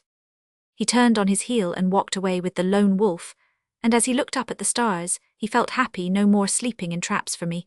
Akela, let us get Shere Khan's skin and go away. No, we will not hurt the village, for Messua was kind to me. When the moon rose over the plain, making it look all milky, the horrified villagers saw Mowgli with 2 wolves at his heels, and a bundle on his head, trotting across at the steady wolf's trot that eats up the long miles like fire. Then they banged the temple bells and blew the conches louder than ever, and Messua cried, and Buldeo embroidered the story of his adventures in the jungle, till he ended by saying that Akela stood up on his hind legs and talked like a man. The moon was just going down when Mowgli and the 2 wolves came to the hill of the Council Rock, and they stopped at Mother Wolf's cave. They have cast me out from the man-pack, Mother, shouted Mowgli, but I come with the hide of Shere Khan to keep my word. Mother Wolf walked stiffly from the cave with the cubs behind her, and her eyes glowed as she saw the skin. I told him on that day when he crammed his head and shoulders into this cave, hunting for thy life, little frog, I told him that the hunter would be the hunted. It is well done. Little brother, it is well done, said a deep voice in the thicket. We were lonely in the jungle without thee, and Bagheera came running to Mowgli's bare feet. They clambered up the council rock together, and Mowgli spread the skin out on the flat stone, where Akela used to sit, and pegged it down with 4 slivers of bamboo, and Akela lay down upon it, and called the old call to the council, look, look, well, O wolves, exactly as he had called when Mowgli was first brought there. Ever since Akela had been deposed, the pack had been without a leader, hunting and fighting at their own pleasure, but they answered the call from habit, and some of them were lame from the traps they had fallen into, and some limped from shot wounds, and some were mangy from eating bad food, and many were missing. But they came to the council rock, all that were left of them, and saw Shere Khan's striped hide on the rock, and the huge claws dangling at the end of the empty dangling feet. Look well, O wolves, have I kept my word, said Mowgli, and the wolves bayed yes, and one tattered wolf howled. Lead us again, O Akela, lead us again, O Mancub, for we be sick of this lawlessness, and we would be the free people once more. Nay, purred Bagheera, that may not be when ye are full fed. The madness may come upon you again, not for nothing are ye called the free people. Ye fought for freedom, and it is yours, eat it, O wolves. Man pack and wolf pack have cast me out, said Mowgli. Now I will hunt alone in the jungle. And we will hunt with thee, said the 4 cubs. So Mowgli went away and hunted with the 4 cubs in the jungle from that day on, but he was not always alone, because years afterward he became a man and married. But that is a story for grown-ups. Mowgli's song that he sang at the council rock when he danced on Shere Khan's hide. The song of Mowgli, I, Mowgli, am singing. Let the jungle listen to the things I have done. Shere Khan said he would kill at the gates. In the twilight he would kill Mowgli the frog. He ate and he drank drink deep, Shere Khan, for when wilt thou drink again, sleep and dream of the kill? I am alone on the grazing grounds, grey brother, come to me. Come to me, lone wolf, for there is big game afoot. Bring up the great bull buffaloes, the blue-skinned herd bulls. With the angry eyes drive them to and fro as I order. Sleepest thou still, Shere Khan? Wake, oh wake, here come I. And the bulls are behind. Rama, the king of the buffaloes, stamped with his foot. Waters of the Waingunga, whither went Shere Khan? He is not Sahai to dig holes, nor more the peacock that he should fly. He is not Mang the bat to hang in the branches. Little bamboos that creak together, tell me where he ran. Ow, he is there, Ahu, he is there, under the feet of Rama lies. The lame one, up Shere Khan, up, and kill, here is meat, break the necks of the bulls. HSH, he is asleep, we will not wake him, for his strength is very great. The kites have come down to see it, the black ants have come up to know it. There is a great assembly in his honor. Alala, I have no cloth to wrap me, the kites will see that I am naked. I am ashamed to meet all these people. Lend me thy coat, Shere Khan, lend me thy gay striped coat, that I may go to the council rock. By the bull that bought me I made a promise, a little promise. Only thy coat is lacking before I keep my word. With the knife that men use with the knife of the hunter, I will stoop down for my gift. Waters of the Waingunga, Shere Khan gives me his coat for the love that he bears me. Pull, grey brother, pull, Akela, heavy is the hide of Shere Khan. The man pack are angry, they throw stones and talk child's talk. My mouth is bleeding, let me run away. Through the hot night, run swiftly with me, my brothers. We will leave the lights of the village and go to the low moon. Waters of the Waingunga, the man pack have cast me out. I did them no harm, but they were afraid of me. Why? Wolf pack, ye have cast me out too. The jungle is shut to me, and the village gates are shut. Why? As Mang flies between the beasts and birds, so fly I between the village and the jungle. Why? I dance on the hide of Shere Khan, but my heart is very heavy. My mouth is cut and wounded with the stones from the village, but my heart is very light because I have come back to the jungle. Why? These two things fight together in me as the snakes fight in the spring. The water comes out of my eyes, yet I laugh while it falls. Why? I am 2 Mowglis, but the hide of Shere Khan is under my feet. All the jungle knows that I have killed Shere Khan. Look. Well, oh wolves. Ahi, my heart is heavy with the things that I do not understand. Todd's amendment. The world hath set its heavy yoke upon the old white-bearded folk, who strive to please the king. God's mercy is upon the young, God's wisdom in the baby tongue, that fears not anything. The parable of Chaju Bhagat. Now Todd's mama was a singularly charming woman, and everyone in Simla knew Todd's most men had saved him from death on occasions. He was beyond his ayah's control altogether, and perilled his life daily to find out what would happen if you pulled a mountain battery mule's tail. He was an utterly fearless young pagan, about 6 years old, and the only baby who ever broke the holy calm of the Supreme Legislative Council. It happened this way: Todd's pet kid got loose and fled up the hill off the Boilogunj road. Todd's after it, until it burst into the viceregal lodge lawn, then attached to Peterhof. The council was sitting at the time, and the windows were open, because it was warm. The Red Lancer in the porch told Todd's to go away, but Todd's knew the Red Lancer and most of the members of council personally. Moreover, he had firm hold of the kid's collar, and was being dragged all across the flower beds. Give my salam to the long councillor Sahib, and ask him to help me take Modi back, gasped Todd's. The council heard the noise through the open windows, and after an interval was seen the shocking spectacle of a legal member and a lieutenant governor helping under the direct patronage of a commander-in-chief, and a viceroy, one small and very dirty boy in a sailor's suit, and a tangle of brown hair to coerce a lively and rebellious kid. They headed it off down the path to the mall, and Todd's went home in triumph, and told his mama that all the councillor sahibs had been helping him to catch Modi, whereat his mama smacked Todd's for interfering with the administration of the empire. But Todd's met the legal member the next day, and told him in confidence that if the legal member ever wanted to catch a goat, Todd's would give him all the help in his power. Thank you, Todd's, said the legal member. Todd's was the idol of some 80 Jampanis and half as many Sazes. He saluted them all as "Oh brother." It never entered his head that any living human being could disobey his orders, and he was the buffer between the servants and his mammas. Wrath the working of that household turned on Todd's, who was adored by every one from the Dobi to the dogboy. Even Fateh Khan, the villainous loafer Kit from Mussoorie, shirked risking Todd's displeasure for fear his co-mates should look down on him.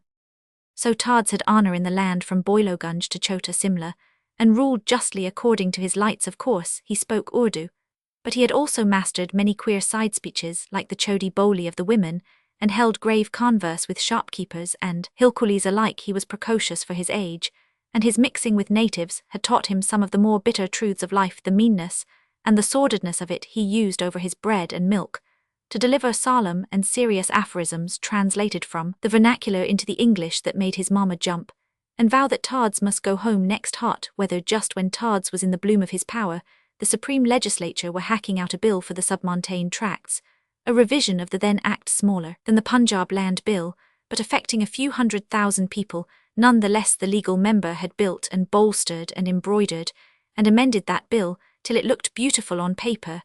Then the council began to settle what they called the minor details, as if any Englishman legislating for natives knows enough to know which are the minor and which are the major points from the native point of view of any measure.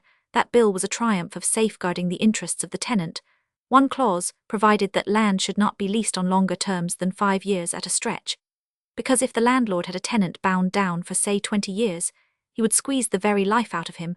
The notion was to keep up a stream of independent cultivators, submontane tracts, and ethnologically and politically, the notion was correct. The only drawback was that it was altogether wrong. A native's life in India implies the life of his son, wherefore you cannot legislate for one generation at a time. You must consider the next from the native point of view. Curiously enough, the native now and then, and in northern India, more particularly hates being overprotected against himself. There was a Naga village once where they lived on dead and buried commissariat mules, but that is another story. For many reasons to be explained later, the people concerned objected to the bill. The native member in council knew as much about Punjabis as he knew about Charing Cross. He had said in Calcutta that the bill was entirely in accord with the desires of that large and important class, the cultivators, and so on and so on. The legal member's knowledge of natives was limited to English-speaking Durbaris and his own red chaprasis, The submontane tracts concerned no one in particular. The deputy commissioners were a good deal too driven to make representations, and the measure was one which dealt with small landholders only. Nevertheless, the legal member prayed that it might be correct, for he was a nervously conscientious man.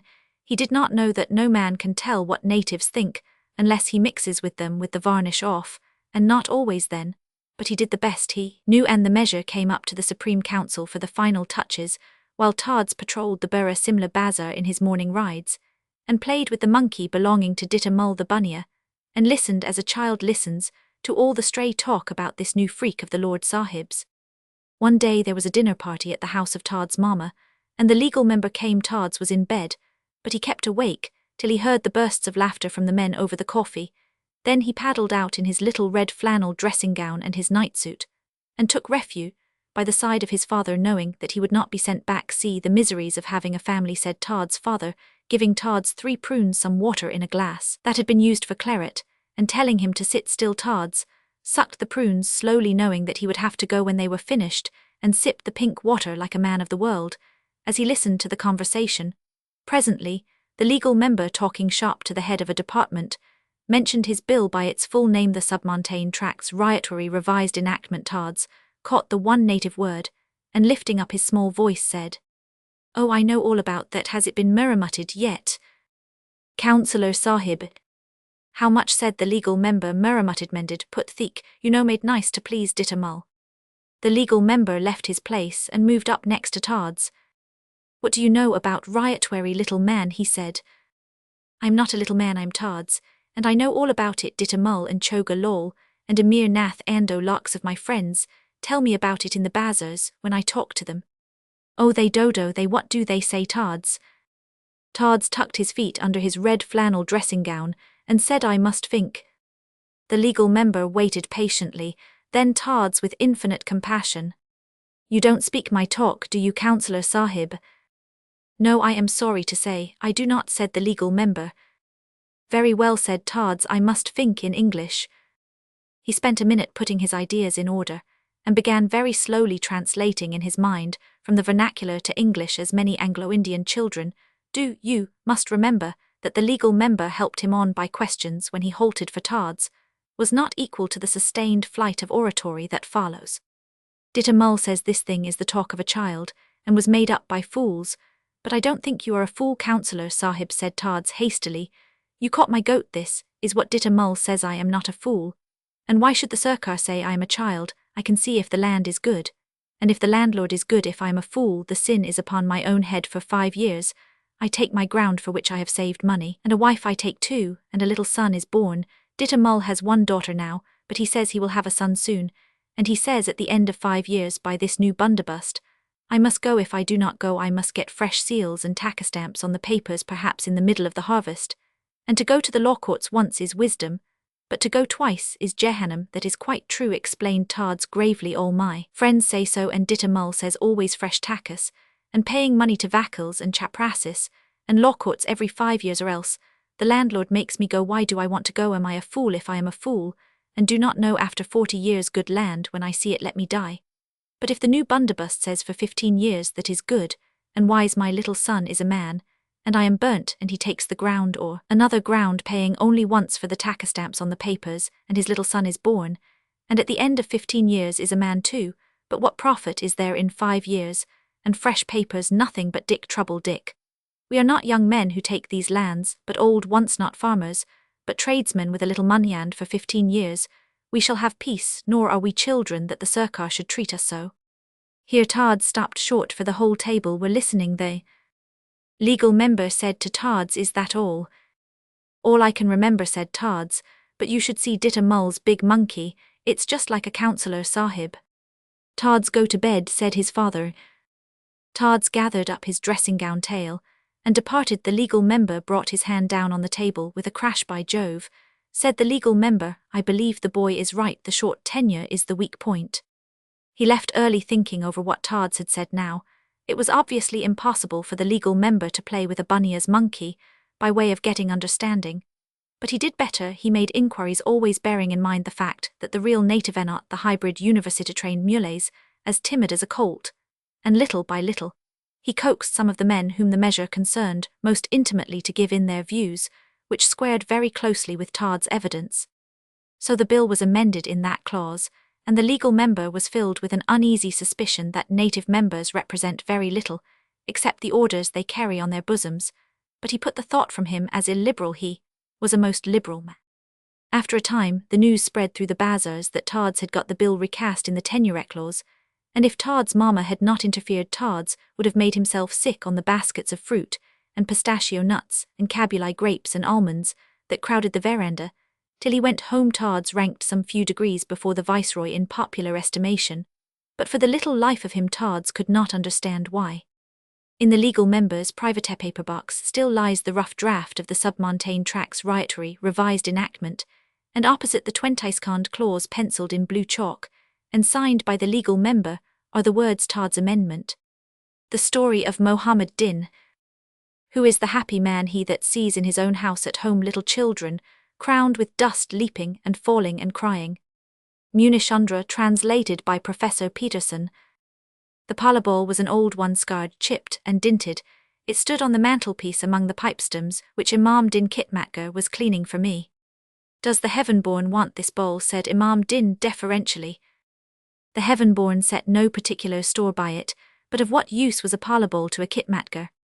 "By your honour's favour, I have a little son, he has seen this bowl, and desires it to play with. I do not want it for myself." No one would for an instant accuse portly old Imam Din of wanting to play with parlour bowls. He carried out the battered thing into the veranda, and there followed a hurricane of joyful squeaks, a patter of small feet, and the thud-thud-thud of the bowl rolling along the ground. Evidently, the little son had been waiting outside the door to secure his treasure, but how had he managed to see that parlour bowl? Next day, coming back from office half an hour earlier than usual, I was aware of a small figure in the dinning room, a tiny plump figure, in a ridiculously inadequate shirt, which came perhaps halfway down the tubby stomach. It wandered round the room, thumb in mouth, crooning to itself, as it took stock of the pictures. Undoubtedly, this was the little son. He had no business in my room, of course, but was so deeply absorbed in his discoveries that he never noticed me in the doorway. I stepped into the room and startled him nearly into a fit.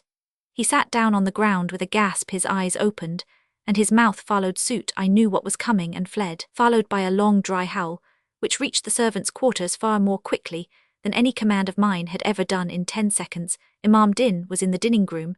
Then despairing sobs arose, and I returned to find Imam Din admonishing the small sinner who was using most of his shirt as a handkerchief. "This boy," said Imam Din judicially, "is a budmash, a big budmash. He will without doubt go to the jailkhana for his behaviour." Renewed yells from the penitent, and an elaborate apology to myself from Imam Din. "Tell the baby," said I, "that the sahib is not angry, and take him away." Imam Din conveyed my forgiveness to the offender, who had now gathered all his shirt round his neck stringwise, and the yell subsided into a sob. The two set off for the door. "His name," said Imam Din, as though the name were part of the crime, "is Mohammed Din, and he is a budmash freed from present danger." Mohammed Din turned round in his father's arms, and said gravely, "It is true that my name is Mohammed Din Tahib, but I am not a budmash, I am a man." From that day dated my acquaintance with Mohammed Din. Never again did he come into my dinning room, but on the neutral ground of the garden we greeted each other with much state, though our conversation was confined to Talam Tahib from his side, and Salam Mohammed Din from mine. Daily on my return from office, the little white shirt and the fat little body used to rise from the shade of the creeper-covered trellis where they had been hid, and daily I checked my horse here that my salutation might not be slurred over or given unseemly. Mohammed Din never had any companions. He used to trot about the compound, in and out of the castor-oil bushes on mysterious errands of his own. One day I stumbled upon some of his handiwork far down the grounds. He had half buried the parlour bowl in dust, and stuck 6 shriveled old marigold flowers in a circle round it. Outside that circle again was a rude square traced out in bits of red brick, alternating with fragments of broken china, the whole bounded by a little bank of dust. The waterman from the well curb put in a plea for the small architect, saying that it was only the play of a baby, and did not much disfigure my garden. Heaven knows that I had no intention of touching the child's work then or later, but that evening a stroll through the garden brought me unawares full on it, so that I trampled before I knew Marigold Head's dust bank and fragments of broken soap dish into confusion. Past all hope of mending, next morning I came upon Mohammed Din, crying softly to himself over the ruin. I had wrought someone had cruelly told him that the Sahib was very angry with him for spoiling the garden, and had scattered his rubbish using bad language, the while Mohammed Din laboured for an hour at effacing every trace of the dust bank and pottery fragments, and it was with a tearful and apologetic face that he said Talam Tahib. When I came home from office, a hasty inquiry resulted in Imam Din informing Mohammed Din that by my singular favour he was permitted to disport himself as he pleased, whereat the child took heart, and fell to tracing the ground plan of an edifice which was to eclipse the marigold palable creation. For some months the chubby little eccentricity revolved in his humble orbit among the castoral bushes, and in the dust, always fashioning magnificent palaces from stale flowers thrown away by the barer smooth water-worn pebbles, bits of broken glass and feathers, pulled I fancy from my foul ways alone, and always crooning to himself. A gay-spotted seashell was dropped one day close to the last of his little buildings, and I looked that Mohammed Din should build something more than ordinarily splendid on the strength of it, nor was I disappointed. He meditated for the better part of an hour, and his crooning rose to a jubilant song. Then he began tracing in the dust. It would certainly be a wondrous palace, this one, for it was 2 yards long and a yard broad in ground plan, but the palace was never completed. Next day there was no Mohammed Din at the head of the carriage drive, and no Talam Tahib to welcome my return. I had grown accustomed to the greeting, and its omission troubled me. Next day Imam Din told me that the child was suffering slightly from fever and needed quinine. He got the medicine and an English doctor. They have no stamina, these brats, said the doctor as he left Imam Din's quarters. A week later, though I would have given much to have avoided it, I met on the road to the Mussulman burying ground Imam Din, accompanied by one other friend, carrying in his arms, wrapped in a white cloth, all that was left of little Mohammed. The finances of the gods. The evening meal was ended in Dunny Bagat's chubara, and the old priests were smoking or counting their beads. A little naked child pattered in with its mouth wide open, a handful of marigold flowers in one hand, and a lump of conserved tobacco in the other. It tried to kneel and make obeisance to Gobind, but it was so fat that it fell forward on its shaven head, and rolled on its side, kicking and gasping, while the marigolds tumbled one way, and the tobacco the other. Gobind laughed, set it up again, and blessed the marigold flowers as he received the tobacco. From my father, said the child, he has the fever and cannot come. Wilt thou pray for him, father? Surely, littlest, but the smoke is on the ground, and the night chill is in the air, and it is not good to go abroad naked in the autumn. I have no clothes, said the child, and all today I have been carrying cow-dung cakes to the bazaar. It was very hot, and I am very tired. It shivered a little, for the twilight was cool. Gobind lifted an arm under his vast tattered quilt of many colours, and made an inviting little nest by his side. The child crept in, and Gobind filled his brass-studded leather waterpipe with the new tobacco. When I came to the chubara, the shaven head with the tuft atop, and the beady black eyes looked out of the folds of the quilt, as a squirrel looks out from his nest, and Gobind was smiling, while the child played with his beard. I would have said something friendly, but remembered in time that if the child fell ill afterwards, I should be credited with the evil eye. And that is a horrible possession. Sit thou still, Thumbling, I said, as it made to get up and run away. Where is thy slate? And why has the teacher let such an evil character loose on the streets, when there are no police to protect us weaklings? In which ward dost thou try to break thy neck with flying kites from the housetop? Nay, Sahib, nay, said the child, burrowing its face into Gobind's beard, and twisting uneasily. There was a holiday today among the schools, and I do not always fly kites. I play cricket like the rest. Cricket is the national game among the schoolboys of the Punjab, from the naked hedge school children, who use an old kerosene tin for wicket, to the BAs of the university, who compete for the championship belt. Thou play cricket, thou art half the weight of the bat, I said. The child nodded resolutely. Yea, I do play ball. O what? Ran, I know it all. But thou must not forget with all this to pray to the gods according to custom, said Gobind, who did not altogether approve of cricket and Western innovations. I do not forget, said the child in a hushed voice. Also to give reverence to thy teacher and— Gobind's voice softened. Abstain from pulling holy men by the beard, little badling. The child's face was altogether hidden in the great white beard, and it began to whimper till Gobind soothed it, as children are soothed all the world over with the promise of a story. I did not think to frighten thee, senseless little one. Look up. Am I angry? Shall I weep too, and of our tears make a great pond, and drown us both, and then thy father will never get well lacking thee to pull his beard piece. And I will tell thee of the gods thou hast heard many tales. Very many, father. Now this is a new one which thou hast not heard long and long ago, when the gods walked with men as they do today, but that we have not faith to see Shiv the greatest of gods, and Parbati his wife were walking in the garden of a temple. Which temple that in the Nandgaon ward, said the child. Nay, very far away, maybe at Trimbak or Hurdwar, whither thou must make pilgrimage when thou art a man now. There was sitting in the garden under the jujube trees a mendicant that had worshipped Shiv for 40 years, and he lived on the offerings of the pious and meditated holiness night and day. O father, was it thou, said the child, looking up with large eyes. Nay, I have said it was long ago, and moreover this mendicant was married. Did they put him on a horse with flowers on his head, and forbid him to go to sleep all night long? Thus they did to me, when they made my wedding, said the child, who had been married a few months before. And what didst thou do, said Roman. One, I wept, and they called me evil names, and then I smote her, and we wept together. Thus did not the mendicant, said Gobind, for he was a holy man, and very poor Parbati perceived him sitting naked by the temple steps where all went up and down, and she said to Shiv, what shall men think of the gods, when the gods thus scorn the worshippers? For 40 years yonder man has prayed to us, and yet there be only a few grains of rice, and some broken cowries before him. After all, men's hearts will be hardened by this thing, and Shiv said it shall be looked to. And so he called to the temple, which was the temple of his son Ganesh of the elephant head, saying, Son, there is a mendicant without who is very poor, what wilt thou do for him?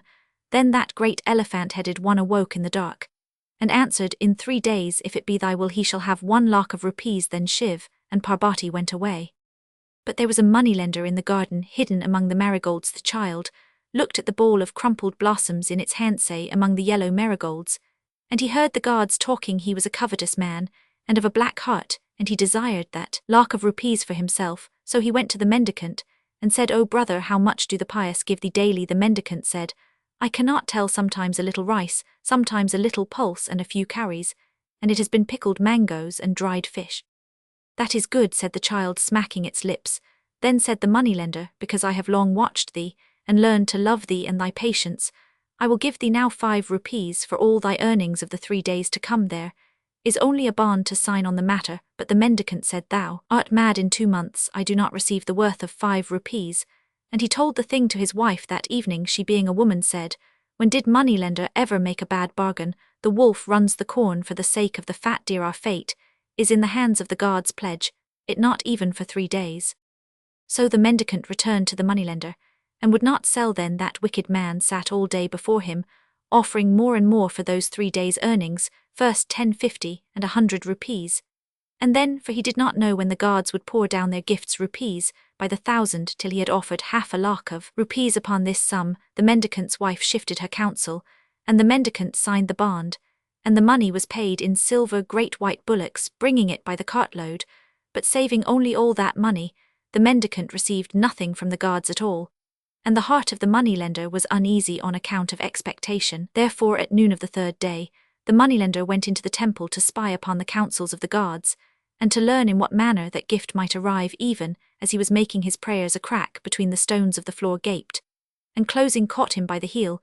Then he heard the gods walking in the temple in the darkness of the columns, and Shiv called to his son Ganesh, saying, Son, what hast thou done in regard to the lakh of rupees? For the mendicant. And Ganesh woke, for the moneylender heard the dry rustle of his trunk uncoiling, and he answered, Father, 1/2 of the money has been paid, and the debtor for the other half I hold here fast by the heel. The child bubbled with laughter, and the moneylender paid the mendicant. It said, Surely, for he whom the gods hold by the heel must pay to the uttermost. The money was paid at evening, all silver in great carts, and thus Ganesh did his work. Nasu Ohinasu. A woman was calling in the dusk by the door of the courtyard. The child began to wriggle. That is my mother, it said. Go then, littlest, answered Gobind, but stay a moment. He ripped a generous yard from his patchwork quilt, put it over the child's shoulders, and the child ran away. Modi Gujmutineer. Once upon a time there was a coffee planter in India who wished to clear some forest land for coffee planting. When he had cut down all the trees and burned the underwood, the stumps still remained. Dynamite is expensive and slow. The happy medium for stump clearing is the lord of all beasts, who is the elephant. He will either push the stump out of the ground with his tusks, if he has any, or drag it out with ropes. The planter therefore hired elephants by ones and twos and threes, and fell to work. The very best of all the elephants belonged to the very worst of all the drivers or mahouts, and the superior beast's name was Modi Guj. He was the absolute property of his mahout, which would never have been the case under native rule, for Modi Guj was a creature to be desired by kings, and his name being translated meant the pearl elephant because the British government was in the land. Disa the mahout enjoyed his property undisturbed. He was dissipated. When he had made much money through the strength of his elephant, he would get extremely drunk and give Modi Guj a beating with a tent peg over the tender nails of the forefeet. Modi Guj never trampled the life out of Disa on these occasions, for he knew that after the beating was over, Disa would embrace his trunk and weep and call him his love and his life and the liver of his soul, and give him some liquor. Modi Guj was very fond of liquor rarek for choice, though he would drink palm tree toddy. If nothing better offered, then Disa would go to sleep between Modi Guj's forefeet, and as Disa generally chose the middle of the public road, and as Modi Guj mounted guard over him, and would not permit horse, foot, or cart to pass by, traffic was congested till Disa saw fit to wake up. There was no sleeping in the daytime on the planters. Clearing the wages were too high to risk. Disa sat on Modi Guj's neck and gave him orders while Modi Guj rooted up the stumps. For he owned a magnificent pair of tusks, or pulled at the end of a rope. For he had a magnificent pair of shoulders. While Disa kicked him behind the ears and said he was the king of elephants. At evening time, Modi Guj would wash down his 300 pounds weight of green food with a quart of arrack, and Disa would take a share and sing songs between Modi Guj's legs till it was time to go to bed. Once a week Disa led Modi Guj down to the river, and Modi Guj lay on his side luxuriously in the shallows, while Disa went over him with a kwarswab and a brick. Modi Guj never mistook the pounding blow of the latter for the smack of the former that warned him to get up and turn over on the other side. Then Disa would look at his feet and examine his eyes and turn up the fringes of his mighty ears in case of sores or budding ophthalmia. After inspection, the two would come up with a song from the sea. Modi Guj all black and shining, waving a torn tree branch 12 feet long in his trunk, and Disa knotting up his own long wet hair. It was a peaceful, well-paid life, till Disa felt the return of the desire to drink deep. He wished for an orgy. The little draughts that led nowhere were taking the manhood out of him. He went to the planter, and "My mother's dead," said he, weeping. "She died on the last plantation 2 months ago, and she died once before that when you were working for me last year," said the planter, who knew something of the ways of nativedom. "Then it's my aunt, and she was just the same as a mother to me," said Disa, weeping more than ever. "She has left 18 small children entirely without bread, and it is I who must fill their little stomachs," said Disa, beating his head on the floor. "Who brought you the news?" said the planter. "The post said." "Disa, there hasn't been a post here for the past week. Get back to your lines. A devastating sickness has fallen on my village, and all my wives are dying," yelled Disa, really in tears. "This time call Chihan, who comes from Disa's village," said the planter. "Chihan, has this man a wife?" He said, "Chihan, no, not a woman of our village would look at him. They'd sooner marry the elephant." Chihan snorted. Disa wept and bellowed. "You will get into a difficulty in a minute," said the planter. "Go back to your work." "Now I will speak heaven's truth," gulped Disa with an inspiration. "I haven't been drunk for 2 months. I desire to depart in order to get properly drunk afar off and distant from this heavenly plantation. Thus I shall cause no trouble." A flickering smile crossed the planter's face. Disa said, "You've spoken the truth, and I'd give you leave on the spot if anything could be done with Modi Guj.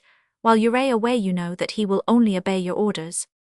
May the light of the heavens live 40,000 years. I shall be absent but 10 little days after that. Upon my faith and honor and soul I return. As to the inconsiderable interval, have I the gracious permission of the heaven-born to call up Modi Guj?" Permission was granted, and in answer to Disa's shrill yell, the lordly tusker swung out of the shade of a clump of trees, where he had been squirting dust over himself till his master should return. "Light of my heart, protector of the drunken mountain of might, give ear," said Disa, standing in front of him. Modi Guj gave ear and saluted with his trunk. "I am going away," said Disa.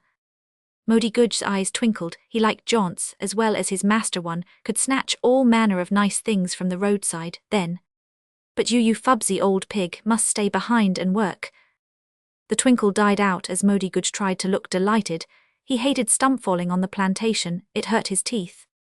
"I shall be gone for 10 days, O delectable one. Hold up your near forefoot, and ill impress the fact upon it, warty toad of a dried mud puddle." Disa took a tent peg and banged Modi Guj 10 times on the nails. Modi Guj grunted and shuffled from foot to foot. 10 days, said Disa, you must work and haul and root trees, as Chihan here shall order you take up Chihan, and set him on your neck. Modi Guj curled the tip of his trunk. Chihan put his foot there, and was swung on to the neck. Disa handed Chihan the heavy ankus, the iron elephant goad. Chihan thumped Modi Guj's bald head as a paviour thumps a curbstone. Modi Guj trumpeted, be still, hog of the backwoods, Chihan's your mahout for 10 days. And now bid me goodbye, beast after mine own heart, O my lord, my king, jewel of all created elephants, lily of the herd, preserve your honoured health, be virtuous. Modi Guj lapped his trunk round Disa and swung him into the air twice. That was his way of bidding the man goodbye. Hell work now, said Disa to the planter, have I leave to go? The planter nodded, and Disa dived into the woods. Modi Guj went back to haul stumps. Chihan was very kind to him, but he felt unhappy and forlorn notwithstanding. Chihan gave him bowls of spices and tickled him under the chin, and Chihan's little baby cooed to him after work was over, and Chihan's wife called him a darling. But Modi Guj was a bachelor by instinct. As Disa was, he did not understand the domestic emotions. He wanted the light of his universe back, again the drink, and the drunken slumber, the savage beatings, and the savage caresses. None the less he worked well, and the planter wondered Disa had vagabonded along the roads, till he met a marriage procession of his own caste, and drinking, dancing, and tippling, had drifted past all knowledge of the lapse of time. The morning of the 11th day dawned, and there returned no Disa. Modi Guj was loosed from his ropes for the daily stint. He swung clear, looked round, shrugged his shoulders, and began to walk away as one having business elsewhere. Hi-ho, come back, you shouted Chihan, come back, and put me on your neck, misborn mountain, return splendour of the hillsides, adornment of all India, heave to, or ill, bang every toe off your fat forefoot. Modi Guj gurgled gently, but did not obey. Chihan ran after him with a rope, and caught him up. Modi Guj put his ears forward, and Chihan knew what that meant, though he tried to carry it off with high words. None of your nonsense with me, said he to your pickets. Devilson, rump, said Modi Guj, and that was all that, and the forbent ears. Modi Guj put his hands in his pockets, chewed a branch for a toothpick, and strolled about the clearing, making jest of the other elephants who had just set to work. Chihan reported the state of affairs to the planter, who came out with a dog whip and cracked it furiously. Modi Guj paid the white man the compliment of charging him nearly a quarter of a mile across the clearing, and rumphing him into the veranda. Then he stood outside the house chuckling to himself, and shaking all over with the fun of it as an elephant will. Well, thrash him, said the planter, he shall have the finest thrashing that ever elephant received. Give Kala Nag and Nazim 12 foot of chain apiece, and tell them to lay on 20 blows. Kala Nag, which means black snake, and Nazim were 2 of the biggest elephants in the lines, and one of their duties was to administer the graver punishments, since no man can beat an elephant properly. They took the whipping chains and rattled them in their trunks as they sidled up to Modi Guj, meaning to hustle him between them. Modi Guj had never in all his life of 39 years been whipped, and he did not intend to open new experiences, so he waited, weaving his head from right to left, and measuring the precise spot in Kala Nag's fat side where a blunt tusk would sink deepest. Kala Nag had no tusks, the chain was his badge of authority, but he judged it good to swing wide of Modi Guj at the last minute, and seemed to appear as if he had brought out the chain for amusement. Nazim turned round and went home early.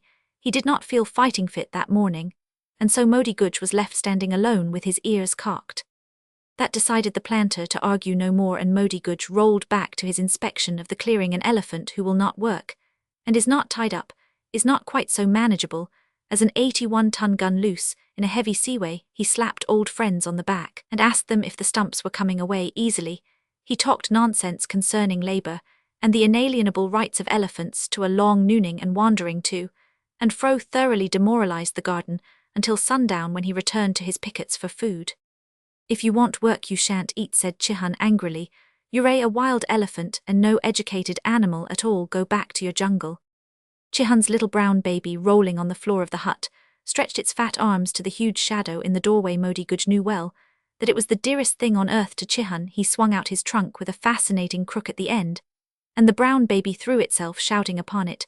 Modi Guj made fast and pulled up till the brown baby was crowing in the air 12 feet above his father's head.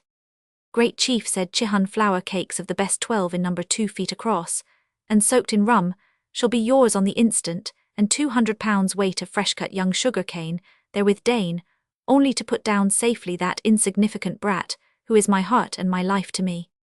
Modi Guj tucked the brown baby comfortably between his forefeet that could have knocked into toothpicks all Chihan's hut, and waited for his food. He ate it, and the brown baby crawled away. Modi Guj dozed and thought of Disa. One of many mysteries connected with the elephant is that his huge body needs less sleep than anything else that lives 4 or 5 hours in the night sufficed to, just before midnight lying down on one side too, just after 1 o'clock lying down on the other. The rest of the silent hours are filled with eating and fidgeting and long grumbling soliloquies. At midnight therefore Modi Guj strode out of his pickets, for a thought had come to him that Disa might be lying drunk somewhere in the dark forest with none to look after him, so all that night he chased through the undergrowth, blowing and trumpeting, and shaking his ears. He went down to the river and blared across the shallows where Disa used to wash him, but there was no answer. He could not find Disa, but he disturbed all the elephants in the lines, and nearly frightened to death some gypsies in the woods.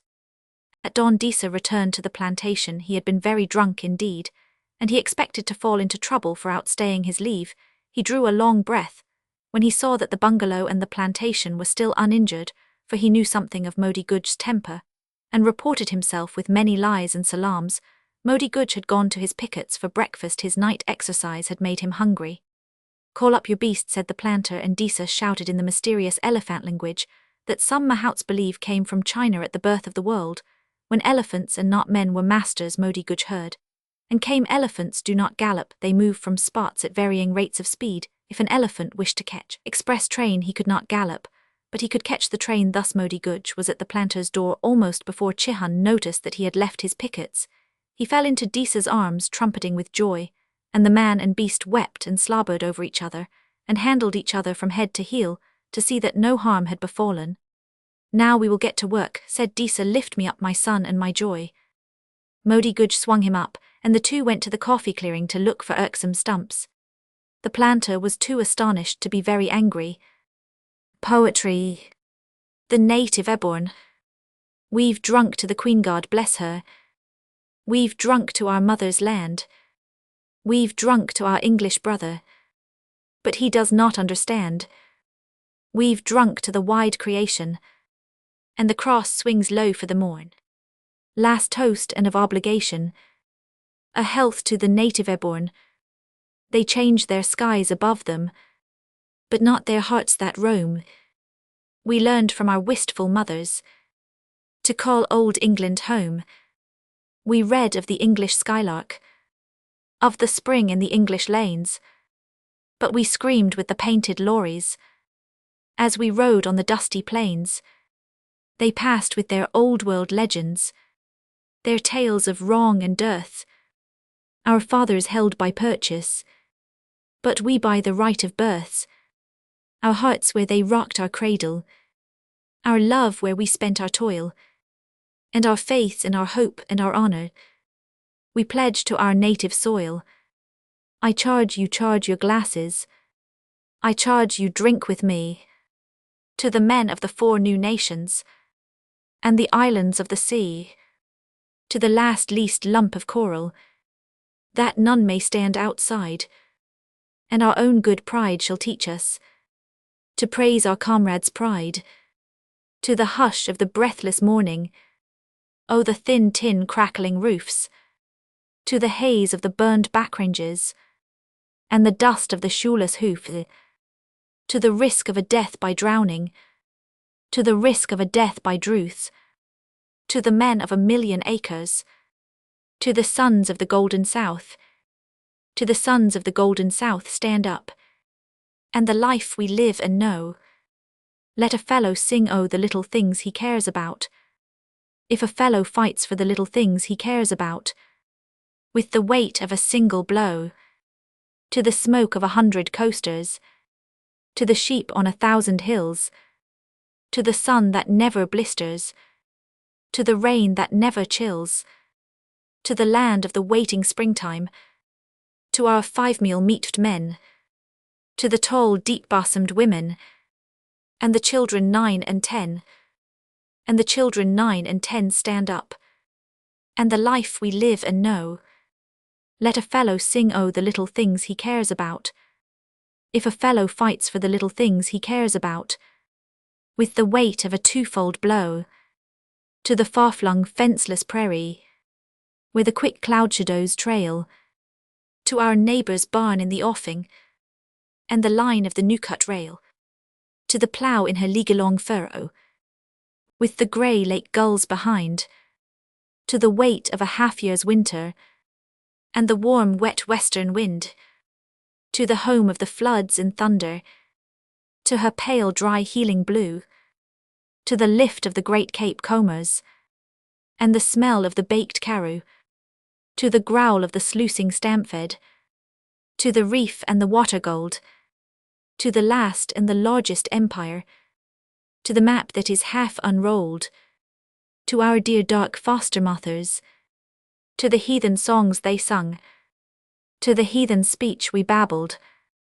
ere we came to the white man's tongue, to the cool of our deep verandas, to the blaze of our jewelled mane, to the night to the palms in the moonlight, and the firefly in the cane, to the hearth of our people's people, to her well-ploughed windy sea, to the hush of our dread high altar, where the abbey makes us wee, to the grist of the slow-ground ages, to the gain that is yours and mine, to the bank of the open credit, to the powerhouse of the line. We've drunk to the Queen, God bless her. We've drunk to our mother's land. We've drunk to our English brother. And we hope he'll understand. We've drunk as much as we're able. And the cross swings low for the morn. Last toast and your foot on the table. A health to the native airborne. A health to the native airborne, stand up. Where 6 white men mow. All bound to sing oh the little things we care about. All bound to fight for the little things we care about. With the weight of a 6-fold blow. By the might of our cable tow take hands.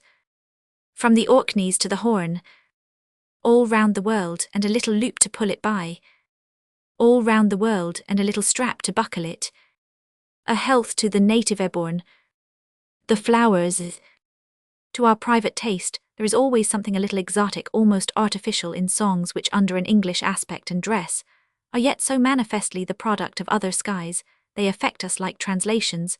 The very fauna and flora are alien. Remote the dogstooth violet is but an ill substitute for the rathe primrose, nor can we ever believe that the wood robin sings as sweetly in April as the English thrushed Athenaeum.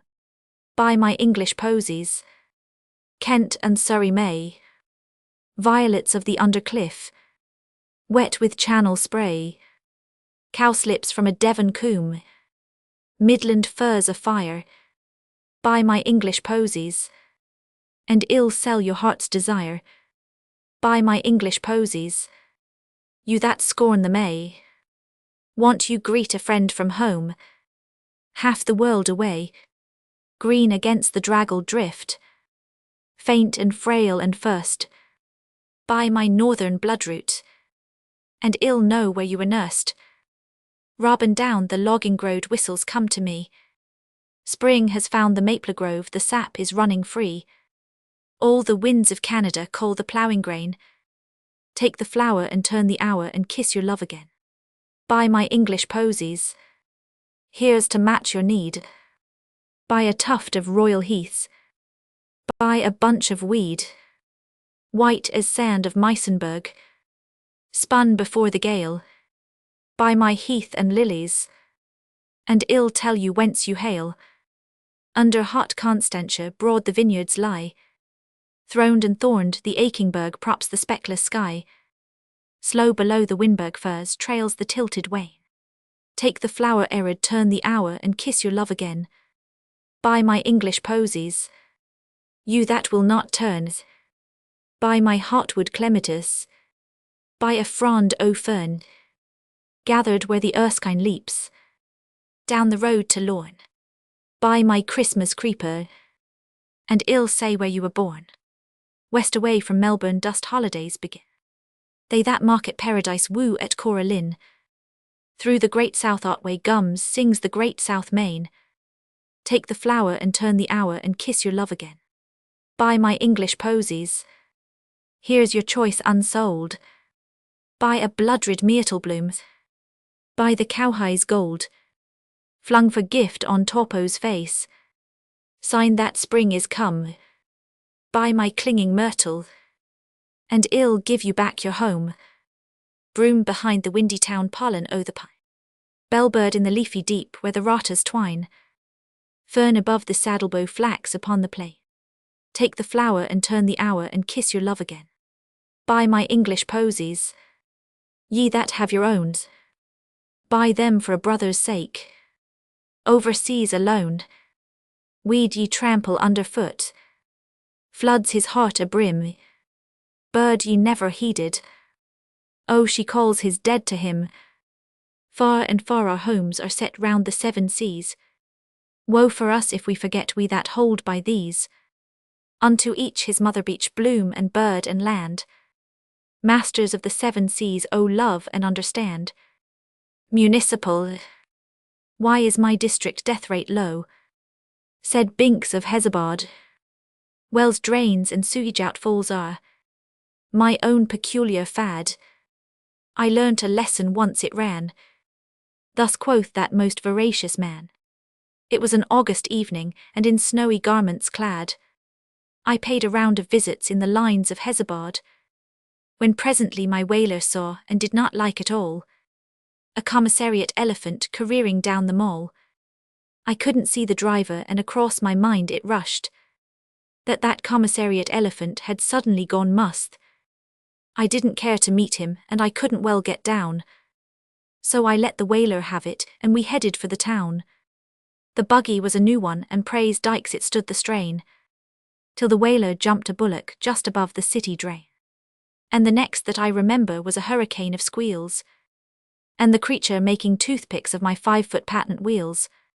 He seemed to want the owner, so I fled distraught with fear to the main drain sewage outfall while he snorted in my ear.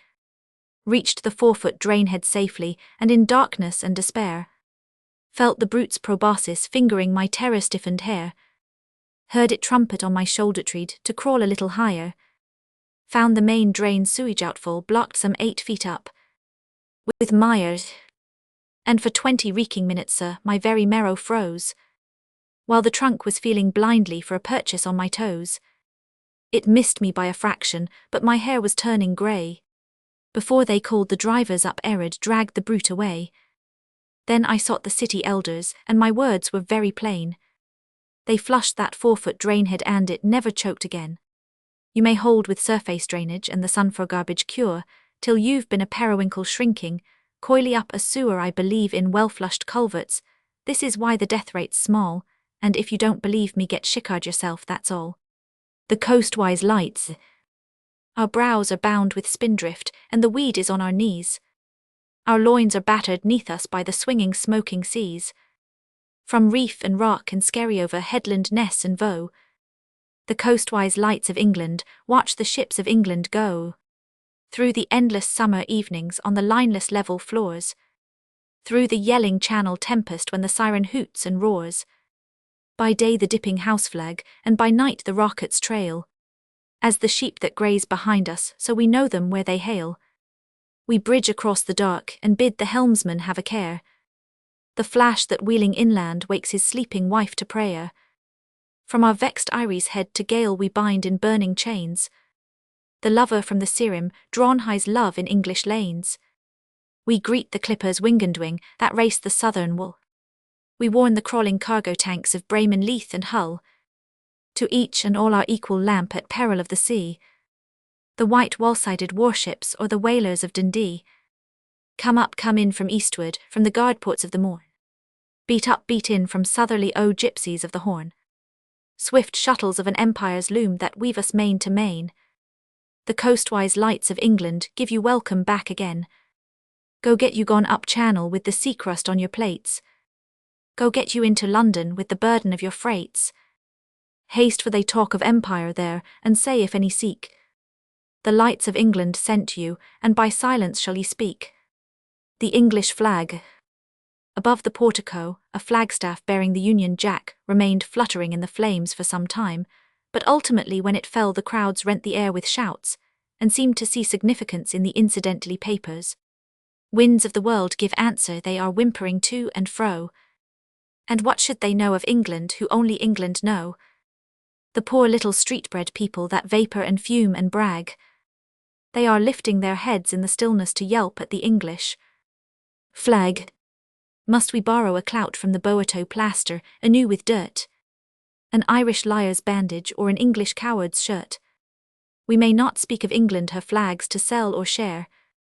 What is the flag of England, winds of the world declare? The north wind blew from Bergen, my steel-shod vanguards go. I chase your lazy whalers home from the disco flow. By the great north lights above me, I work the will of God. And the liner splits on the icefield or the dogger fills with cod. I barred my gates with iron, I shuttered my doors with flame. Because to force my ramparts your nutshell navies came. I took the sun from their presence, I cut them down with my blast. And they died, but the flag of England blew free ere the spirit passed. The lean white bear hath seen it in the long, long Arctic night. The muskox knows the standard that flouts the northern light.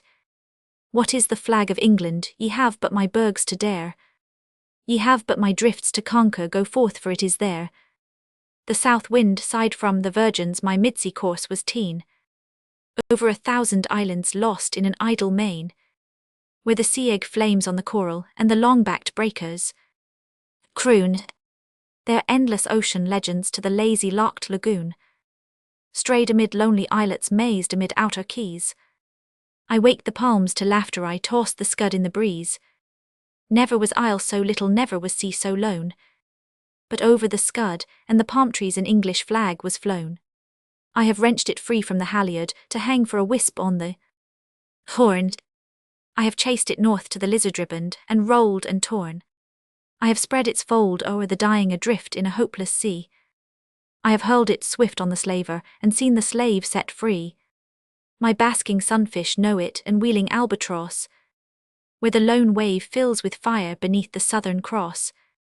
What is the flag of England? Ye have but my reefs to dare. Ye have but my seas to furrow, go forth for it is there. The east wind roared from the Kurils, the bitter seas. I come and me men call the home wind, for I bring the English home. Look, look well to your shipping, by the breath of my mad typhoon. I swept your close-backed prayer and beached your best at Kowloon. The reeling junks behind me and the racing seas before. I raped your richest roadstead, I plundered Singapore.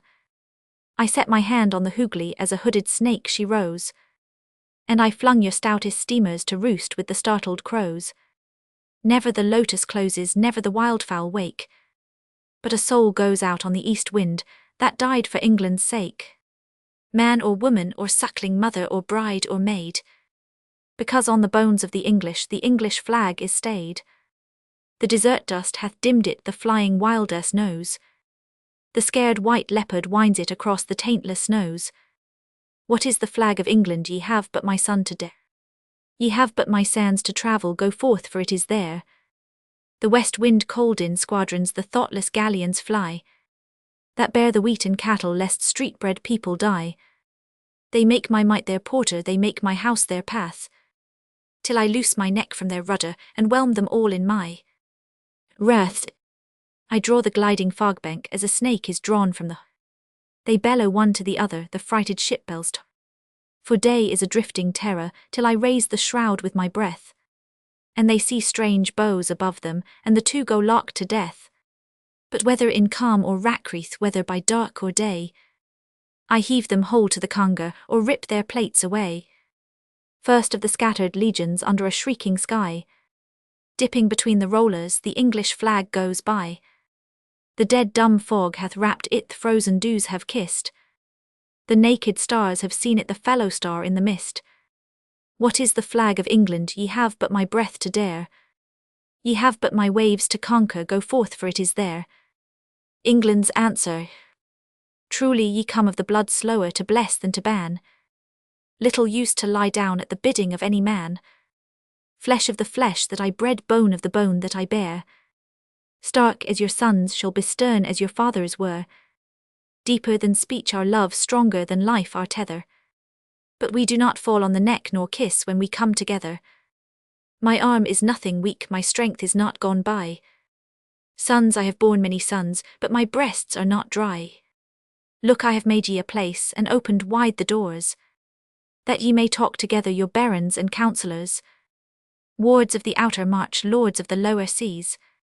I talk to your grey mother that bore you on her knees, that ye may talk together, brother to brother's face.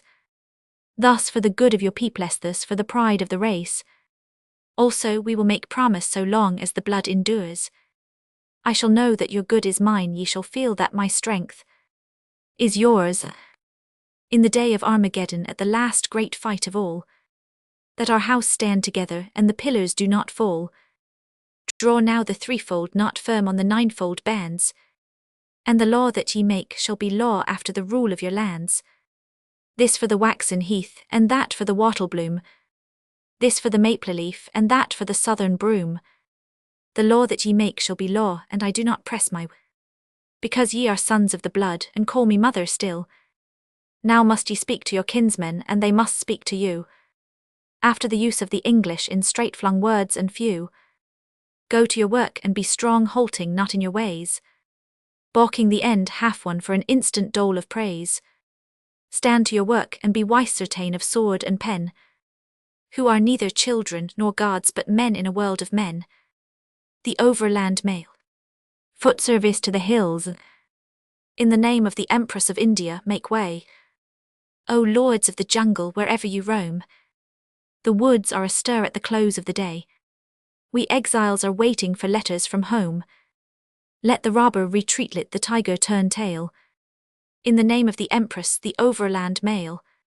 With a jingle of bells as the dusk gathers, he turns to the footpath that heads up the hill, the bags on his back and a cloth round his chin, and tucked in his waist-belt the post office bill, dispatched on this date as received by the rail. Per runner 2 bags of the overland mail. Is the torrent in spate, he must ford it or swim. Has the rain wrecked the road, he must climb by the cliff. Does the tempest cry halt, what are tempests to him? The service admits not a but or an if. While the breath's in his mouth he must bear without fail. In the name of the Empress, the overland mail. From aloe to roseoak, from roseoak to fir, from level to upland, from upland to crest, from ricefield to rockridge, from rockridge to spur. Fly the soft-sandaled feet, strains the brawny brown chest. From rail to ravinto, the peak from the vale. Up through the night goes the overland mail. There's a speck on the hillside, a dart on the road, a jingle of bells on the footpath below. There's a scuffle above in the monkey's abode. The world is awake and the clouds are aglow, for the great sun himself must attend to the hail. In the name of the Empress, the overland mail. In spring-time, my garden blazes brightly with the rosebush and the peach, and the koel sings above it in the Ceres by the well. From the creeper-covered trellis comes the squirrel's chattering and speech, and the blue jay screams and flutters where the cheery sapphire dwell. But the rose has lost its fragrance, and the koel's note is strange. I am sick of endless sunshine, sick of blossom-burdened bough. Give me back the leafless woodlands where the winds of springtime range. Give me back one day in England, for it's spring in England now. Through the pines the gusts are booming o'er the brown fields, blowing chill.